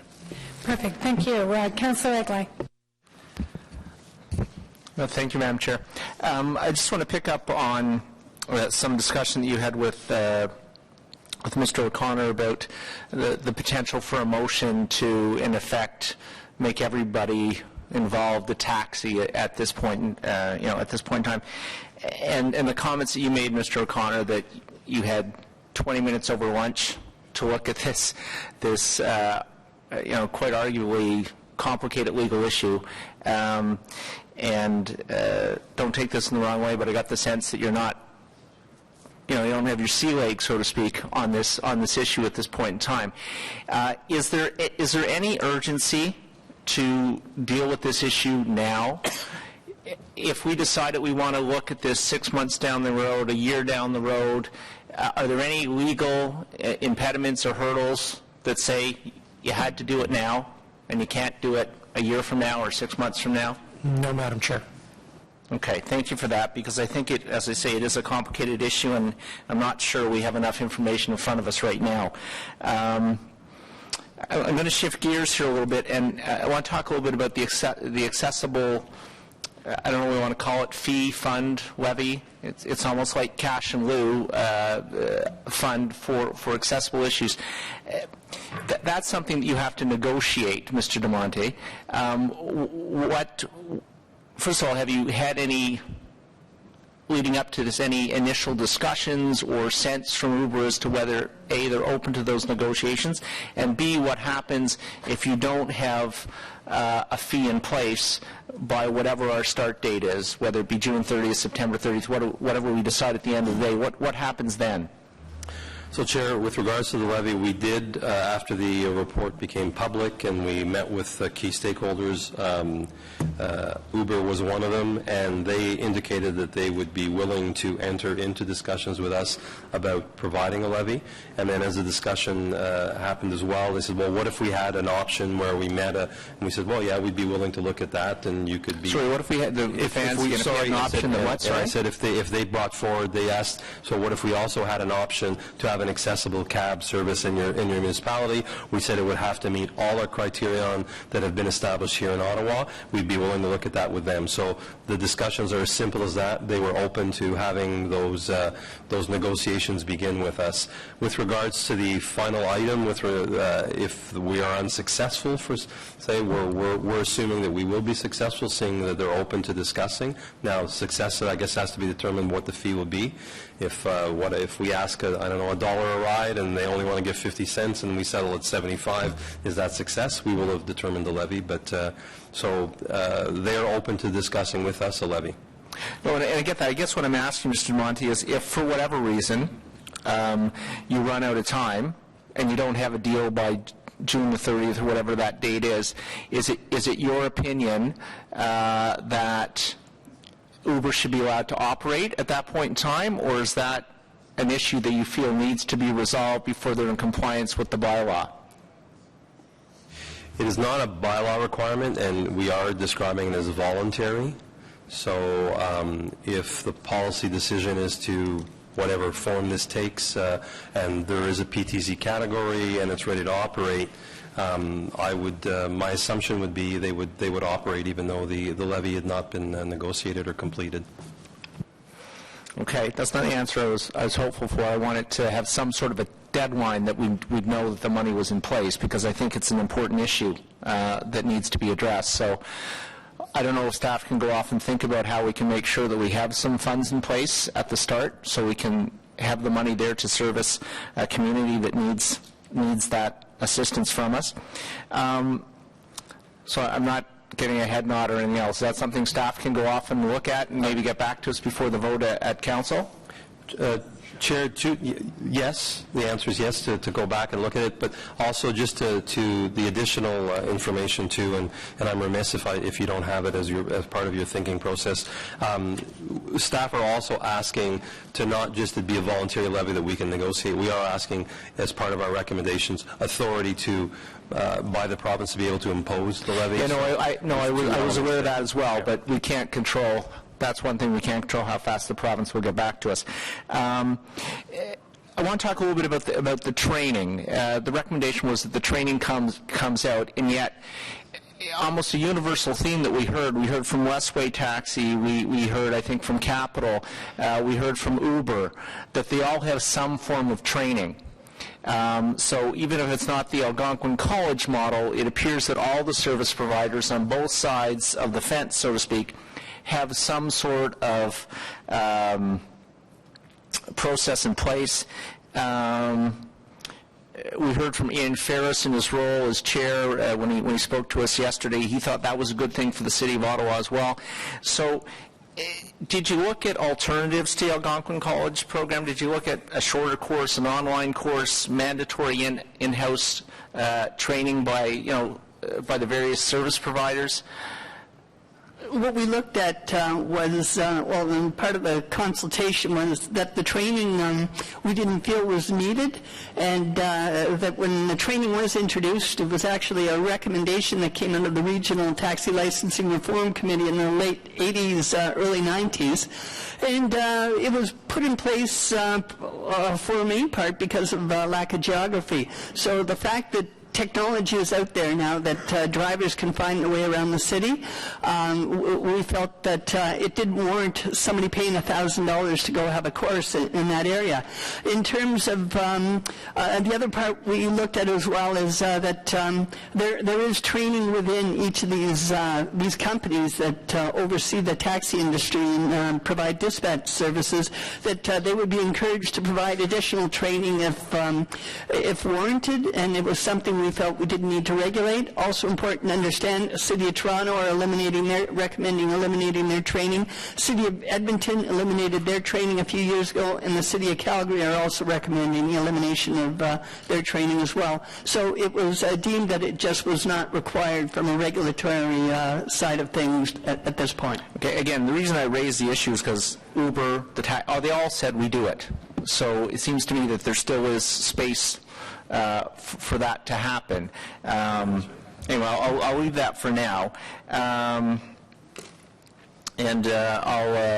I'll turn it over to Councillor Bly.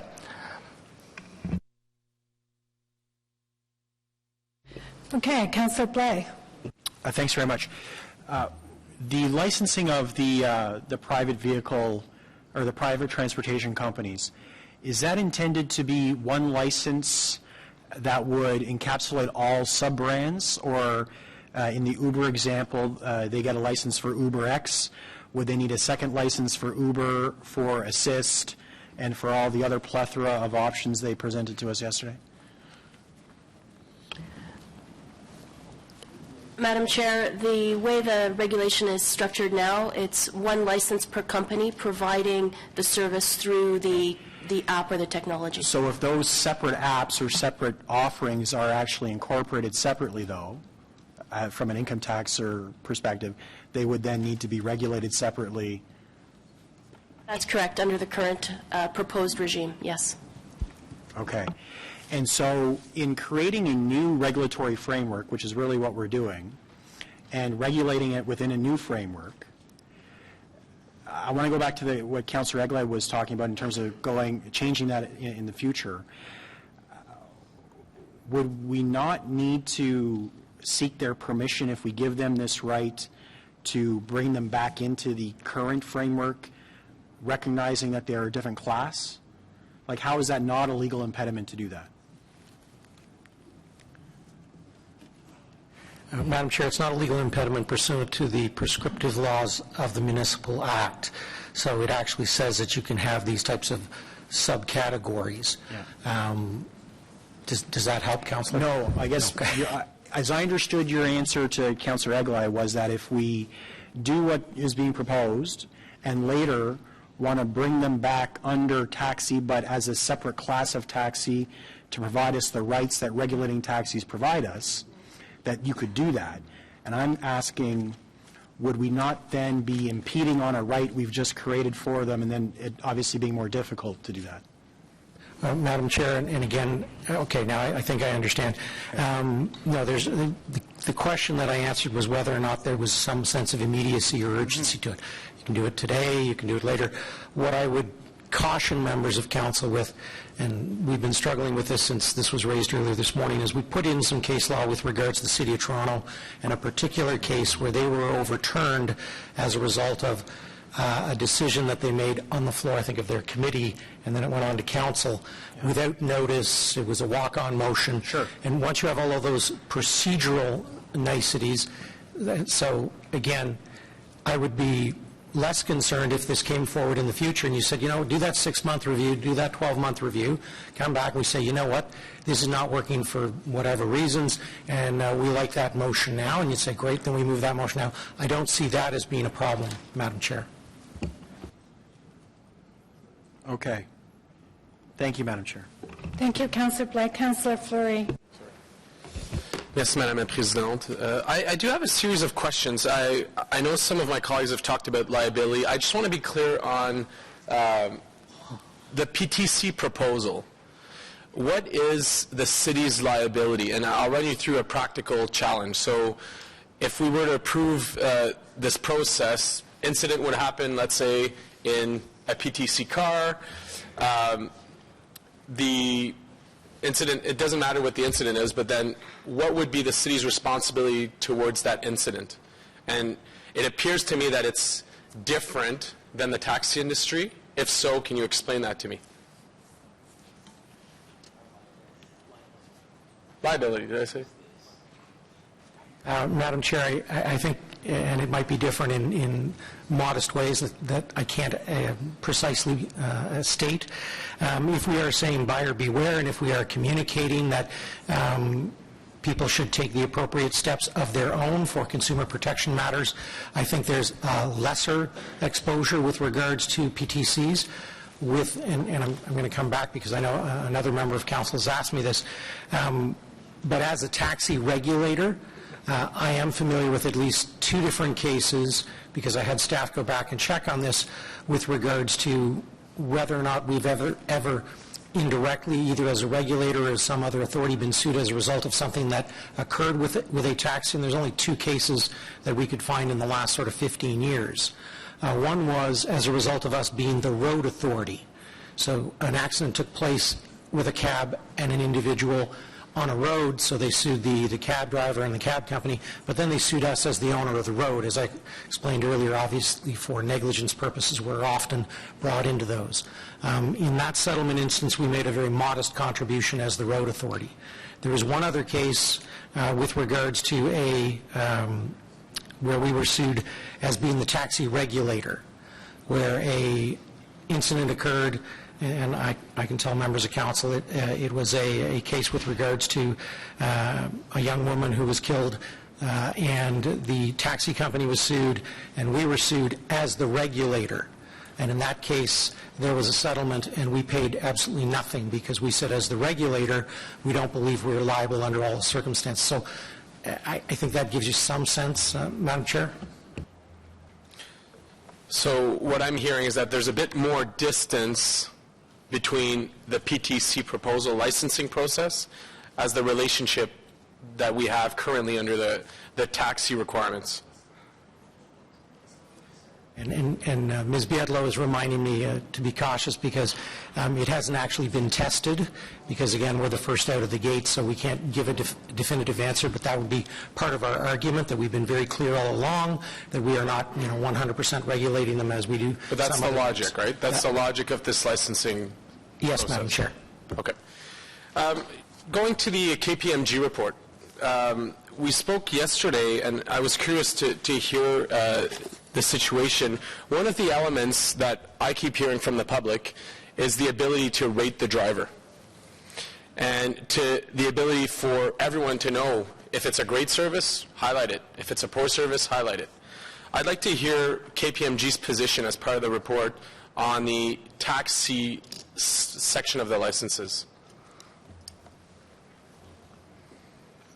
So the KPMG report suggests that all vehicles, well, all taxis and TNCs should have an app that allows for rating of the drivers and the ride experience.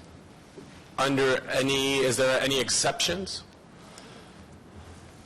Well, the issue you raised before is how would one rate an experience using the app if you didn't order the ride using the app.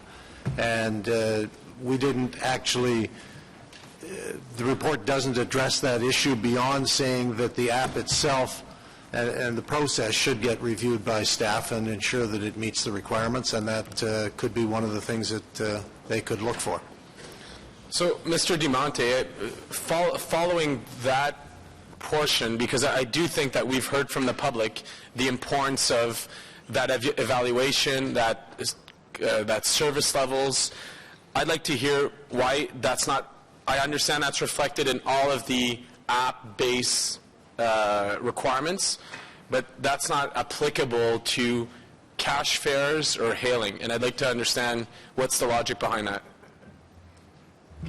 Vice Chair, you're absolutely right. We've added it as per the recommendation. If a taxi company wishes to have an app function, they have that function available. We're recommending that's there.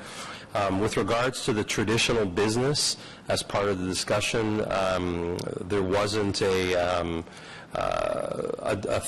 discussion on that per se. Again, as we approached looking at this, we were looking at creating a category as per your direction to entail new technologies, and a lot of what the traditional taxi industry already had was left in place. What was done in the process of the preparation of the document and receiving the KPMG report and their extensive work was just removing burden, the regulatory burden, which was another objective that we had. And so that really fundamentally didn't come up. We didn't think of how can I, if I use a cash transaction, how can I rate the driver? It was the app was more apropos to be able to do that. So we said, yeah, if you have an app, you should have those elements, the same customer service elements that you've described that I can rate good, bad, and it can be transparent to everybody on the app. But we didn't look at hailing, picking up in a street corner or the cash transactions to have that function, quite candidly. So I'm curious to understand, though, if someone wants to provide feedback on the ride that's hailed, how would that be done? So as it is done today, even before we've had these discussions, that can be communicated directly to the taxi company by way of letter, by way of phone call, by way of thanking somebody that they did great service. And that's been traditionally the method, and we didn't enter that realm of discussion at all in our thinking through this process. I think it'd be important to bring, if we're bringing transparency on one element or the discussion around the app and the rating, it should be equal across the process. Another question. So yesterday we heard from some of the owners of the companies that they wanted to keep the courses. They wanted the 8-year maximum on the vehicle. They wanted the hailing in the stands. If we're removing these requirements as part of the taxi portion of it, but if they're asking for it, are we amending the report to reflect what they've asked? I'm curious on how you're seeing that evolve. Vice Chair, and there's been a lot of discussion about the report and about rather the training and where it came from and its history and, you know, before technology, so BT, it was about wayfinding and using maps, etc.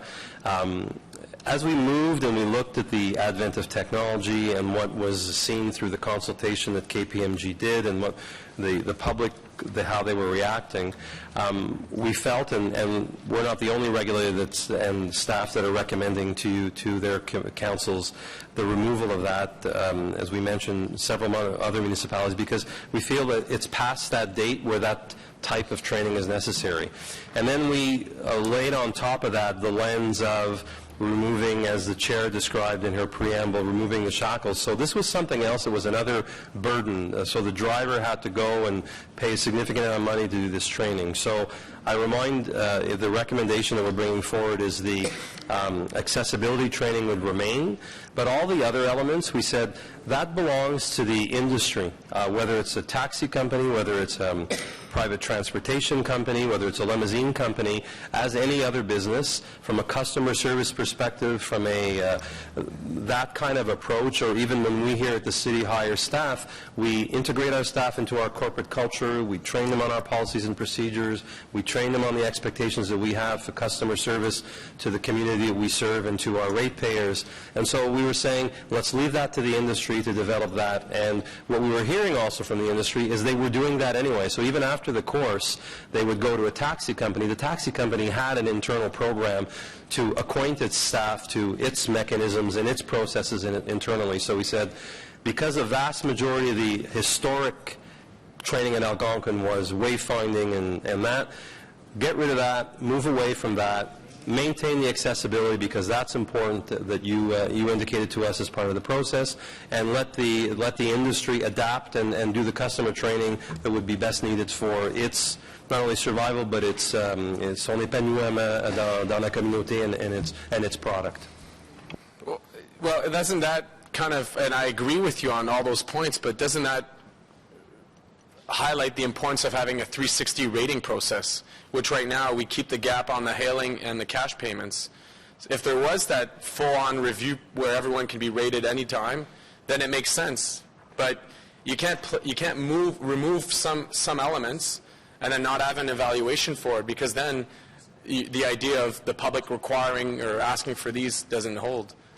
Again, Vice Chair, as we said to the taxi industry, you can add an app, and if you had an app, you should have those elements of the app that allow a customer to rate the driver easily, and that's transparent, as you've indicated, Councillor.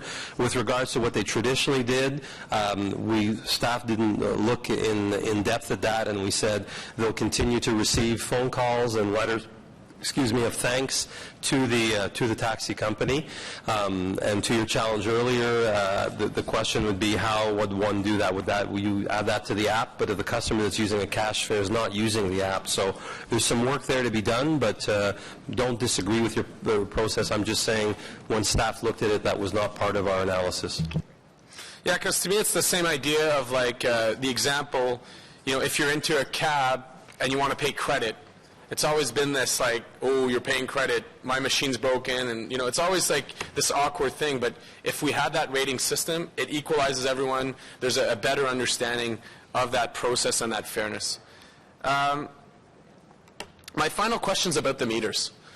So I understand the report, I understand the direction, but I think that the meter issue will continue to hurt the industry, because if we were able to set the maximum rate and let the companies or whatever set, depending on high volume, high fee, low volume, low fee, then it allows the industry to compete against PTCs directly. I'd like to hear from you on what could we do relating to the meters to evolve that process. We've talked yesterday about an application. I'd like to hear more from you on that. So, Chair, we have started moving towards there, I guess, in the proposal that you have for your consideration. By adding to the taxi industry the capability of having an app, we're allowing them to directly compete, for lack of a better term, but directly have the same advantages that the private transportation companies have, except for surge pricing. We're talking about a maximum there, but we can talk about that if you require. On the other side, on the meter, there is still a need, we feel, in the traditional sense of the term. There still are customers, and as we heard even from the industry yesterday, Mr. Way mentioned, a vast majority of their business still is the old simple telephone call to the taxi company. So there's still a huge portion of their work that is done that way. And then traditionally those people enter the cab, the meter fare, which is fixed, and they work and they can move forward. And they know exactly what the cost will be. With regards to the meters, and I know we've had an offline discussion about that, and it's something that perhaps now with new technology, can a meter be adapted that it can adjust price based on, I don't know, on Tuesday evenings when the movies are 2 for 1, taxi prices are 10% less because the company decides to offer that discount, and that can be reflected in the meter. We're not aware of technology that can do that, and our current structure wouldn't allow that. Those meters are inspected by us, they're secured, and we ensure that what's on the meter is a correct price based on all the parameters it's required to reflect, so the customer has a consumer protection with regards to what's on the meter. So we, again, interesting thought. In fairness, it was not something that we explored, because as part of staff's analysis of this was look at integrating new technologies, which we've done even on the taxi side. They can have an app, and the more traditional basic principles of the service remained intact. I have 3 quick questions about the PTC. Talk to me about the non-smoking rules we have at the city. Would they apply, yes or no? Sorry, I only have 33 seconds. So yeah, I'm sorry. We'll have to get back to you, Councillor. In our minds, they would be considered a business and they would have to comply. And then Ontario plates only, not, can you clarify that as well? As require PTCs to have Ontario plates only? PTCs won't be allowed to operate if they have a Quebec plate. They can have a Quebec driver's license, but not a Quebec plate. So it would be all Ontario plates, and yes, it would have to comply for all PTCs licensed here. So I want to dismiss the Quebec discussion because I don't want a Florida plate here. Is it Ontario plates only? Yes. Thank you. And then final one, would we be able to add a requirement to the PTC on maximum fuel consumption per car? Have we thought of that? They talked about green fleets. Is there a way we can, if we set out the average in 2016, I looked online at the natural resources, it's 9.5 liters per 100 kilometers. Why not set that as a baseline for the PTCs? It was not something we explored in the discussion. And I turn to legal. Could we implement that as part of our regulatory requirements? Yeah, it wasn't within the principles at all, but I guess the question is, could we impose it in the regulatory requirements? We haven't consulted our... Yes, we could. I've been told. Thank you. Thank you, Councillor Fleury. Councillor Kadri. Thank you very much, Madam Chair.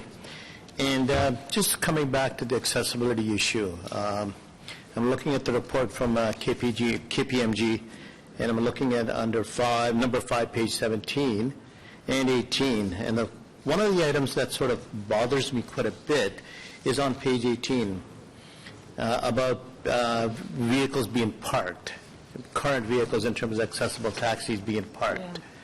And you mentioned in the report that you'd have to provide or city would have to provide an incentive for those vehicles to, maybe put back on the road. And you recommend some target dollars at 30 cents, 38 cents, of various charges. In terms of the recommendation that you put forward, and staff has put it in their report of 30 cents, is that enough to put those cabs back on the road, in your opinion? The way we calculate it is by looking at the incremental cost of operating accessible cabs, multiplying it times 187 accessible cabs, and then dividing it by some sense of the number of trips. We don't have an absolute value for that. So the 30 cents, if it was applied to all of the trips in non-accessible vehicles, would be enough to make accessible vehicles competitive with the non-accessible vehicles from a cost point of view. Now, we only suggested applying it to fleets that don't have, that aren't meeting the 15%. So taking Blue Line as an example, they have an accessible fleet. You wouldn't charge the 30 cents on each of their vehicles, but they may have to adjust their stand rates, and provide a lower rate for an accessible vehicle in order to keep them on the road as well. But the things such as the TNCs, if they don't have accessible cabs, would make a contribution. So if all of the fleets were contributing about 30 cents a ride, you would be able to have an economic, accessible cab fleet in operation. But the rule would apply also to, obviously Uber is where we're going with this, that their fleet would be operating also at 100%. Am I assuming that correctly? I'm assuming, we did the calculation assuming, if they did not have any accessible vehicles, they'd be contributing the 30 cents, and that would go to a fund that would support the accessible cabs that are on the road. Okay. Coming back to staff. 30 cents per trip, I'm sorry. Right, yes. Coming back to staff on that question, in terms of the accessible portion or accessibility cabs or service, whatever you want to call that, has two components. One is the AODA compliance in terms of looking at the whole issue, and the other is cabs that are available for wheelchairs. How do we distinguish that when we are going to Uber to ask for that service, or do we distinguish that? So Chair, we're not asking Uber for that, or the PTC for that, so that's where the levy would come in. So the question perhaps doesn't get posed that way. The levy would then allow us to, through work, validate, increase, and bonify the accessible transportation that we have on the traditional taxi industry side of the equation. So it doesn't play in that realm at all. Okay, but Mr. DeMonte, in terms of the accessible cab item, there is a certain amount of vehicles that are able to carry wheelchairs, as an example. If Uber gets into this business, are we going to be looking for that service from them, or are we just asking for a fee in order to supply the current industry or current taxi? Through you, Chair, no, we will be just asking them for a fee. We will not be asking them to provide that level of service. Okay. And if that fee is determined to be higher than 30 cents, in your, with my motion, if there's a review done 6 months down the line or a year down the line, or both, can we adjust that number? Or are you going to be able to put that number as such that it's adjustable? Again, we are starting this with a negotiation for a levy because we don't have the authority, even though we're asking for formal authority. It would be different if we had formal authority. We can impose based on our costs, our true costs.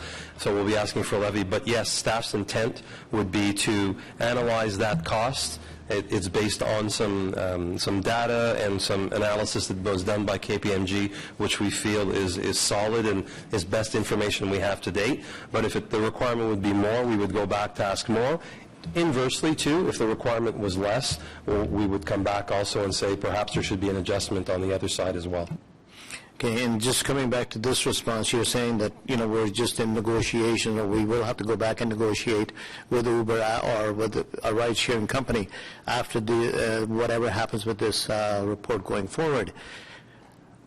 And you said earlier that you have had discussions with the company, and they're willing to participate in discussion, but there was no guarantee or no discussion on the amount that was recommended by KPMG in their report. That is correct, Madam Chair. So the number is still up in the air? That's correct. Okay. In terms of the accessibility part of the operation, and that my concern is not only from an accessibility point of view for, our community, but there are people that have other disabilities, and we've talked about that in the motion in terms of, vision restrictions and so on and so forth. Beyond that, though, is there other measures or will we be asking for other measures in the new proposal with Uber to say that any disability that is identified by the AODA would be covered?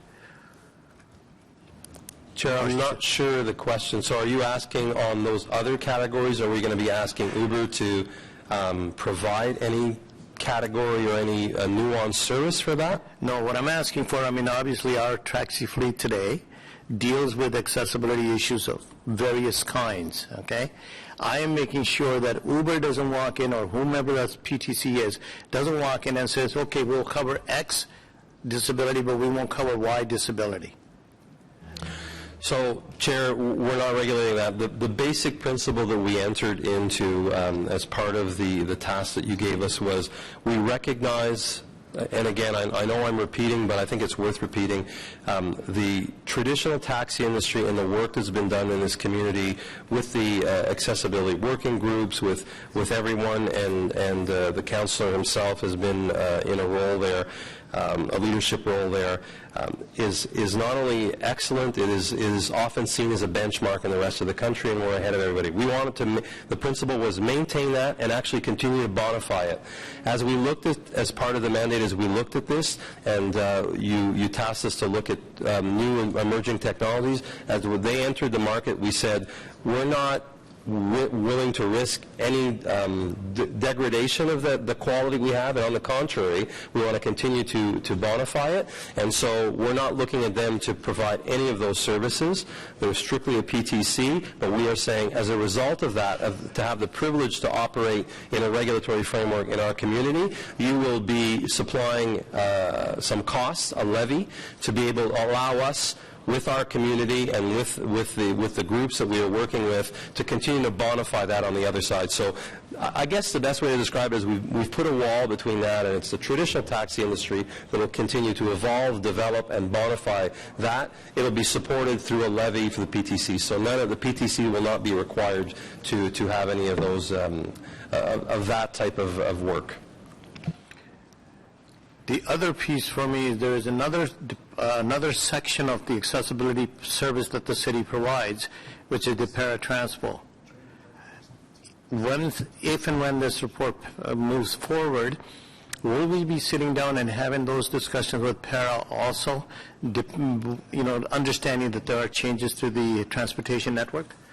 Chair, that's an excellent question. They will absolutely be part of the working group and committee that will be struck to be able to do that work. They are a key component, and as you're well aware, but I think it's important to say, and the question allows it, so we can take a broad approach and look at all the components of services that are provided for the community with regards to that. So paratransfer will be a key component, and they also have not only the vehicles they provide, but they have the whole program of taxi chits too that the levy will be able to bonify should we decide that that's the best proposal to do. In terms of the question that my colleague, Councillor Aguilar, asked about the time factor through Mr. O'Connor, Is there an issue, and I'll go back to Mr. O'Connor, in terms of the time factor from an accessibility point of view, that we need to do this today or this month or wherever, or do we wait for another 4 months, 6 months, whatever, till we work out some of these details on the accessibility aspect of it? Madam Chair, no, I don't believe that there's any requirement to do it today again. And yes, I mean, I would be candid from my legal perspective that I would like some opportunity to work out some of those details if that was the intention of council in 6 months or 12 months or that timeline, yes. Thank you very much. Thank you, Madam Chair. Thank you, Councillor Cadre. Councillor Brockington. When you determined not to recommend that the PTCs were to have cameras, did you use a set of criteria to make this decision? Chair, no set of criteria to make the decision other than understanding that the business model, we hadn't seen it operating anywhere with that, and so I'll pass it over to it. Madam Chair, as supplemental, I don't believe KPMG recommended it, so that was part of it. But as I indicated earlier, for empirical evidence, we didn't have it in front of us, so we didn't make that recommendation as we did in 2005. Okay. Madam Chair, has there ever been an independent assessment of the cost structure to drivers specifically, all the costs that are involved to operate? Has there been an independent assessment or review of the structure of the industry, and have any recommendations on how to restructure?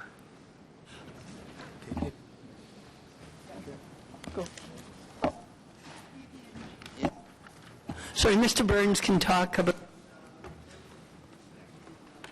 did in this area. Can you repeat that answer? Your mic was off. Mr. Burns is going to provide comment on that, as they did do some work in this area. We actually engaged Heron Associates to publish a paper called Taxi Economics, Old and New, which was put out as part of the consultation process to give a good sense of the economics of the industry. And that report would indicate that although a lot of people would like to blame the city for all of their challenges operating in this industry, a lot of those challenges are not the city's doing. Is that correct?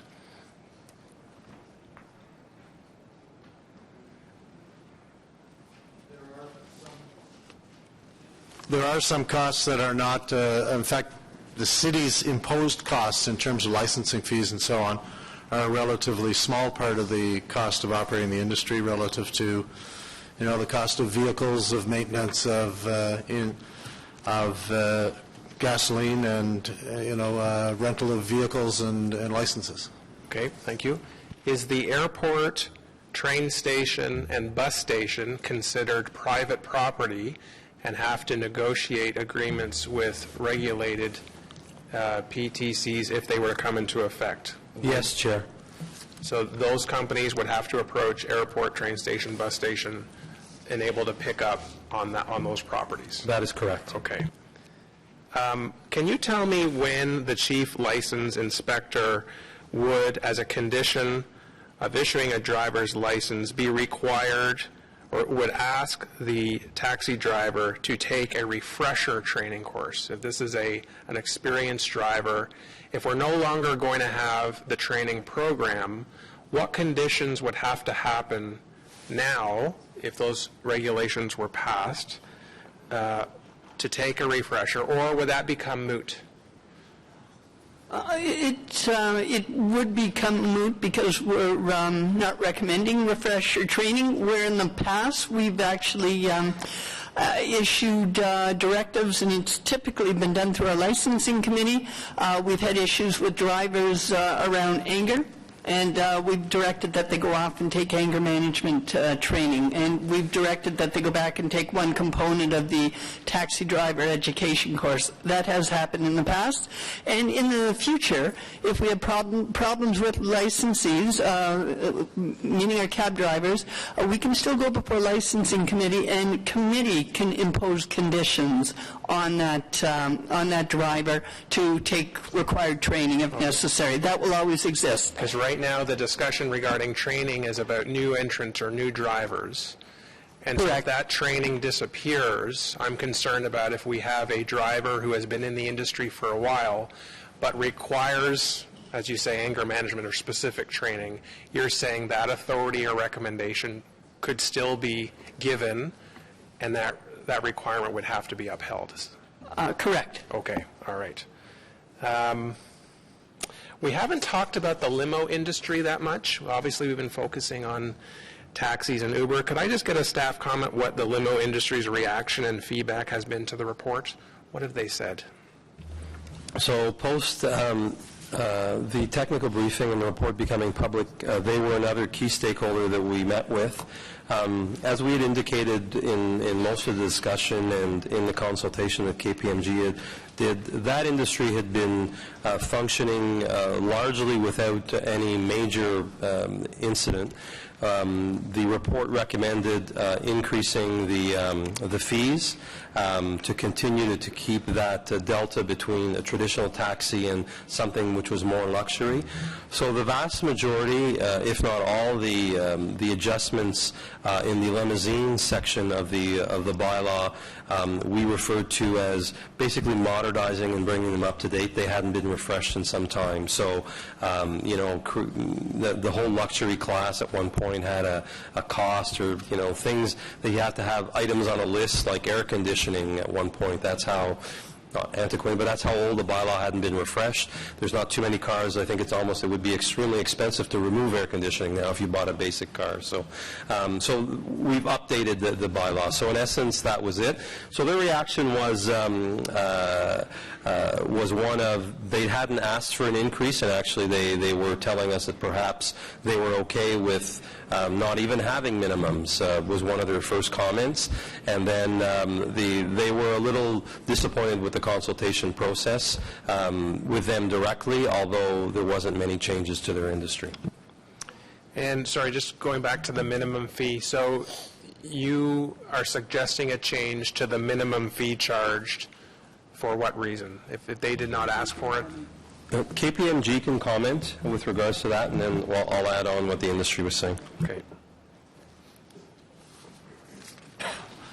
So the challenge is really drawing a distinction between what's a limousine and what's a taxi. The increase in rates was, as suggested earlier, just to make sure that there's a differential between the cost of getting a limousine from the airport and going to Canada and the cost of getting a taxi and going to Canada. And given the distances and the taxi rates now, there wasn't much of a difference at all. And it had been many years since the rate for the minimum charge for limousines had been set. So the question was really just making sure there is a difference between the categories, and that it wasn't possible to use a limousine license to become a taxi. Finally, my next question is about next steps. So council will approve something, a package of recommendations next week. What does staff do after that happens? What are the next steps then?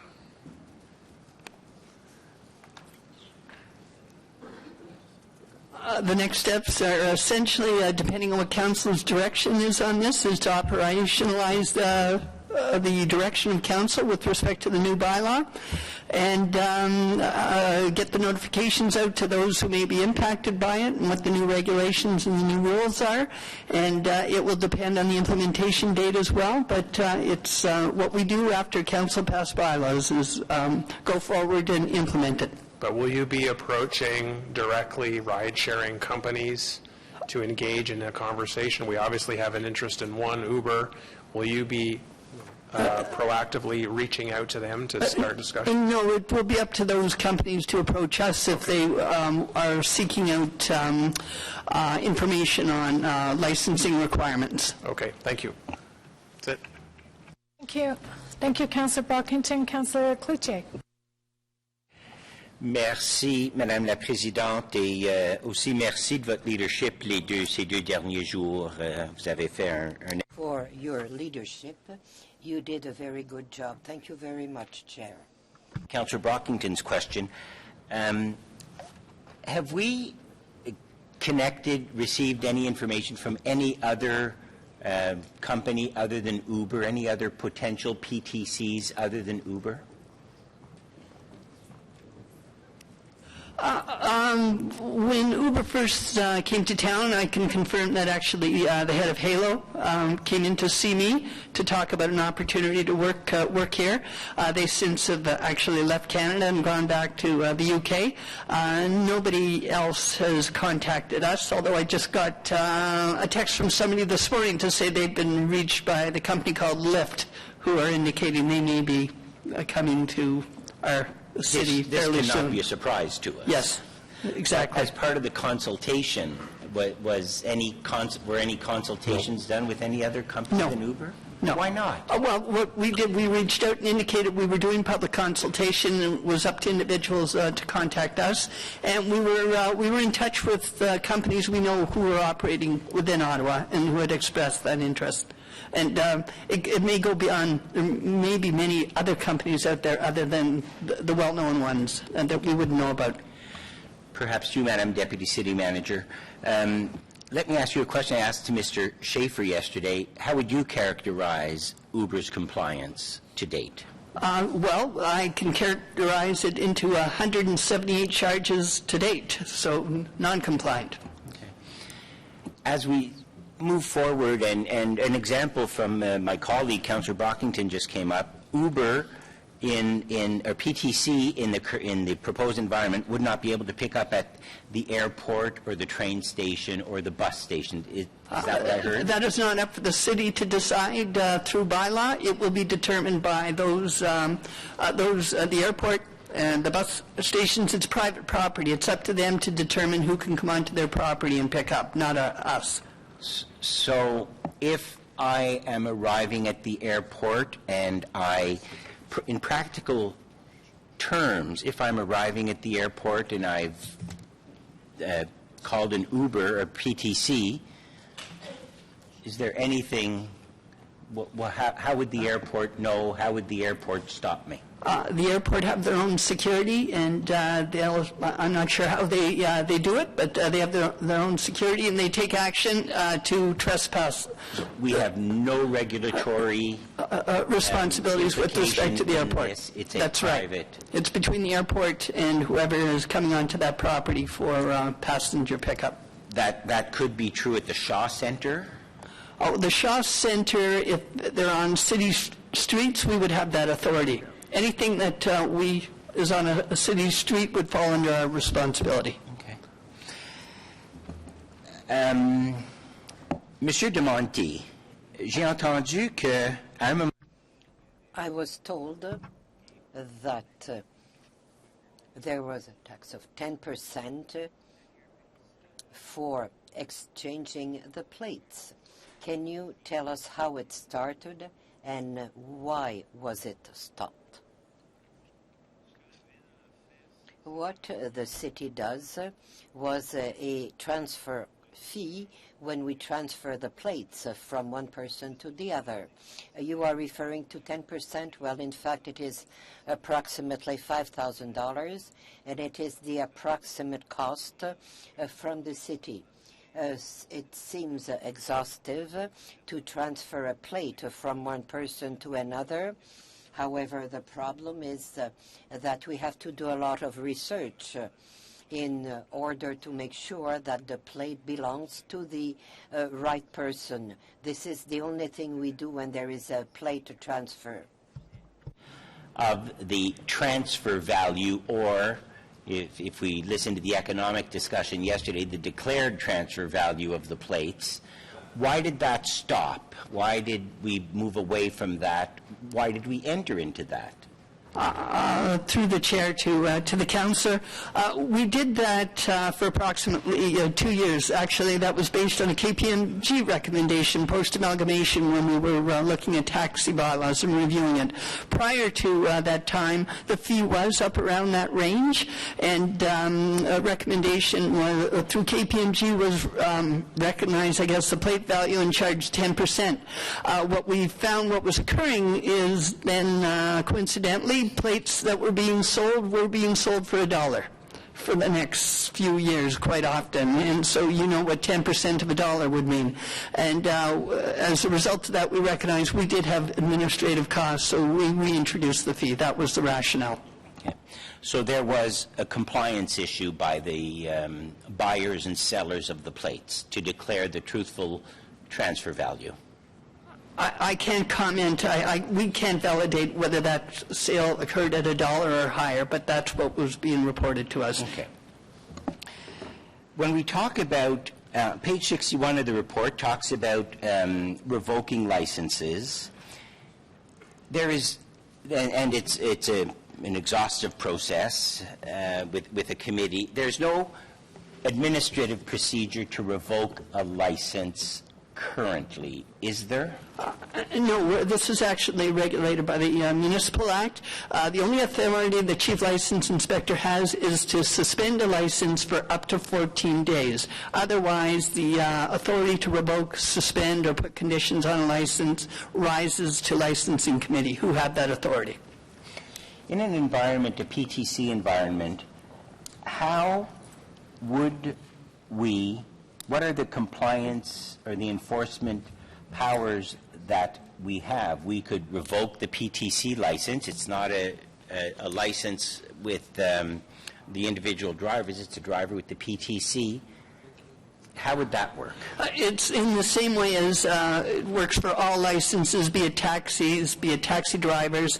Once again, the Chief License Inspector would only have the authority to suspend the license of the PTC for 14 days, and then any additional authority to revoke or suspend further would have to go to licensing committee. It works the same for all of our licensing categories, whether you're a licensed tobacco vendor, a restaurant, the same rules apply. And at that time, we'd expect the PTC to shut down the app or shut down accepting rides in this geographical area over which the city has jurisdiction? That's correct. That's our expectation? That's right. Okay. Just one final, Madam Chair. The compliance and audit provisions, to examine drivers' security, police checks, or driver's licenses, and the age of the vehicles, those records we expect would be held electronically. Is that correct by the PTC? Actually, it could probably be in both forms. They could probably be in paper form as well, too, but certainly they'd have to be made available to us for examination to ensure that they're in compliance with the regulation. Any provision, or I haven't seen any in the report, any provision for surprise spot audits, or is it? We don't need those provisions. Those are all part of our investigative techniques. Once we have the ability in the regulation to ensure that they are compliant, we would use all techniques available to us to ensure compliance to the regulation that you would have passed. So surprise inspections, regular requirements of them to furnish us information, undercover operation, all those techniques are used to a satisfaction and ensure that the operator is compliant to the regulation. Just last final comment. Is there any provision to ask the PTC to provide us with, whether they're being audited or not, whether there's a verification process on or not, to provide us with regular reports as to the suspension of drivers, the drivers that are not complying with insurance requirements or not safety check, but police check requirements? Our approach would be less on the negative, but more on the positive. We would want to assure that we would be asking them to regularly report to us everyone that is officially certified, for lack of a better term, or a driver in compliance or a vehicle in compliance, to have those documents available, and that every one of the drivers that are operating are compliant. Those that have indication issues and all that, that's between them and the PTC, but we would assure that anybody that is operating is in compliance with the regulation. Really the last final question. Mr. O'Connor, I understand that some records will be held in paper form, but I think most of the records will be held electronically, probably on a server outside of our jurisdiction. Is there any impediment in accessing that data given the server might be outside our jurisdiction.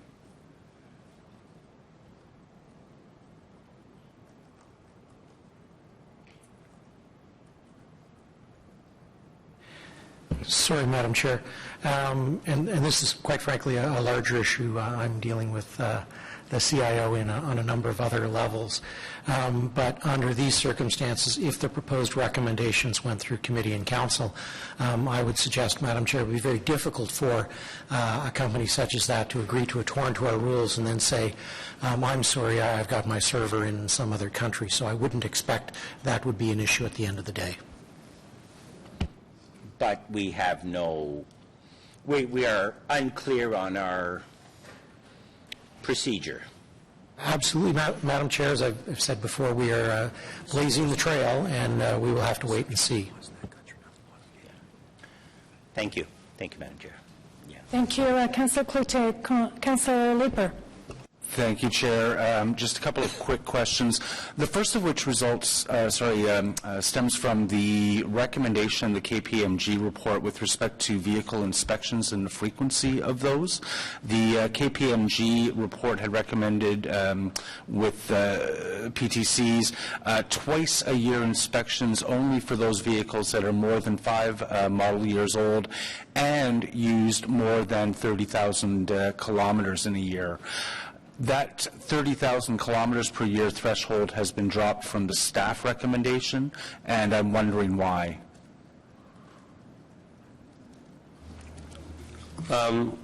Following consultation with some different groups, there was some adjustments made, and we retain the fact that we believe that for the PTCs in particular, and the low usage, the less commercial, that perhaps, and also with our colleagues in Toronto, that after 5 years, twice a year, without a kilometer limit was necessarily not onerous, but wasn't required. As long as we were inspecting them twice a year after 5 years, we felt comfortable that would ensure public safety.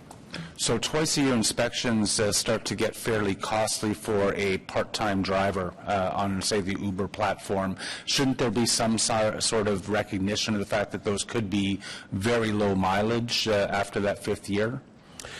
Chair, I don't deny that that could be true. Again, as one of the basic principles of public safety, when we had that lens on, we said we want to have it was equitable across all categories, and the same standard was imposed on all of them. And we felt that while there may not be a lot mileage, nonetheless, we thought that twice after 5 years, it's not onerous for a commercial vehicle that will be having transporting passengers. Would staff object to putting in some sort of a differentiation between low mileage and higher mileage cars? We could look at it, but we're not seeing the need to do it at this point. And I think we are going to be reporting back on the implementation of this bylaw and how successful it is. We certainly can look at it over the next year and just see if it's warranted. Okay. The second question I had is with respect to that 10.5-cent fee. Thank you. Is with respect to that 10.5-cent fee, which, if I understand, might be adjusted a little bit today.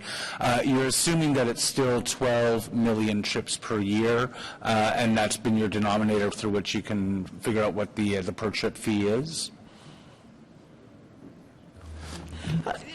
The 12 million trips a year is based on what the taxi industry is believed to be doing. It might be less now, it may be more, and that's what that was based on, and coming up with a fee per fare that it's estimated would cost through licensing fees a taxi driver, and that's what our fee is based on. And yes, there is going to be a recommendation to round that up to 11 cents.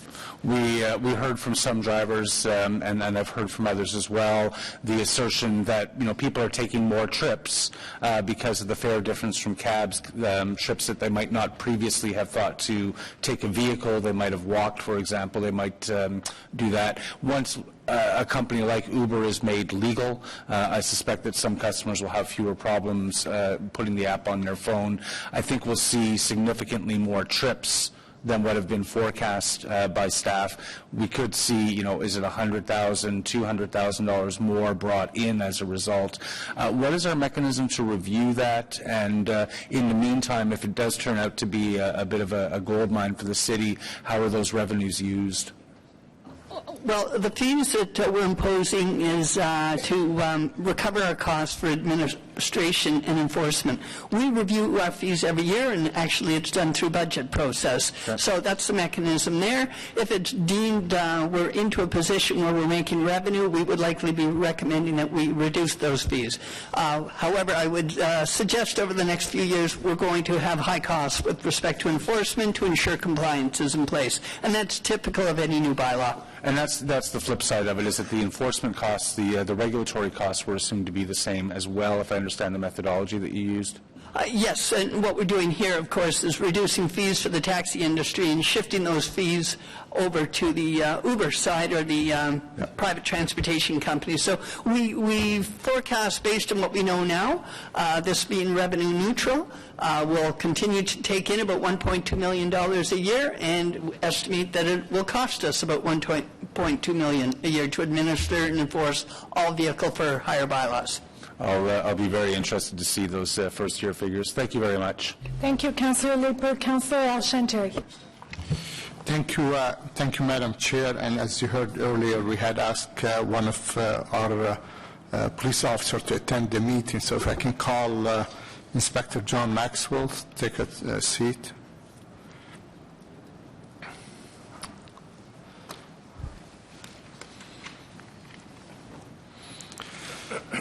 Good afternoon, sir, and thank you very much for joining us on short notice, but nevertheless to a very important issue. If you can start, Inspector, by telling us a little bit about yourself so the committee member and the resident would know who you are. Certainly. My name is John Maxwell. I'm an inspector with the Ottawa Police Service, 31 and a half years service. For the last 4 years, I've been in charge of the major case investigations section of criminal investigations. That's basically homicide, robbery, sexual assault, domestic assault, crimes against people, basically. Can you bring the mic a little bit, or bring yourself a little bit closer to the mic, sir? So one of the questions we're asking, as you know, we had the camera a few years back now. It seems like a long time, but when the city mandated the taxi cab to have an inside camera for the safety of the passenger and the driver. So can you tell us, like, since I know the history, but since we had the camera in, how many times the police has to access those camera or ask for the footage? Because I believe you're the only authority can check those cameras, if I'm not mistaken. I have a report that was prepared by the Forensic Ident section, the Imaging Services Unit, that I'd asked to refer to. Okay, please do. So the total number of downloads, this is downloads, this isn't just viewing the camera footage, because we might view the cameras more frequently, but the times we actually download because we see that there's evidence on the cameras. The program started in 2009. We didn't have very many, only 4.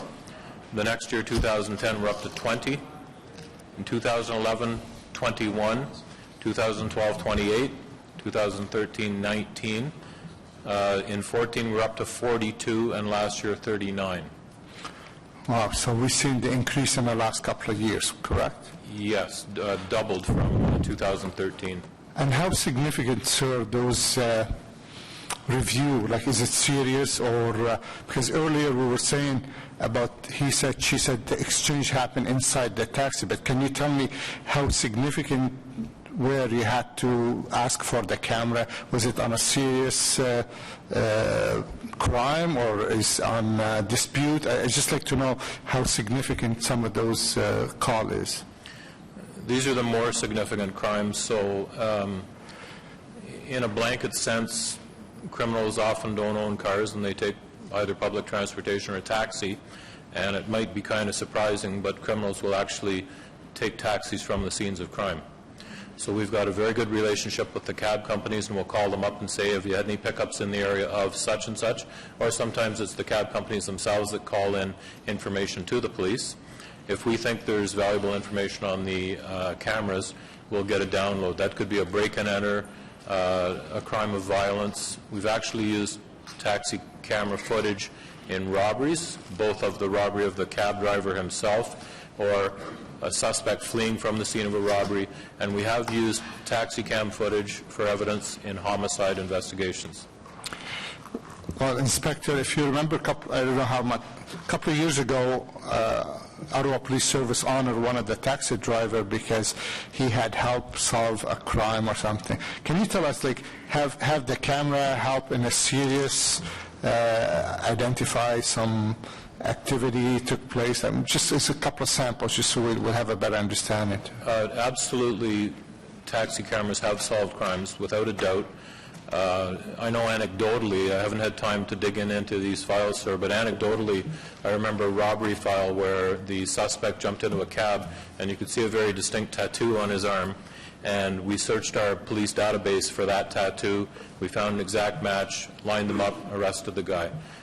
We've also used taxi camera footage in homicide investigations because as we investigate the homicide, sometimes we look before the homicide and after it, and we'll actually see people maybe gathering or grouping, and we'll put them together. That's valuable information. We'll see their clothing. We can see things that we can ask for in a search warrant. We can go to a judge and say we need to find that red hat that is in this camera footage. So it's invaluable in some investigations to us. Well, thank you very much for that, Inspector. And as we see ourselves more and more, as I said earlier, some of the camera we installed on school buses as a pilot project, it gives a good result. A lot of people avoid crossing or passing the school bus when they know there's a cameras. We've seen the benefit of the red cameras at the intersection, and obviously the city is promoting to have more of those on a busy intersection. And I'm sure you know as well as I do that Toronto Police Service and the OPP, they have pilot project on a body-worn camera.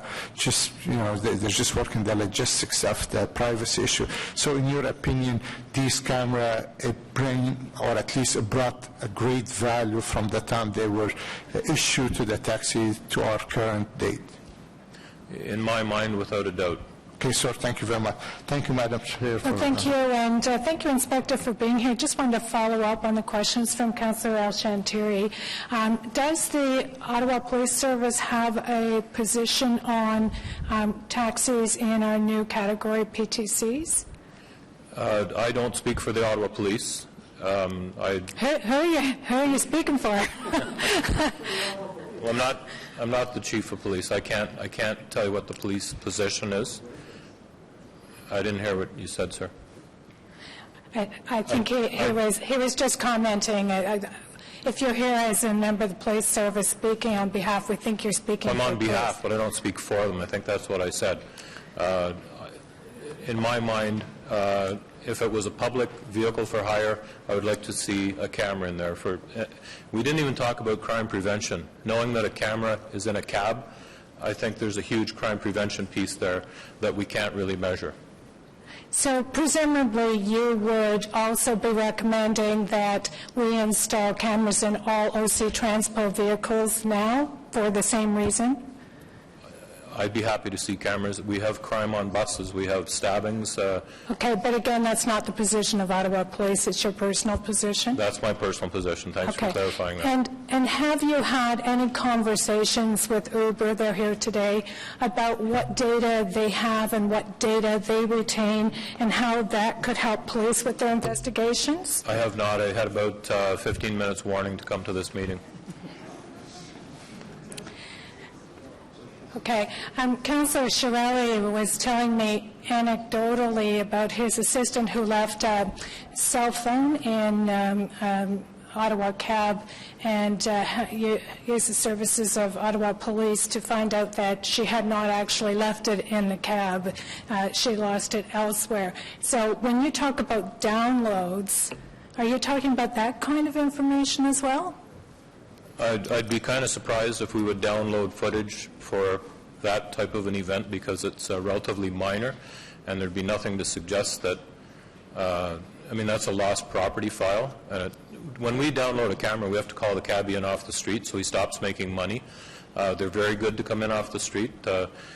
We've had times, I know for a fact, where we know the cab was silver and it was a Chev, and that's about it. And we've started to pull in all the silver Chevys, and they've all come lined up. We check the cameras. Nope, not you. Thank you very much. Not you. Thank you very much. So I'd be kind of surprised if the resources would be put into a cell phone left behind. Okay, well, we'll leave that to Councillor Shirley to explain, but he did say that they did use the services of Ottawa Police for the lost and found. Sure. Well, thank you very much for being here. Okay. Moving on then to Councillor Drews. Thank you, Madam Chair.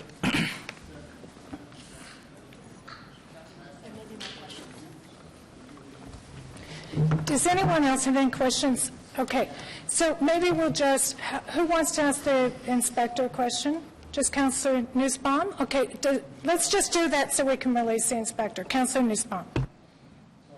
Just a quick question through you, Madam Chair.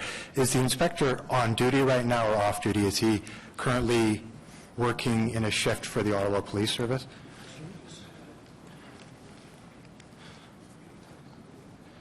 "5 minutes ago I went off duty, but I'm happy to remain. My shift ends at 3, my formal shift, but I'm okay, not no, sure. that's important. Thank you. I'll speak as though I'm on duty. No, I'm done. Thanks. Councillor Black.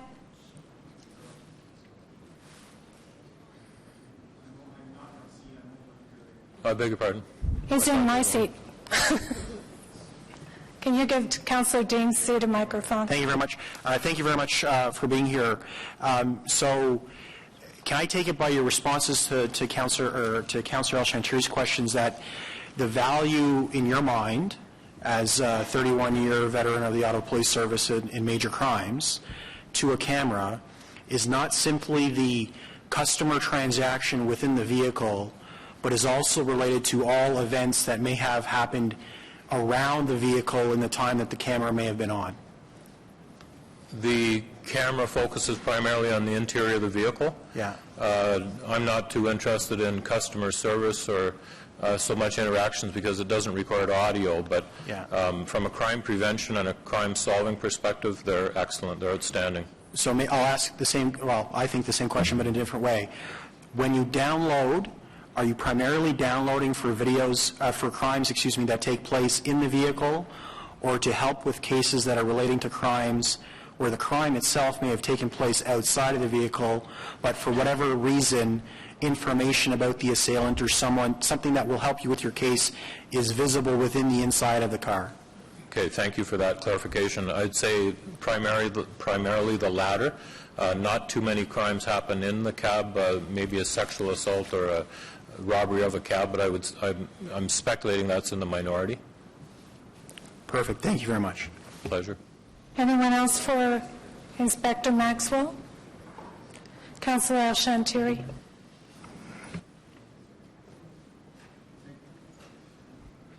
Thank you, Madam Chair.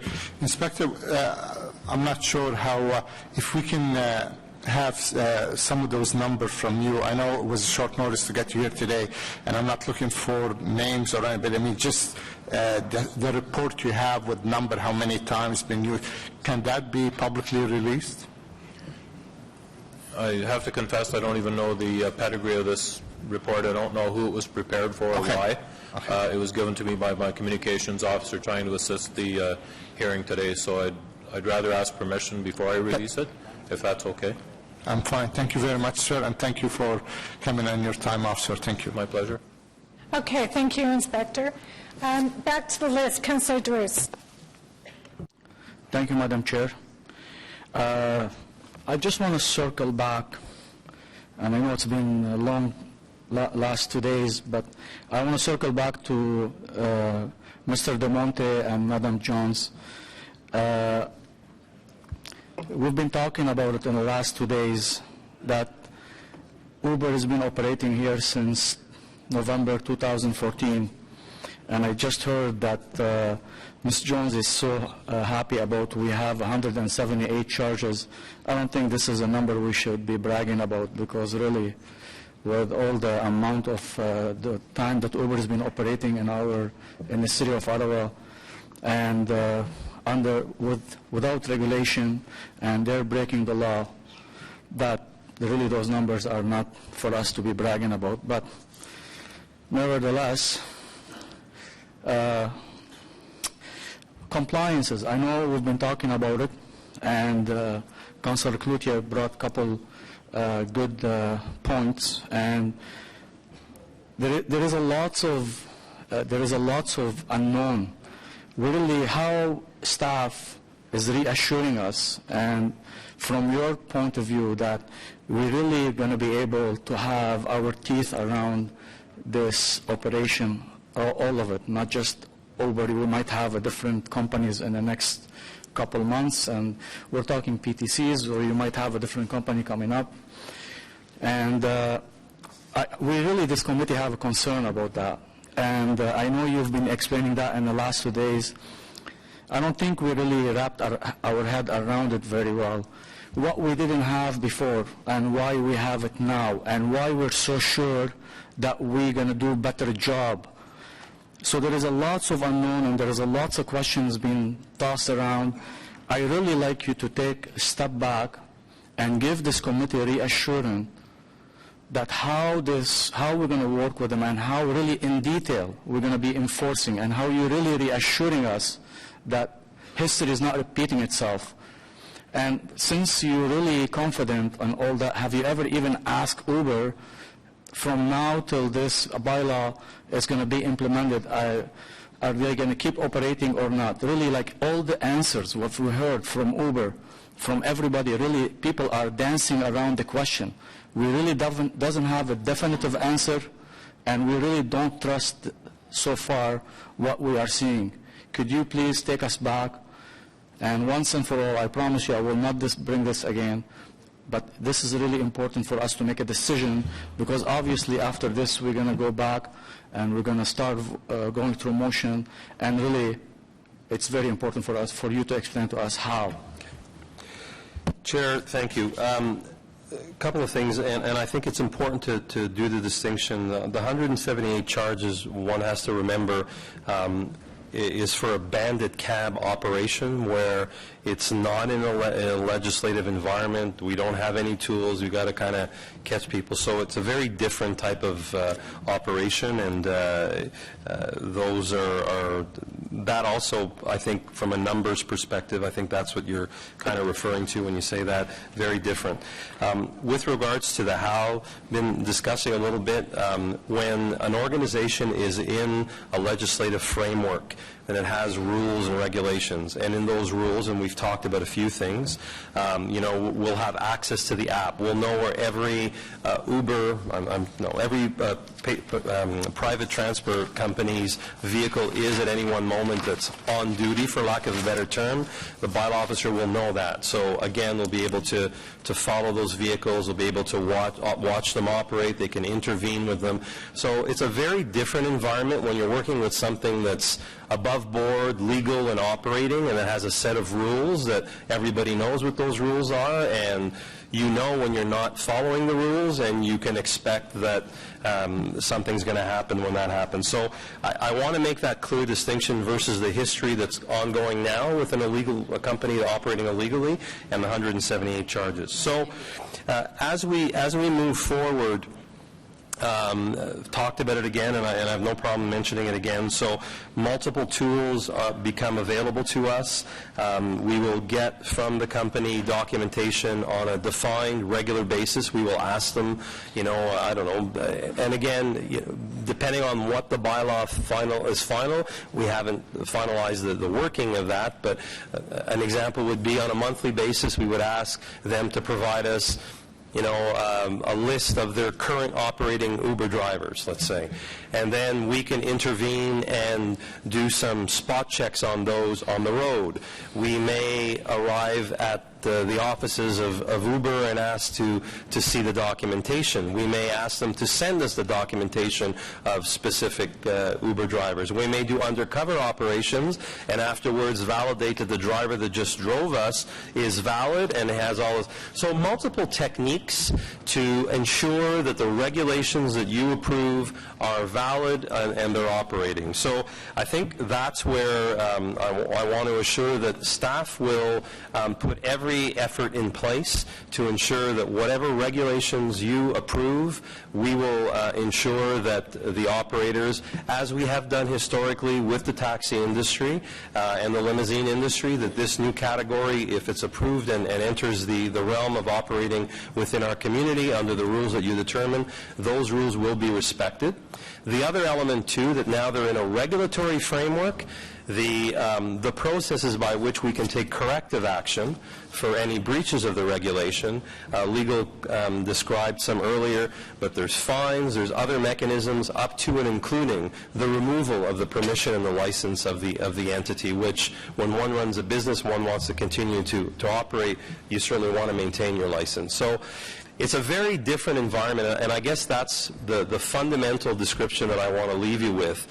What's currently happening now and the tools we have now for bandit cabs is very, very different than an operation. And as we see currently with the current taxi industry and the limousine industry, legal entities that fundamentally respect the rules. Yes, there's on occasion issues, but we have processes by which we can take corrective action, ensure that the regulations you've put in place are enforced. One would submit to you that if that happened with private transfer companies, private transportation companies, the same thing would happen there if everybody's working in good faith. So thank you, Mr. DeMonte. This is a very good point you brought. So really they've been operating for almost a year and a half without, why do they really need your license? Like you can revoke your license from now till the end. Like my point trying to say and trying to make here, they haven't showed any. Yeah, maybe you have a different reassurance. First of all, how are you confident that they're going to give you the access to their app? Is it something that we didn't have before that you're going to have right now, like to the back door of their app, and then so we can be able to do all these checks? They have told us in discussions with them, when the proposals that are before you for consideration came out, that they would comply with them. As staff, we take them at their word. The regulation that are in place, I'm expecting that they will, and we will enforce it. So I can't really go much further than say I'm assuming to take them at their word that they say they're going to operate in legality, and that we'll enforce that. Well, yeah, but their word has never been good so far. My other thing is, so are you going to have a plan in place after this bylaw goes, so we know?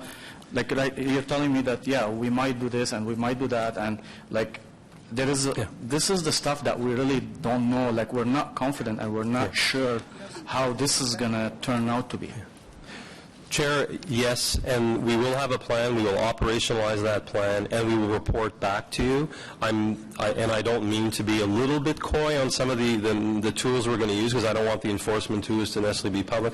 But to you as a policymaker, and absolutely you're right to task us that, we will operationalize this. We will ensure through our techniques that I'm being a little vague, perhaps, and then we will report back to you to ensure that the regulatory compliance is being met.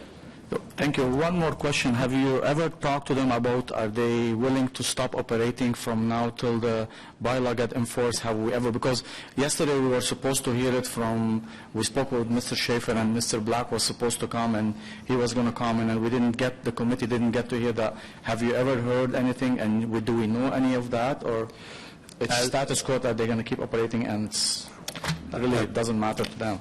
Chair, as you indicated earlier, Councillor, I know I was in a meeting when the chair asked them that question, and as was discussed earlier, the individual there didn't have the authority to make it, but as the chair took back earlier, she has indicated that she will be writing formally to Uber to ask them that very question, because I think one of your colleagues wanted that information before deliberation on the 13th. So I believe that your question is answered by that process.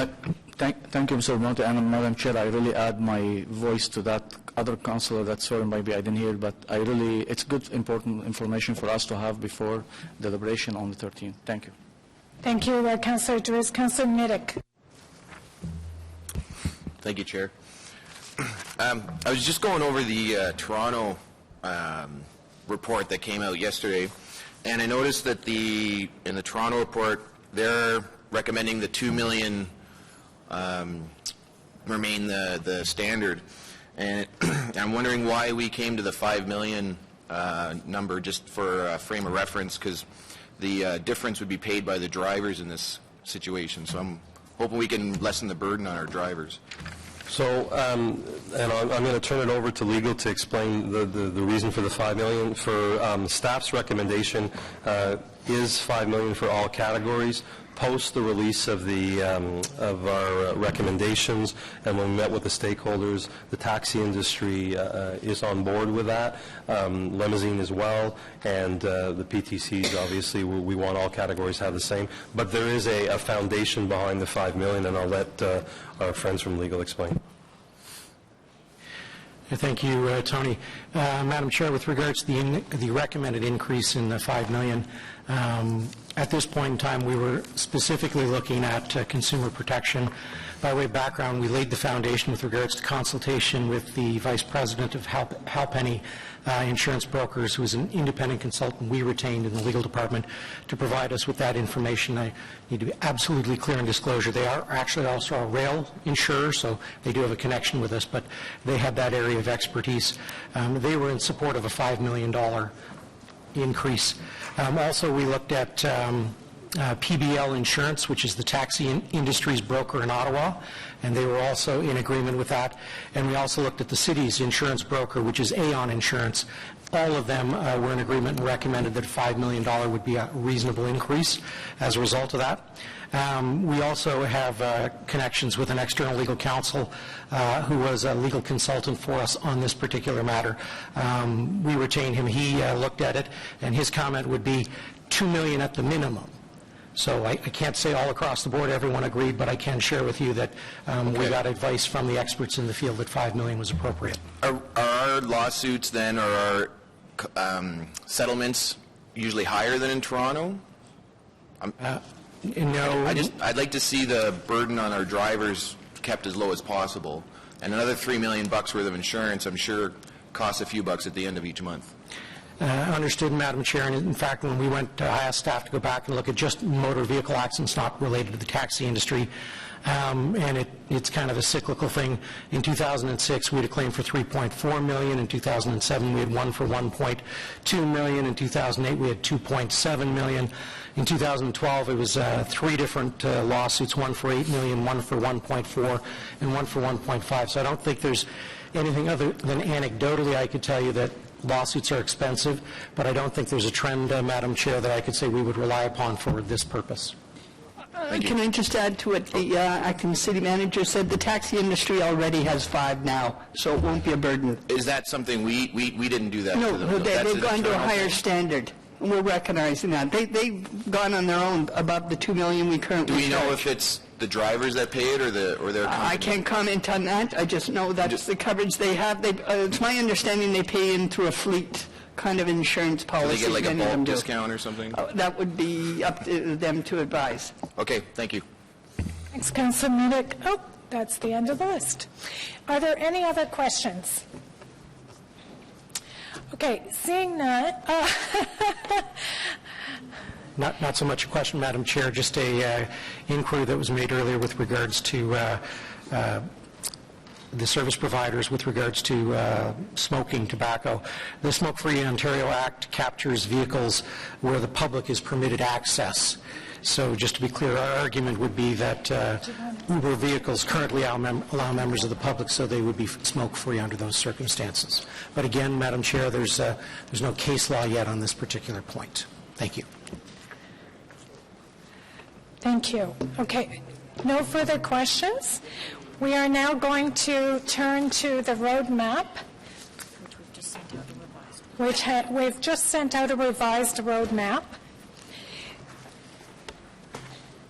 So we're going to start going through the recommendations in the staff report and we will take the motions that affect each of the recommendations as we move through. So, recommendation 1, that the Community and Protective Services Committee recommend that Council, 1, receive the KPMG report entitled City of Ottawa Taxi and Limousine Regulation and Service Review, attached as Document 1 and referenced in this report. Received?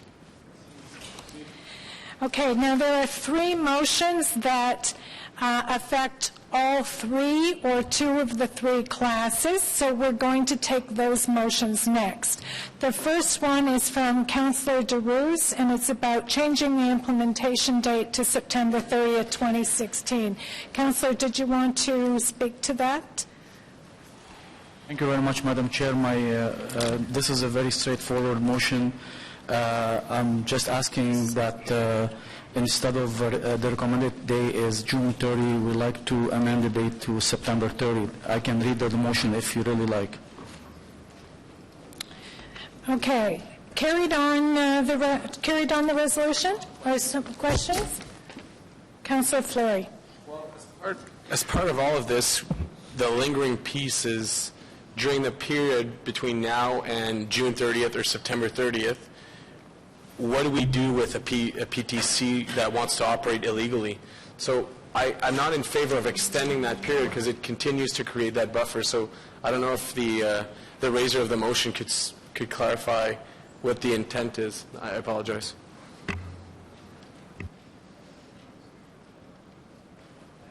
Thank you, Madam Chair. The rationale behind this, it's going to come to committee, to council on the 13th, and by the time we get all the paper, and by the time we be able to put the bylaw in place between our internal staff and be able to get all the proper information and the document from Uber, we're not going to be able in a timely manner. So we need to amend it. June 30 is just too short a time for us to adopt that. And I would just to follow on that, I would say that the industry did ask for more time, and PTCs will clearly need time to comply with the police checks and all of those things as well. In the intervening time, the city will continue to enforce the provisions of our bylaw. Okay, I'm not supportive of the motion. For me, it's an issue that if we're not ready for school-ready September, it's an issue. I don't know how other members feel, but I can't support that motion. Okay, we're going to call yeas and nays. Councillor Chiarelli? Yes. Do you need to? Okay, go ahead. Councillor DeRose? Yes. Councillor Reglai? Yes. Conseiller Fleury? No. Councillor Middick? Oui. Councillor Nussbaum? Yes. Councillor Kadri? Yes. Councillor Kakish? Yes. Councillor Brockington? Yes. Chair Deans? Yes, the motion carries. Councillor Nussbaum, did you have a question? Well, no, I mean, it was simply my understanding, because this had come up as a question that I had privately with staff, and I understood, as you, I think, explained, that this was about, it simply wouldn't be possible to have this regime ready by the end of June. So I actually think Councillor Fleury raised some really important points, and I would have liked to have agreed with him, but I think if staff are telling us we can't get this in place in the time in between now and the end of June, then I think for practical reasons, I just wanted to explain why I voted in favor of the motion. Thank you for that. We'll move now to your motion, Councillor Nussbaum, on the summary suspension of PTC limo licenses. Can you introduce your motion, Councillor? Yeah. Yeah, in conversations with you, Chair, and staff, the idea was brought forward to ensure that staff had the ability to suspend the license of a PTC in cases pertaining to bylaw breaches, conduct adverse to the public interest, or expiry of the licensee's insurance. This is an authority, I understand, that exists in the taxi bylaws, so it's just merely ensuring that the city has similar powers for PTCs. Question, Councillor Chiarelli. Thank you, Madam Chair. I'm just wondering from staff, would the recourse to this land with licensing committee, or how would this be administered?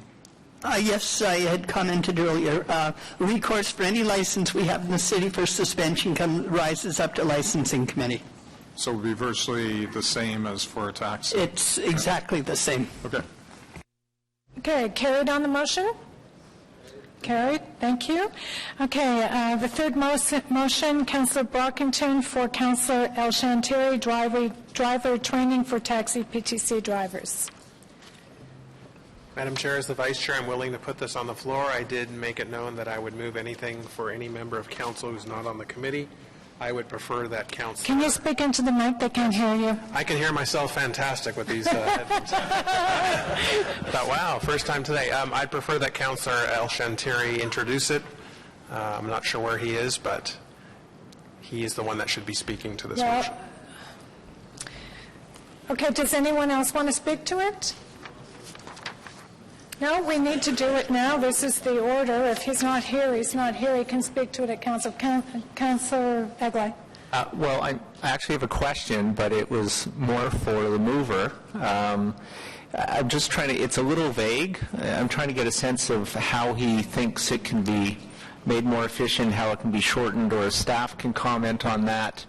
As I said earlier in the day, we heard from Uber yesterday, and the various taxi companies all have some sort of training in place already. So I'm wondering what the vision is to make this complementary, if you will. So I'm kind of with Councillor Chiarelli. I don't know if we can move this motion down to give Councillor El Shantiri an opportunity to explain the rationale. They are looking for him, but the clerk is telling me this is the time that we need to deal with this because it affects the classes, all three classes. Well, in the interim, maybe staff can speak to how they think, keeping in mind what they've heard from the stakeholders and the training courses they have, what might be of value in an external training course. Chair, staff cannot support the motion. That's not the question I asked you. Sorry, I apologize, Chair. What was the question? The question was, do you see any elements that can be incorporated into an external course that aren't already covered by internal courses of either Uber or existing cab companies? There's a component of the course that talks to customer service. That provides value, but in our minds, that can be provided elsewhere through the broker and can be done in that regard. We certainly did not, over the years, see the correlation from the taxi course and the benefits it provided in the field. So that's why, actually, the mover is right behind you coming in, so perhaps he can talk to it. Okay, so Councillor El Shantiri had a question on your motion. I've been sort of filling the air until you could get here, so my question is, the motion is a little loose in terms of what you're intending. We've heard from staff that, and from members of the taxi community, that there are existing programs with the various cab companies and also with Uber, either online or internally.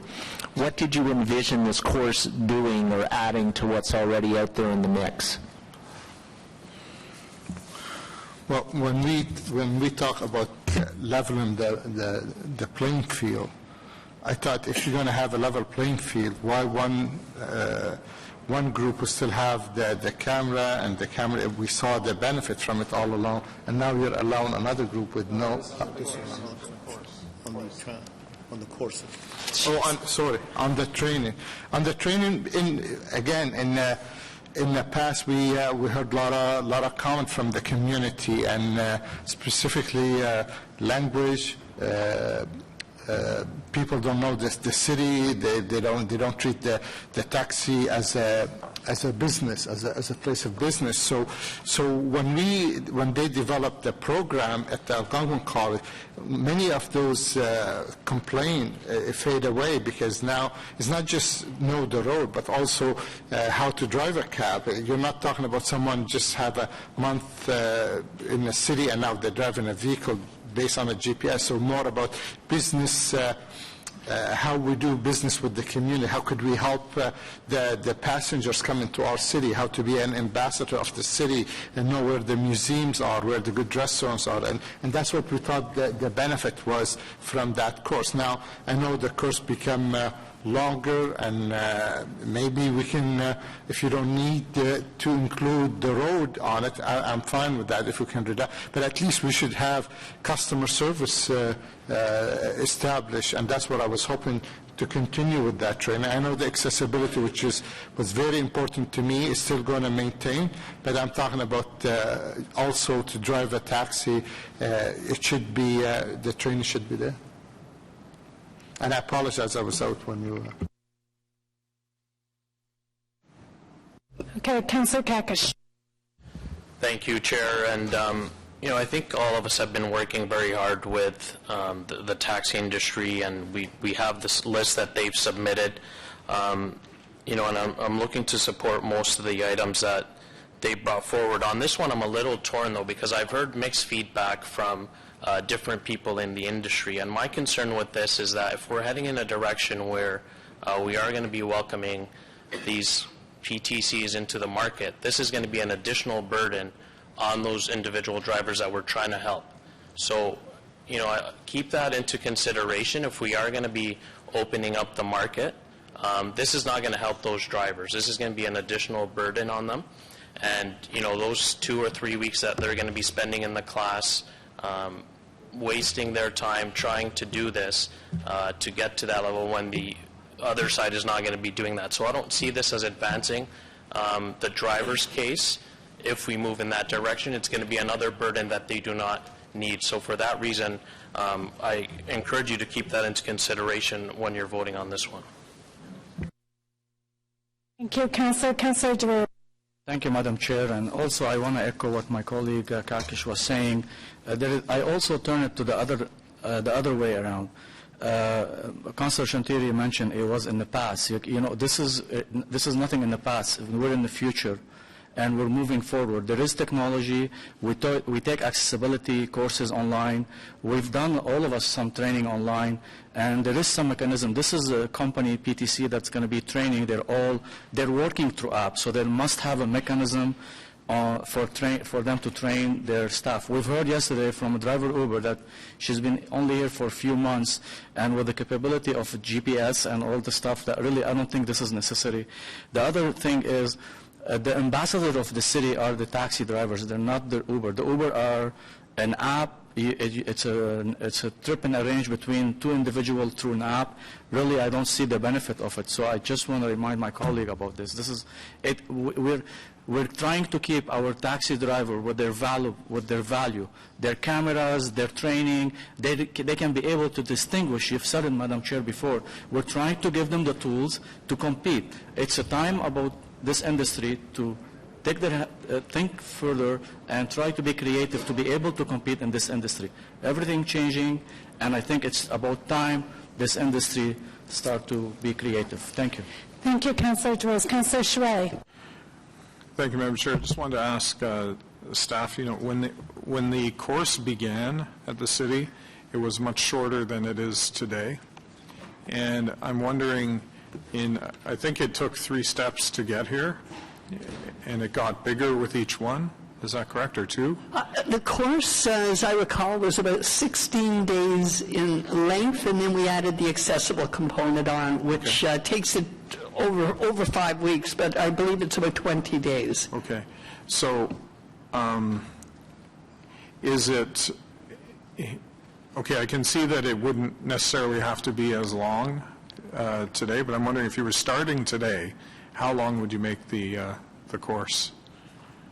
It would depend on what the components were, but I guess we would focus on what the requirements of the bylaw are, which are available online, and maybe the customer service side of it, and then what are the other service-related issues. We certainly wouldn't put in the geographical requirements or the GPS requirements. It probably could be reduced, but then we're saying that it doesn't have to be mandated by a regulator, that they can identify their own training needs. So you get it down to what, 2 weeks? I think you could probably get it down to a week. Well, of course, we've got the accessibility. A component of it, maybe you're correct, Councillor, another week if you wanted to put all those components in. In the accessibility component, how much of that is about how to physically help a person with a disability in or out of the vehicle? I don't have the course component here before me. I do know there is a large part of that. We actually have an accessible vehicle come in, and they understand how to do tie downs and all of the components associated with that. So there is a bit of involvement with respect to that. Okay, and is that something that is also offered online? Not that component. You actually have to physically be able to do it. There's a practical side of that. Okay. All right, thank you. Thank you, Councillor Shirley. Councillor El-Shantir. Just, Madam Chair, and I think Councillor Shirley was asking in the direction of, my motion here to the staff, it says, be it resolved that Chief License Inspector be directed to work with Algonquin College to modernize the taxi cab driver education course, such as at any time. So we don't have, I'm not saying we should have the same course, because obviously you're separating now the accessibility from just, so to modernize this, just so if there's an issue, even if you offer it online, but just to be able to say, if you're going to drive a cab in our city, there's a minimum standard of hospitality service. Like, I mean, any person working in any hospitality today, they'll take those hospitality courses. You can take them online, you can take them at the college. I'm not looking for a way to make it more expensive, other than have at least a standard out there. So if you're going to drive, this is what's required from you to be able to do. And it is in the motion, so we're giving it to the chief licensing to decide this. How can he see this fit? Did you read the motion? No, I've read the motion, and we're still going back, standing by our recommendation that we don't deem that needs to be the responsibility of the regulator.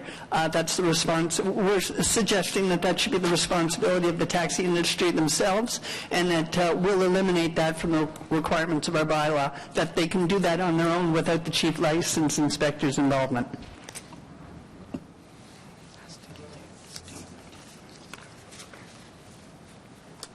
Okay, thank you, Madam. Thank you. Anyone else on this issue? I'll add something to Councillor Shantiri. They are also rated through their app, and they do already do some online training. So, I mean, really, it's irrelevant to have that. Thank you. Anyone else? Seeing none, I just wanted to offer a couple words on this.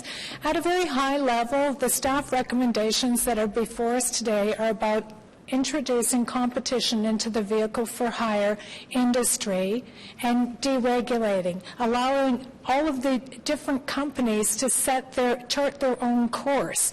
And I would just suggest to members of council, as I did first thing this morning, don't try to create barriers to entry. Let the market decide which is doing better, which training is appropriate for each of these companies. We don't, as the regulator, need to be in this business now that we're eliminating the monopoly and moving toward a competitive marketplace. So don't use this as an opportunity to say you want to have PTCs, but then death by a thousand cuts, because that really doesn't work. So, yeas and nays. Councillor Shirelli. Councillor DeRuse. No. Councillor Eglai. Yes. Conseiller Fleury. No. Councillor Middick. No. Councillor Nussbaum. No. Councillor Kadri. No. Councillor Kakish. No. Councillor Brockington. No. Chair Deans. No. The motion fails. Okay, so we will now, does anyone else have any motions affecting 2 or more classes? No? Okay, so we'll move then to recommendation 2. Okay, so recommendation 2 is approve the new regulations for private transportation companies effective September 30th. 2016 as described in this report, and in the draft bylaw attached as document 2, including the following.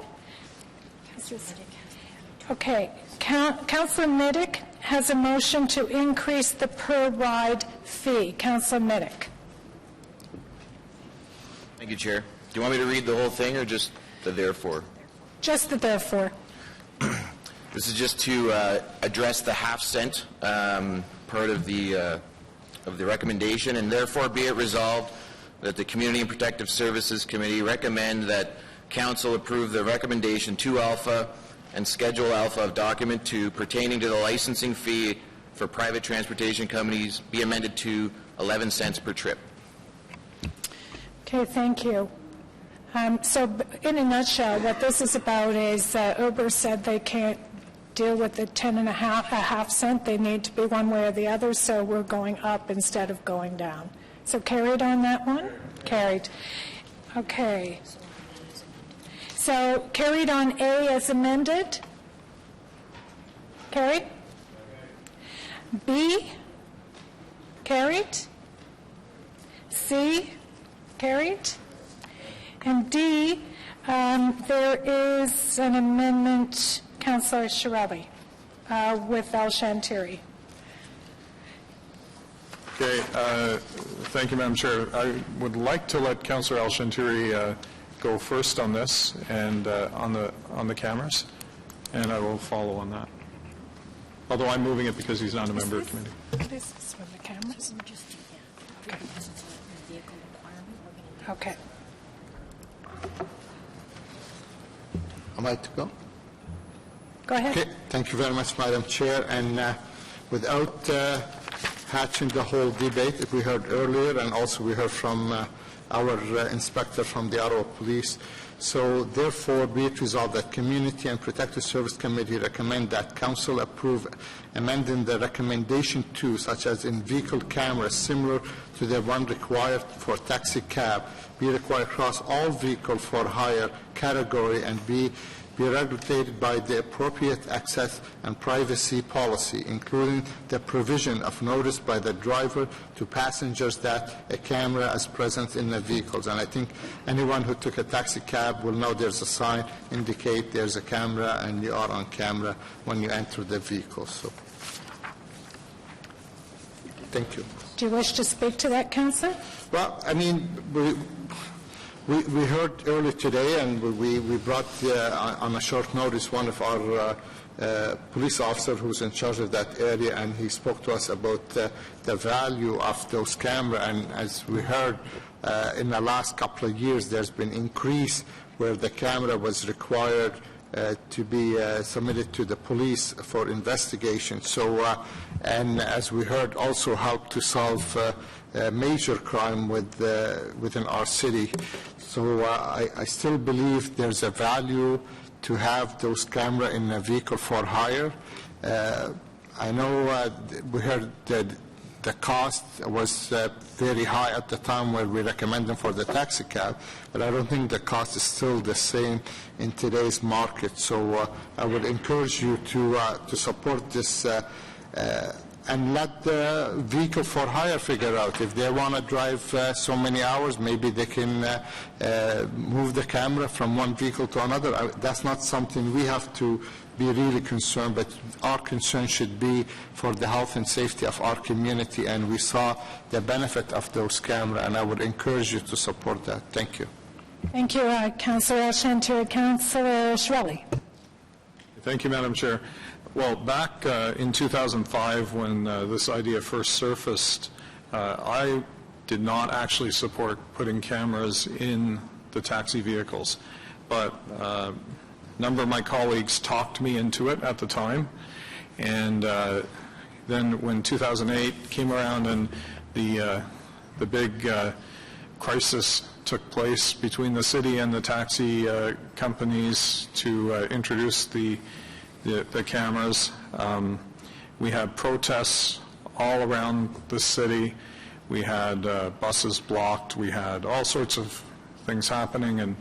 And I remember Mayor Larry O'Brien saying, no camera, no license. And that was a big story at the time. The cameras went in place. and at a much higher cost than you would probably deal with today. They went in place, and within months, we were all very happy that it happened. And we have seen now that I guess, the use of the footage from the cameras has grown to almost, one every 1.5 weeks. There's use of those on average, and it's resulted in everything from determining what actually happened in a vehicle to providing information in major investigations that happen in or in relation to a taxi vehicle. I think if we go ahead and don't install cameras in vehicles for hire, what's going to happen is as soon as we start to see incidents occur in or around a alternate vehicle model, what you're going to have is people saying, well, wait a minute, this city examined it, and even though no other city at the time was putting cameras in its taxis, this city said it made sense to do it, and this city put cameras in its taxis. Basically, the service provided by the two is the same, and the factors around the camera, with the exception of the cashless transactions, the factors around the camera are the same, and services like Uber are in fact acting as taxis. So why, in a city that determined it was necessary for taxis, could you determine it's not necessary for vehicles such as Uber or Lyft or whoever else comes into play here? I think that would be difficult to defend, because all of the arguments made today against putting cameras in these vehicles were made back in 2005 to 2008 against putting cameras in taxis. And those arguments are wrong for the very same reasons they were wrong back then. I think it makes a lot of sense to put them in. There are certainly much more agile and inexpensive options out there today than there were back then.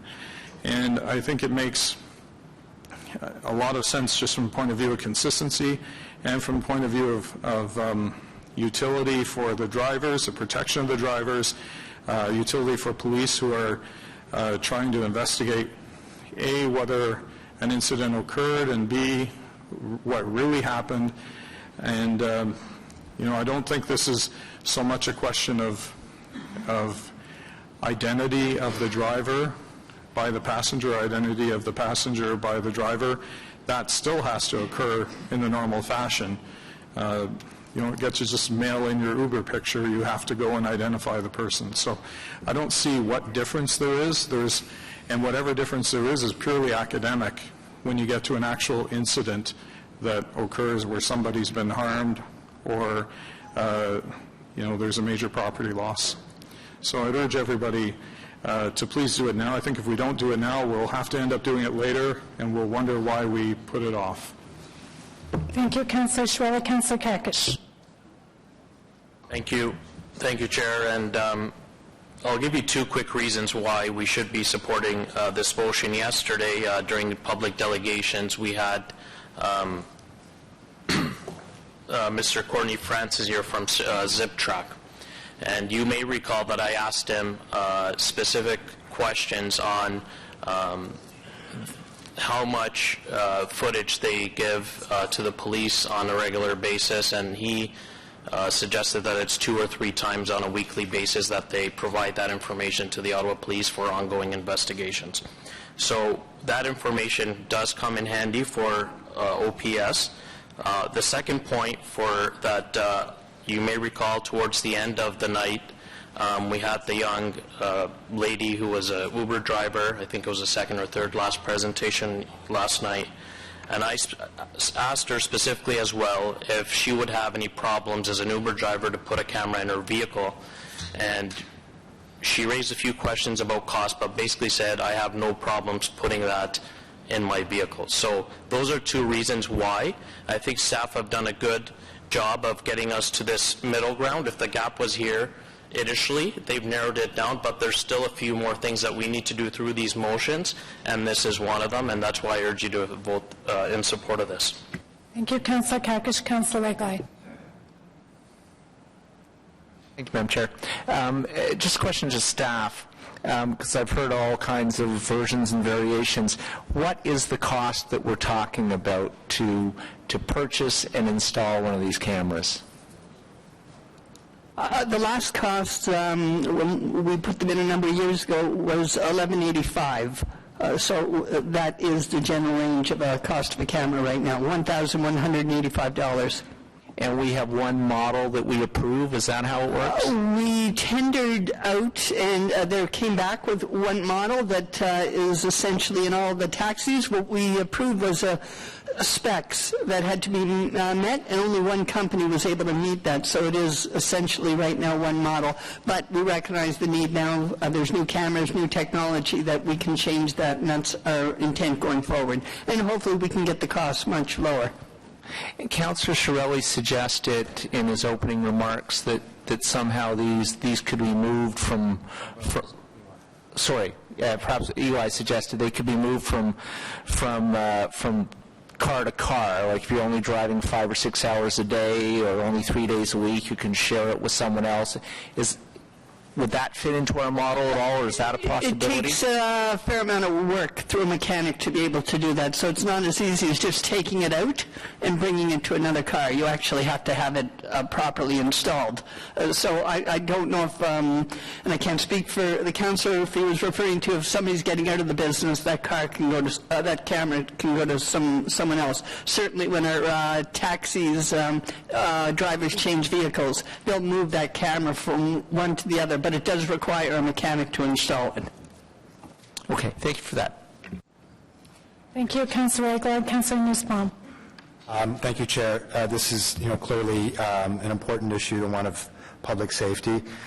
My sense from the work I've done on understanding the economics of the PTC industry is that this type of requirement would not make the normal functioning of the PTC business work.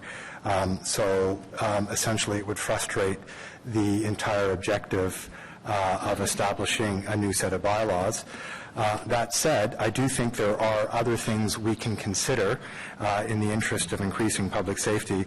As we've heard, the technology is changing quickly, and you can anticipate that in the coming years there may be other ways of achieving either audio or visual surveillance of a PTC if that's what the public and what council wants. And so it will be interesting to see how that evolves, and maybe there will be options that will arise again in the short term, which will allow for this type of introduction in a way that also allows the PTC business to function as envisioned.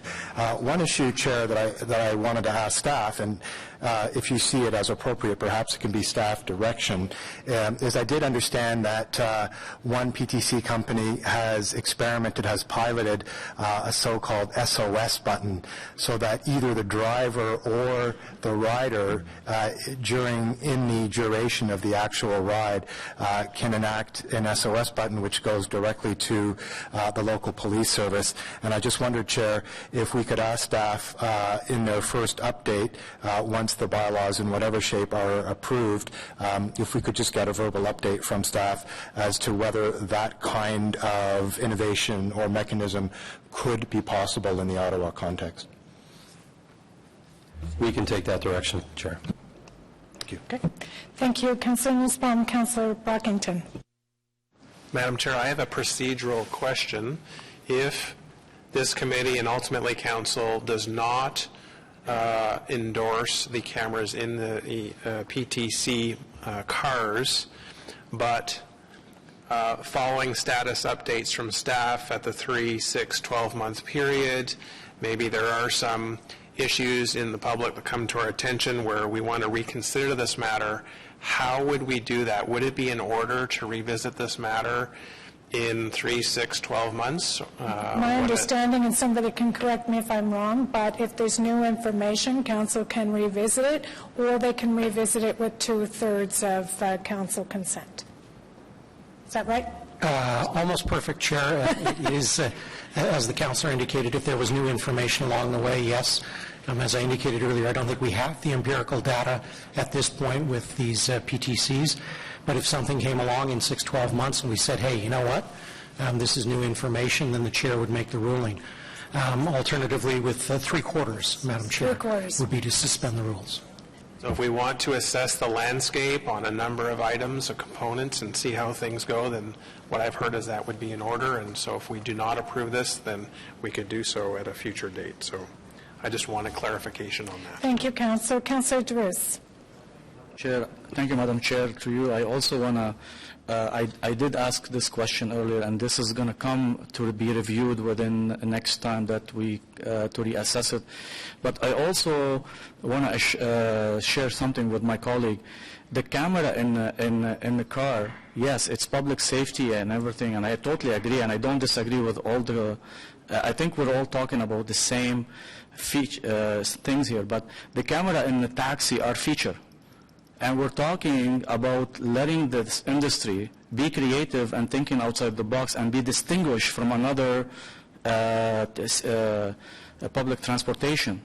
So, you know, by you giving an Uber or putting a taxi, Uber, a camera, you really didn't accomplish anything for the taxi drivers. The taxi drivers, there's a lot of people they choose to take a taxi. They don't want their teenager daughter or kids be at night in any car without safety. So this is a feature, and the taxi should be proud about it, and they shouldn't be actually accepting to be shared with any other public transportation, because that makes them different than anybody else in the market. Really, we need to start thinking outside the box. This industry needs revolution, and that's why we've been here for the last 2 days. We're trying to help this industry. Thank you, Madam Chair. Thank you, Councillor Drews. Councillor Shweli. Thank you, Madam Chair. Well, you know, the argument that we would change or somehow establish regulations in the area of public safety to accommodate the fact that some people only want to do the job for 10 hours a week is a pretty weak argument. You know, if we had a chip truck out there that only wanted to open 10 hours a week, we wouldn't exempt it from all of the public safety requirements that we have on other chip trucks, because we have a certain standard, a certain level. In Ottawa, that standard's higher. That standard is to have cameras in the cars, in the taxis. Most people, when we enter this debate, if I talk to people outside, they're saying, you know, I think Uber and all these services should be put on an equal playing ground with the taxis. And you know, to say, well, this will cost Uber or a company like that something like $700, or maybe it's $750, whatever it's going to be, and that's a hardship, and that there are people who wouldn't enter the industry because of that. Well, it's also a hardship on taxi drivers, and they don't get that option because we say it's required for safety.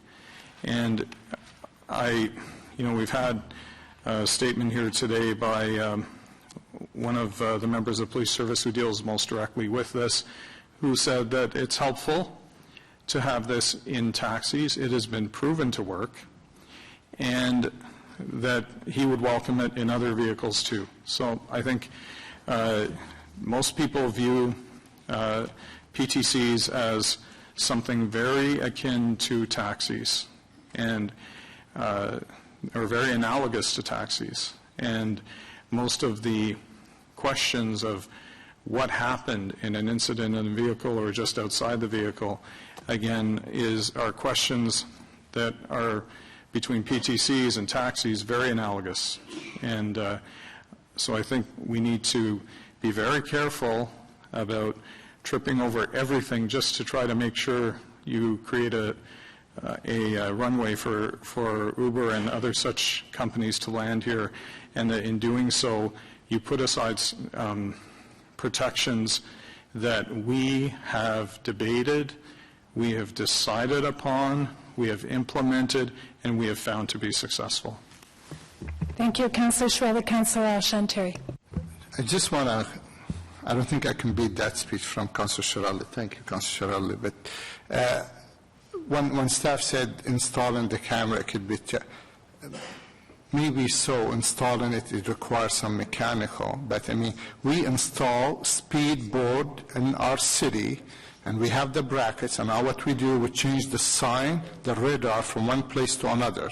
And we managed to do that within seconds because we had built up the base for. So, and it's not, honestly, it's not for us to make it easy for the other, because when we decide to do and ask the taxi to do it, we had in mind this is going to be a challenge and it's going to be a cost, but we justify it for the health and safety of our community. We should have those in. And I don't have to read back what we said in the past, and I don't wish any counselor or any city staff to walk to the room the way I walked to the soccer club in Preston Street and trying to introduce the camera to 800 angry taxi driver. Today, the same driver came back one by one testifying how great that technology was installed. It made it safer for them and made it safer for the passenger. I understand the concern if somebody want to work part-time, or I heard somebody call this evolution. Well, I'm sorry, this is not evolution. This is compromising our principle to make it easy for the other so they can work part-time. That's not my concern. My concern to maintain the same policy we have, and if we're not, I'm not sure if the city will not be liable at the end of the day. But I'll leave it at that. I'm not a lawyer, but I just heard today from our police how valuable that tool is. Let's call it just one tool in the toolbox. But that's a tool on the positive side, not on the negative side. Thank you. Thank you, Councillor El-Shantouri. Councillor Middick. Thank you, Chair. Just one quick question for staff. Do we know any other city that does regulate Uber right now that requires them to have a camera? There's no city in Canada at this point. What about the world? I'm not aware of that requirement anywhere else. Thank you. Thank you, Chair. Anyone else on this topic? I just wanted to offer a few words. I mean, we said at the very beginning that we have three key goals, three key pillars that we were not compromising on: public safety, consumer protection, and accessibility.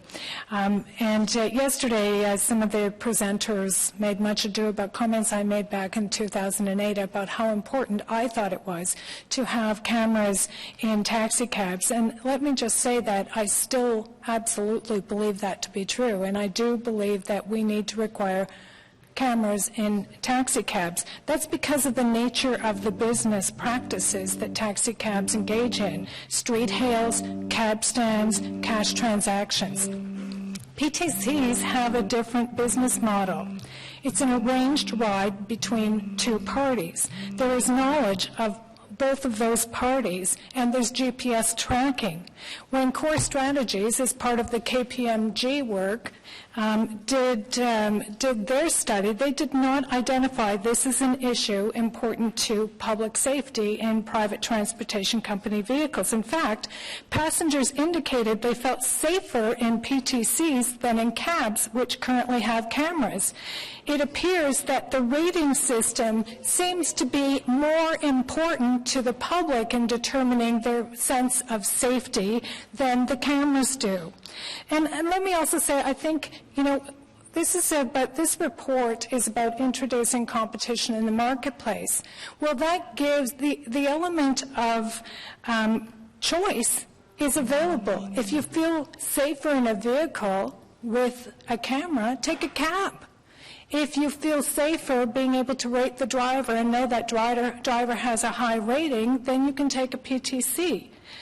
I also think it is somewhat telling to note that women are choosing to drive PTCs much more so than they're choosing to drive taxis. Councillor Kakish has a motion about compliance and reporting back. And I can tell you, as part of that, I believe that if we identify going forward that there is an issue, there is nothing, as Councillor Brockington said, to prevent us from going back and changing our mind at a later date.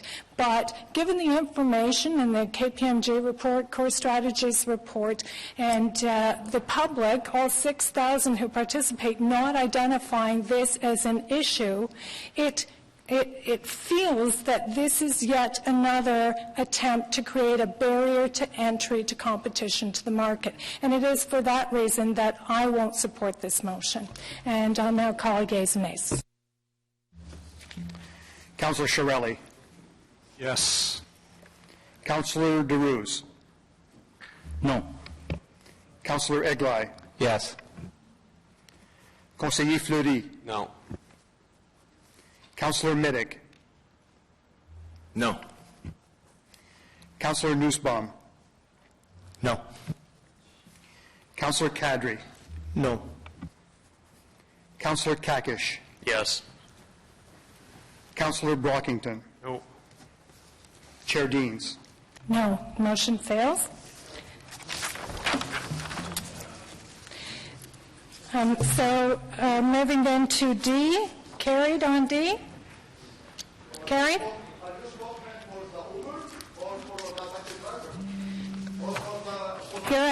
Sir, you are disrupting the proceedings of...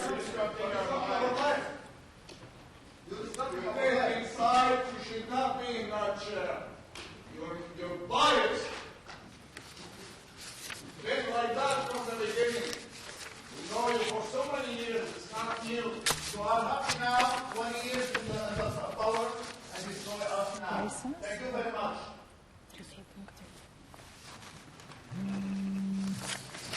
Okay, carried on D. Moving then to E, requiring that rides can only be procured through the prearranged app. Carried. F, delegating authority to the general manager. Carried. Okay, G, Councillor Kadri has a motion on steering committee. Councillor Kadri.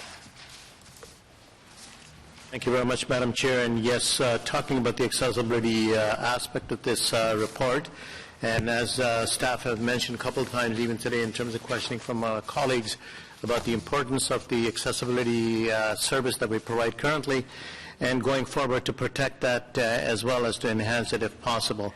So I'll just read that therefore be resolved that the Community and Protective Services Committee recommend that Council approve that recommendations 2G be amended to add the following: that the General Manager, Emergency and Protective Services be delegated the authority to form a steering committee for these consultations that will include the Chair of the Accessibility Advisory Committee, an additional member of the Accessibility Advisory Committee, and myself as their Councillor Liaison, and that should the steering committee or the consultations identify that our other provincial regulations might need to be amended to help make private transportation companies more accessible, including the need for amendments to the Accessibility for Ontarians with Disability Act 2005, that the Accessibility Advisory Committee's work plan be amended to include considerations of these matters as related to the Vehicle for Hire bylaw.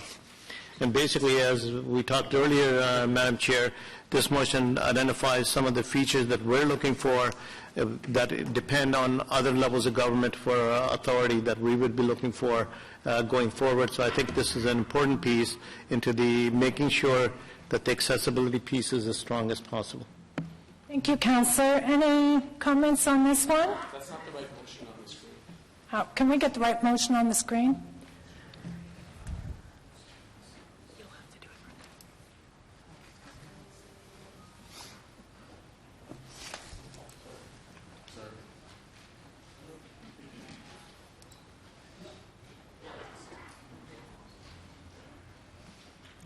That's not the right motion. Just a second. When was it?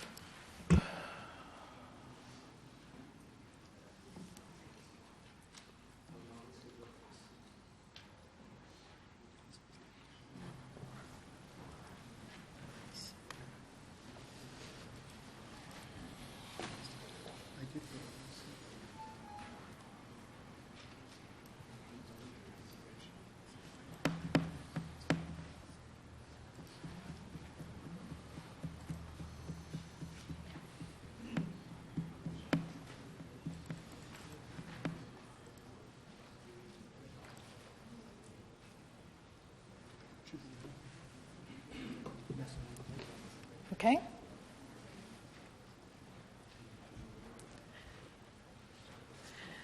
Okay, can we carry this motion?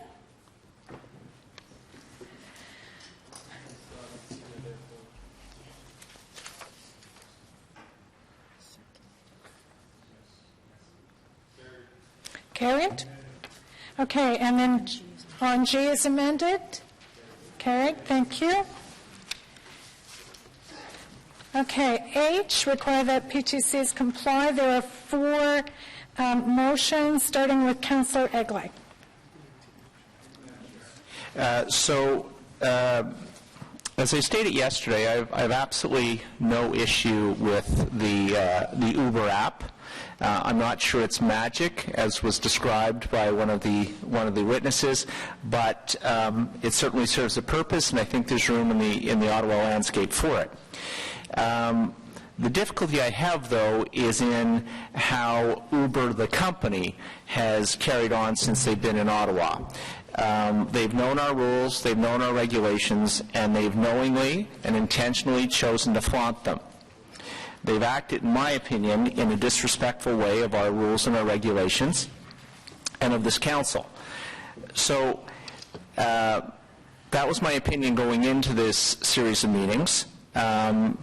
For good or for bad, for Uber, it was certainly reinforced by Mr. Schaefer's refusal to answer questions, even most straightforward questions yesterday, in any kind of what I perceive to be either substantive or transparent fashion.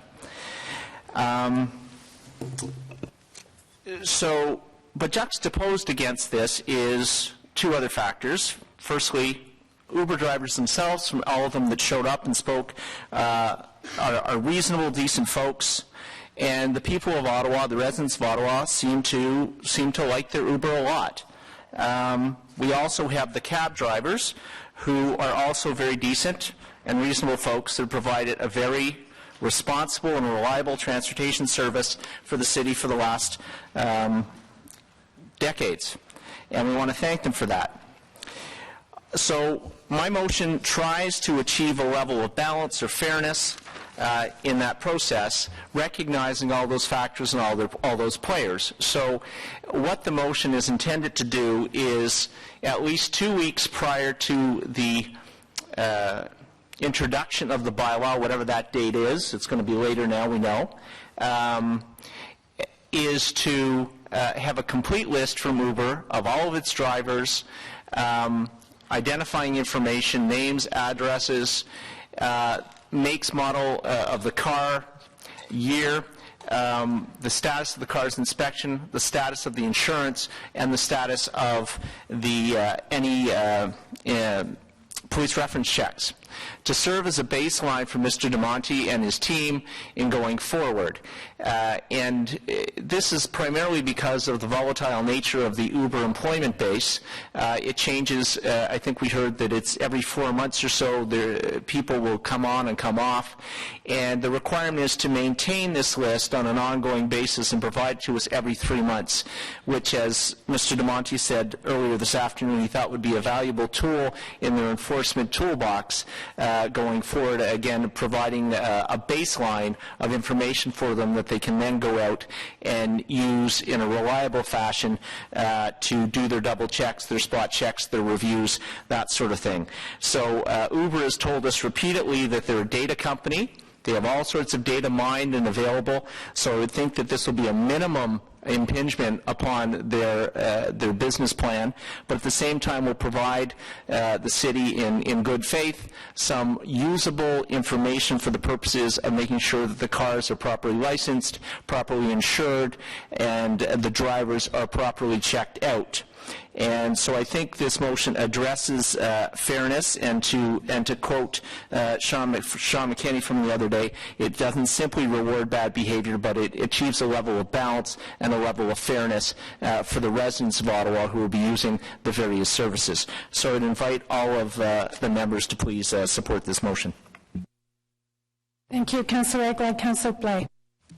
Thanks very much, Madam Chair. I think this is a very reasonable motion. I think it is actually the minimum standard we should be trying to achieve through these changes.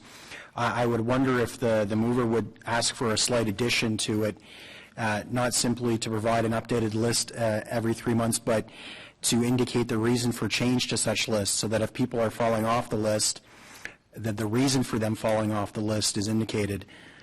They've chosen to leave voluntarily. They've been, I think the term was removed from the service by the PTCs, and then obviously new people who have come on to the list.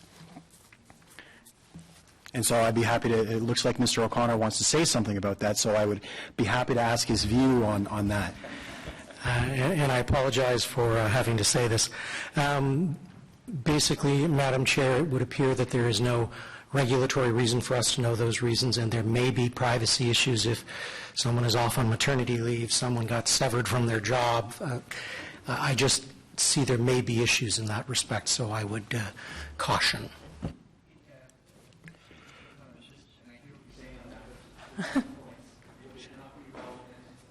Can Councillor Egli have a microphone? Not that you have the floor or anything, but... Okay. I'll make it brief. It's just a point of clarification. Would not the fact that a driver's been suspended in accordance with Uber's internal process, would that not be a relevant piece of information that we should know? I have no problem with that amendment. I think that may be relevant. And again, as long as, and again, I'll turn it over to operational staff, but I would again caution, because I'm not certain what the regulatory requirement would be for us to know that. As long as the driver is not driving, and we have notice of that, then the rationale or reason may breach privacy. No, and I can accept that. Chair, I have nothing to add. I think that's succinct and apropos. Yeah, so I'm satisfied with the motion the way it is, with that rationale. Thank you for that. Sure. So if I can be allowed to expand, then that's fine. Yeah. So do you not have concerns that as other players enter the market, drivers may hopscotch around and be barred from one and then go to another, cause problems over there, and they play this cycle of getting into trouble over and over and over again? Chair, I guess one example would be that PTCA removes a driver because a criminal record search, for instance, a police record search rather, comes back negative. So tries to go to PTCB. As a regulator, we're ensured that that driver could not work because his police record check would not be valid. Insurance could be the same thing. So all the components that we would regulate, I feel that we would have what we would need. So really to have that additional information, why they're severed, why, I'm not sure that there's much value there from a pure regulatory perspective. Sure. I guess I'm wondering if I don't think we need to know why they're severed, but just that they were severed versus voluntarily choosing to no longer participate. And I guess, again, Chair, it's just in our role, because we're licensing the PTC and they will assure that their drivers are working for them, meet our regulatory requirements, that information is superfluous and not of little value. I understand what you're saying. There's value there, but in our regulatory role, I think it may be a stretch, and I think we enter in some areas. And what would your view be if the company were to have dismissed the driver because that driver had been in non-compliance with the bylaw? Would we not care that that driver is in non-compliance with the bylaw? Yeah, we would care about that, Chair. Okay, so there are instances where the driver is dismissed that we do care about. Ergo, yeah, policy on the fly. So yes, so the bylaw violations, absolutely, yeah, as far as the analysis, if we take it further. So perhaps there'd be some value, but we'd have to, and I defer to our city solicitor, we'd have to be succinct and look at those items and what we want and what we wouldn't want. So I'd leave it at that. That's completely fair, and I think the deputy clerk has provided the mover with some information. Okay, Councillor Egli, do you care to amend your motion? Yes? Okay, can you just read the amended wording? Absolutely. So the amendment would be, do you want me to read the whole thing? The whole motion? Yes. Okay. So I'll skip the whereases, but therefore be it resolved that the Community Protective Services Committee recommend that Council approve that each private transportation company be required to provide to the Chief License Inspector an up-to-date list of all driver information, including name, address, confirmation of insurance coverage, confirmation of police records check, appropriate driving record, and make, model, and year of vehicle and license plate information, including any changes to the list relating, sorry, I couldn't read the deputy clerk's, relating to bylaw compliance matters in a form prescribed by the city no later than 2 weeks prior to the effective date of proposed new bylaw, and every 3 months after the effective date of the bylaw, or on a schedule that we provided by the Chief License Inspector, and that an appropriate offense be created in the bylaw for noncompliance by the company with this requirement, and be it further resolved that should a private transportation company fail to provide the list as described in this motion, having been provided with notice from the Chief License Inspector and been given an opportunity to reply as required under Municipal Act 2001, the Chief License Inspector be delegated the authority to summarily suspend the company's license for a period not to exceed 14 days until such time as the list is provided to the city's satisfaction, and that furthermore the Chief License Inspector also take enforcement action for the related offenses noted above, which in addition to set fines may include a minimum fine of $500 and a maximum of $100,000 for convictions for such offenses. Can Mr. O'Connor, does that address your concern? Yes, Madam Chair. Thank you. Councillor Fleury. Merci, Madame la Présidente. So this motion, in my mind, is okay. I think that we have to take ownership of one part of the motion, which is the police record check. So I know that we've pushed the date to September 30th because part of the issue is the police record check portion of it. So would the mover would that be a friendly amendment if we put some wording around our timelines for police record checks? Because, in my mind, we're putting great restrictions, and we're putting a purview. But one of the elements that might slow compliance is actually police record checks. So I'm wondering if, as part of that, we put a timeline on police record check, so that we can play on both sides. I'm seeing no, but can you explain a bit of it? Chair, so yes, there is a motion to delay because of the police record check. Ottawa Police are telling us that they will have resolved that, and there'll be a faster process, so that should be resolved. It shouldn't impact this as far as going forward. Is that your question, Councillor? Yeah, it makes sense, but we're asking this of the PTCs, but what if our process doesn't get better? We get them to be non-compliant, or they're hold off on their business model. So what's our accountability to get these processes in place in an adequate fashion?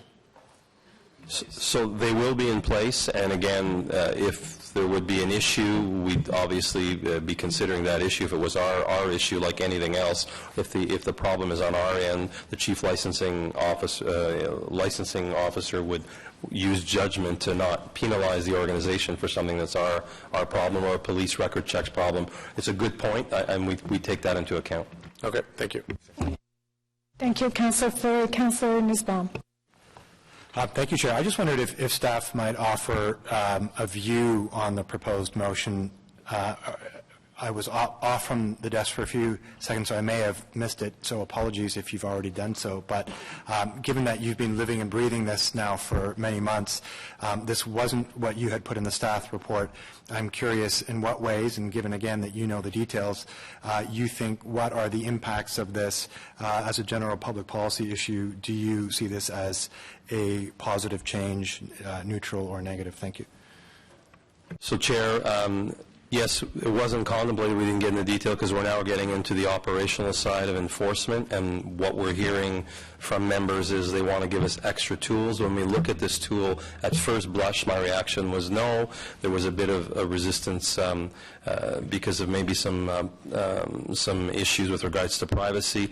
But then as we explore it in more detail, there may be reasons, and I think the motion as it's worded now, the deputy clerk's work with the mover, covers all those elements off, and actually it does give us an additional tool to provide better enforcement and to ensure better regulatory compliance of a private transportation company go forward. So we're very supportive of the modification and the motion as it stands.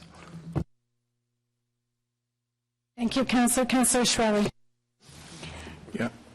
Okay, I am going to support the motion. I'm going to ask everyone else to do that too. And I think if the PTCs have any difficulty or find it in any way onerous to comply with this motion, then we have a great deal to be afraid of, because if you're running a company and this information isn't readily available to you, then I really would have to question how well you're running that company and what kind of condition our industry is in here. So I think it's good to do this because we need that information to provide proper enforcement, but it's also good to do it as kind of a litmus test as to how good a handle the various companies will have on things. Okay, thank you. Councillor Leeper. Thank you, Chair. I'm not going to urge those who are on the committee to vote against this, but I do want some assurance that the information that's going to be in that database will be strictly private. This seems slightly obstructionist to the entry into our market of the PTCs. Some companies may have no problem providing this information. For others, I think the quarterly provision of information may be somewhat onerous. No matter. I do understand that regulatory compliance requirements may outweigh some of that onerous responsibility.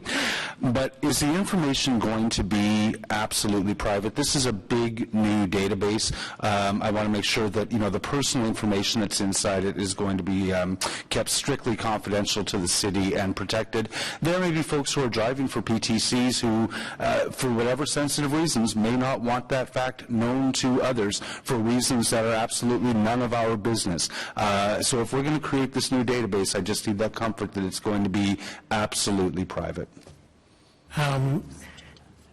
Madam Chair, my MFIPA lawyer is sitting right beside me, so she always gets concerned. We say absolutely private. We will absolutely follow the rules and regulations with regards to MFIPA on our side of the coin, which would include personal information which would be kept confidential, so that is not an issue. The flip side of the coin for any of these PTCs would, of course, be the federal legislation, which would be a similar nature. So. Okay. There's no question of somebody being able to find out who drives for any particular PTC through an MFIPA request. Again, Madam Chair, this is blazing a new trail, so I don't have any case law from the IPC that I can refer you to. All I can tell you is that we would absolutely follow the legislation. But I can't actually say definitely 100%. Okay. Thank you. Thank you, Councillor Leeper. Councillor Kekish. Question to staff, in terms of the privacy, what's the privacy for the taxi drivers and the 2,000 that are registered or so with the city? What information is public or not public about that? The city regulates taxis directly. There's case law from the IPC that's saying because they are the holders of a business license, the fact that they are the holders of that business license is not strictly personal information. Other information about them might be, but not the fact that person A is a licensee of the city. That has been deemed by the IPC to be non-personal information. So the names of the drivers are all public? Or They're would not be public. They're not but public? No, we don't routinely make those public, but they are subject to AMFIPA, Under and case law AMFIPA, from the IPC shows that in most circumstances, just the fact that person A is a holder of a license, of a business license, is not personal information. And so this wouldn't be accessible under AMFIPA? It would likely, the fact that a person is a holder of a business license would indeed be accessible under AMFIPA. Okay. I have no problems with this motion. I think it's crucial, in fact, for any kind of true compliance and enforcement. So this is a crucial piece of that, and I don't see any reason why we shouldn't be supporting it. Thank you, Councillor Kakish. Councillor Egli. Thank you, Madam Chair. I actually should have gone off the list. Councillor Kakish asked the question that I wanted to ask about the access to information about the cab drivers in the city. So I'll just echo what he said. I think this is an important baseline information. Again, Uber's repeatedly is telling us they're a data company, they're rich in data, so it should be easily accessible. And again, I'm heartened by the Mr. O'Connor and his team's position on the privacy issues, that we're not going to be sharing this information. It's only going to be there for the purposes of compliance. So thank you for that confirmation. I think it will make everybody around the table feel a little bit better before they vote on this. Okay, carried on the motion? Carried. The next one is from Councillor Kakish on PTC compliance reporting. Councillor Kakish. Thank you, Chair. If we can get the motion on the screen, I'll just give you a quick overview of what it is. And it's basically another layer of enforcement and compliance, if you will, and accountability to ensure that what we're trying to achieve here is successful. So this motion ensures that PTCs are publicly compliant with our bylaws. It asks staff to report through an IPD 6 months in and annually thereafter. Committee and council will be given the opportunity early on after an enactment to react to PTCs and reevaluate the city's relationship with them should they be non-compliant. It's an opportunity for Uber to prove to the city that they are operating in good faith and according to our bylaws. The motion also ensures that this debate has been in the public eye and remains within the public realm through a public compliance report delivered. So, I think at the end of the day, most of us around this table are concerned about the drivers, and we want to make sure that their livelihood is impacted to the minimal amount that it can. So all these motions are being brought forward in collaboration with the industry and in the discussions we've been having with the industry. No one's going to leave here with a home run, and Uber's not getting everything they want, and the industry isn't getting everything what they want. And I think what we're trying to do here is to come to a compromise that everybody could live with, that is going to minimize the negative impacts on the livelihood of the drivers. But one thing we can't afford to do is to keep our head in the sand and pretend like nothing's happening, because we've been doing that for 2 years, or the past year and a half since Uber's been in town, and that hasn't been good for the drivers. So let's make the best of this situation moving forward. It's really easy for us to shoot this down, but we're trying to make the best of the situation, and we're trying to facilitate and move forward and make everyone move forward and work collaboratively together. So I think this is another layer in that compliance and enforcement perspective. Thank you, Councillor Kakish. Councillor Brockington. I'm concerned about the frequency of reporting.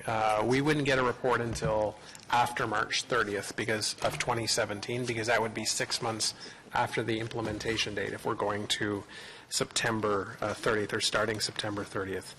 And I'd like to know, I think there's an obligation, because we are transitioning to such a different model, that we get information sooner rather than later. And so I'd like to ask staff the feasibility of reporting to this committee at the 3, 6, and 12-month mark. I don't want to wait for the first 6 months to hear how things are going. I want to get a report sooner rather than later. And so I don't see an issue here, but I raised this morning about 3, 6, 12-month report in the first year. So, Chair, to be clear, so 3-6 month report post the whatever date is they're officially in place, because we've got operational work to do before they become legal, for lack of a better term, and then from that moment on, in 3 months, we give you a first report. Is that what the... Let me back up. Part 3 of this motion says that the staff report be brought to this committee every 6 months in the first year. So I read that as 6 months and then 6 months later, which would be the 1-year anniversary. So all I'm asking for is one additional report, which would be at the 3-month mark. We can follow your direction. We'd recommend 6. Give us an opportunity to assess the benefits of the bylaw and determine what's going on. If there's charges being laid, it takes a while to get to court. We'd recommend 6. If you want us to come at 3, we can come at 3. It's additional work. I'm not sure if we'll have enough information at that point. And certainly if we have concerns, we can always be directed to bring it back earlier if you're hearing I would be very much assured, even with a verbal update, a verbal report at the 3-month mark with whatever information you have available. Why don't we just make that a direction to staff to provide a verbal update at the 3-month mark and leave the motion alone? Okay. We'll take that direction, Chair. All right. Thank you very much. Great. Councillor Druce? Thank you, Madam Chair. I just want to echo both of my colleagues, and I totally agree with Councillor Burlington. This is a very sensitive situation, and we need to make sure within the 3 months mark what's happening, because as you know, this is a new model. It's very important for us, like Councillor Kakesh highlighted. This is a very important issue for us, and we need to protect the drivers and the city of Ottawa residents. Thank you. Thank you. Carried on the Kakesh motion? Carried. Okay, the next motion is from Councillor Nussbaum, intersection information.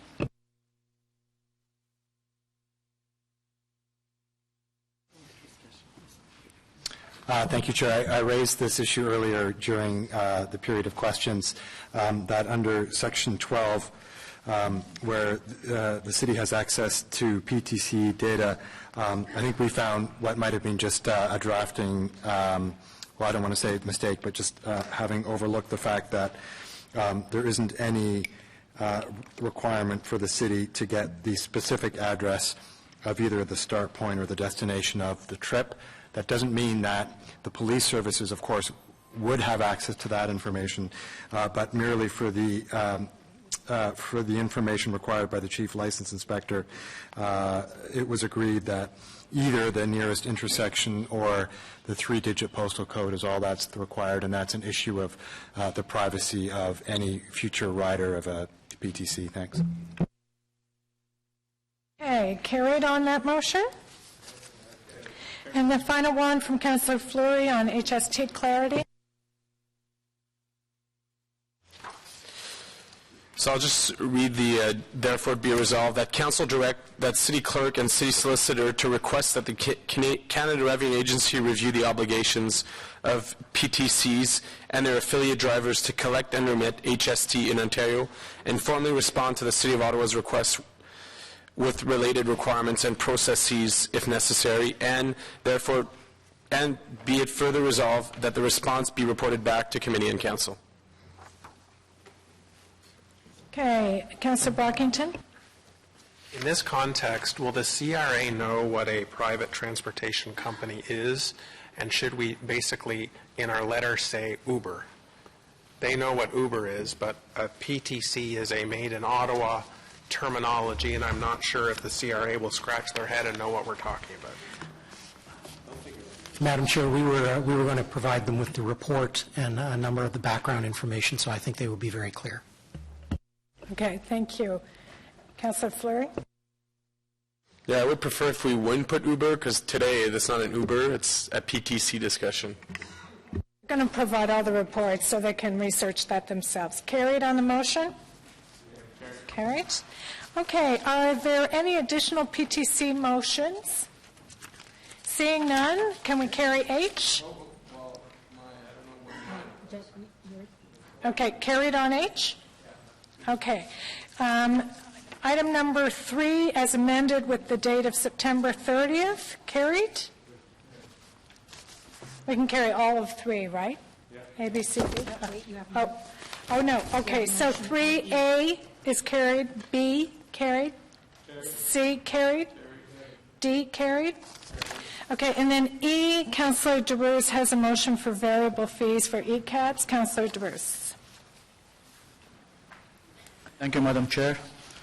This motion is to allow our traditional taxi industry to apply a variable fare depending on the type of vehicle being requested within their ECAP app. This surcharge would be larger vehicle or luxury vehicle and would also include the introduction of small cancellation fee. The regulators are required to ensure consumer protection and a requirement for the customer to be advised and consent to this fee in advance of accepting will be stipulated in the bylaw. Also, it is also important that we continue to protect our accessible service, and this surcharge will not be permitted to be applied to a person who requires a larger vehicle for the purpose of a mobility aid. By allowing this variable price will be allowing the taxi industry to continue to be innovative and expand their services to the residents of Ottawa. I'll read the motion. Whereas the staff report recommends permitting taxi cab rides. You just want me to skip to the therefore? Therefore, to be resolved that Community and Protective Services Committee recommended that Council approve that recommendation 3.e and document 3 pertaining the tariff prescribed in the taxi bylaw to amend to provide flexibility of pricing based on different services and vehicle types, specifically the application of a surcharge to a maximum of $15 and to provide $5 cancellation fee should the fare be canceled at the door, on the condition that the customer is made aware of the surcharge in advance of accepting the service and has the opportunity to decline, and be further resolved that the aforementioned surcharge shall not apply to a person who required an accessible vehicle for purpose of wheelchairs, mobility aid, or mobility assistive device. Okay, Councillor Kadri. Thank you very much, Madam Chair. And could I just get a comment from staff on this motion, please? Staff are supportive. Okay, thank you. Thank you, Madam Chair. Thank you. Carried on the motion? Okay, are there...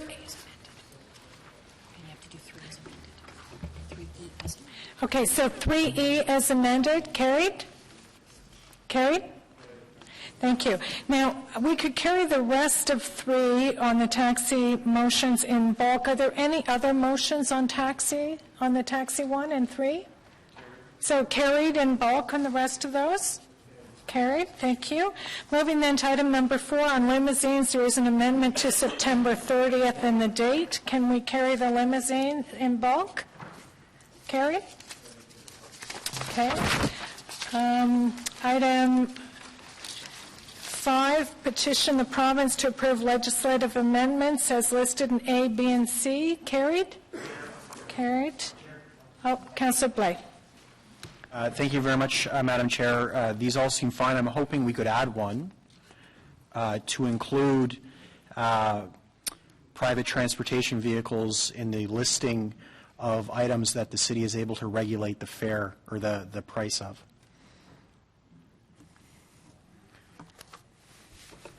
Councillor, could we prepare that for council for you and we could address that That's at fine. council? Sure. Okay, so could someone prepare that for council? Thank you. So carried on the ones that are listed here?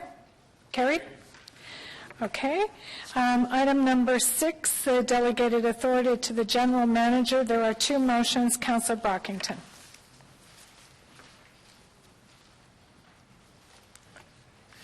Madam Chair, just before us, the 2, as you said, delegated authority. One is approval of vehicle safety standard certificate, the other approval of insurance requirements.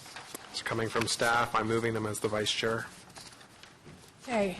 Any questions? Carried? Okay. And on the delegated authority as amended? Carried? Are there any other motions on the vehicles for hire? Seeing none, adjourn. No. Oh. Motions of a general nature. Oh, I don't have any. Okay, motions of a general nature. Councillor Fleury. So this refers to, so I'll read the motion, I think it's easier. The taxi industry has done a good job moving to hybrid and electric vehicles to reduce their carbon footprint, whereas the 2014 update to the city's air quality and climate change management plan noted the greatest challenge facing Ottawa's transportation sector is the growing population and continued reliance on automobile as a preferred mode of travel. Growth in vehicle emission indicates that increased automobile ownership and use of outstripping the improvements of auto emission technologies. Whereas on February 24, 2016, City Council approved the following, that the city continue to work with key stakeholders and community partners to reduce community-wide GHG produced within a geographic boundary of the City of Ottawa and pursue a long-term GHG reduction target of 80% below 2012 levels by 2050. And whereas vehicles for hire contribute to greenhouse gases. Therefore, be resolved that Community Protective Service Committee recommend that Council direct the Chief Licensing Inspector to examine what licensing tools the city might be able to use to also encourage PTCs and limousines to use hybrid electrics and other low-emission vehicles and report back as part of the annual report on the Vehicles for Hire bylaw. Thank you, Councillor. Any questions, comments? Carried? Carried. Okay. That brings us to the end. Are there any further motions of a general nature? Seeing that, did you, Councillor Fleury? Oh. Okay, before we adjourn, I just want to take a moment to thank the members of the public who have attended and the effort that has gone into it. I want to say a special thank you to the city staff. I know this has been a momentous amount of work and effort, and I think you have done a great job. So thank you so much, and to my colleagues for hanging in and for really giving thoughtful consideration throughout. I thank you all and wish you all a good weekend. Adjourned.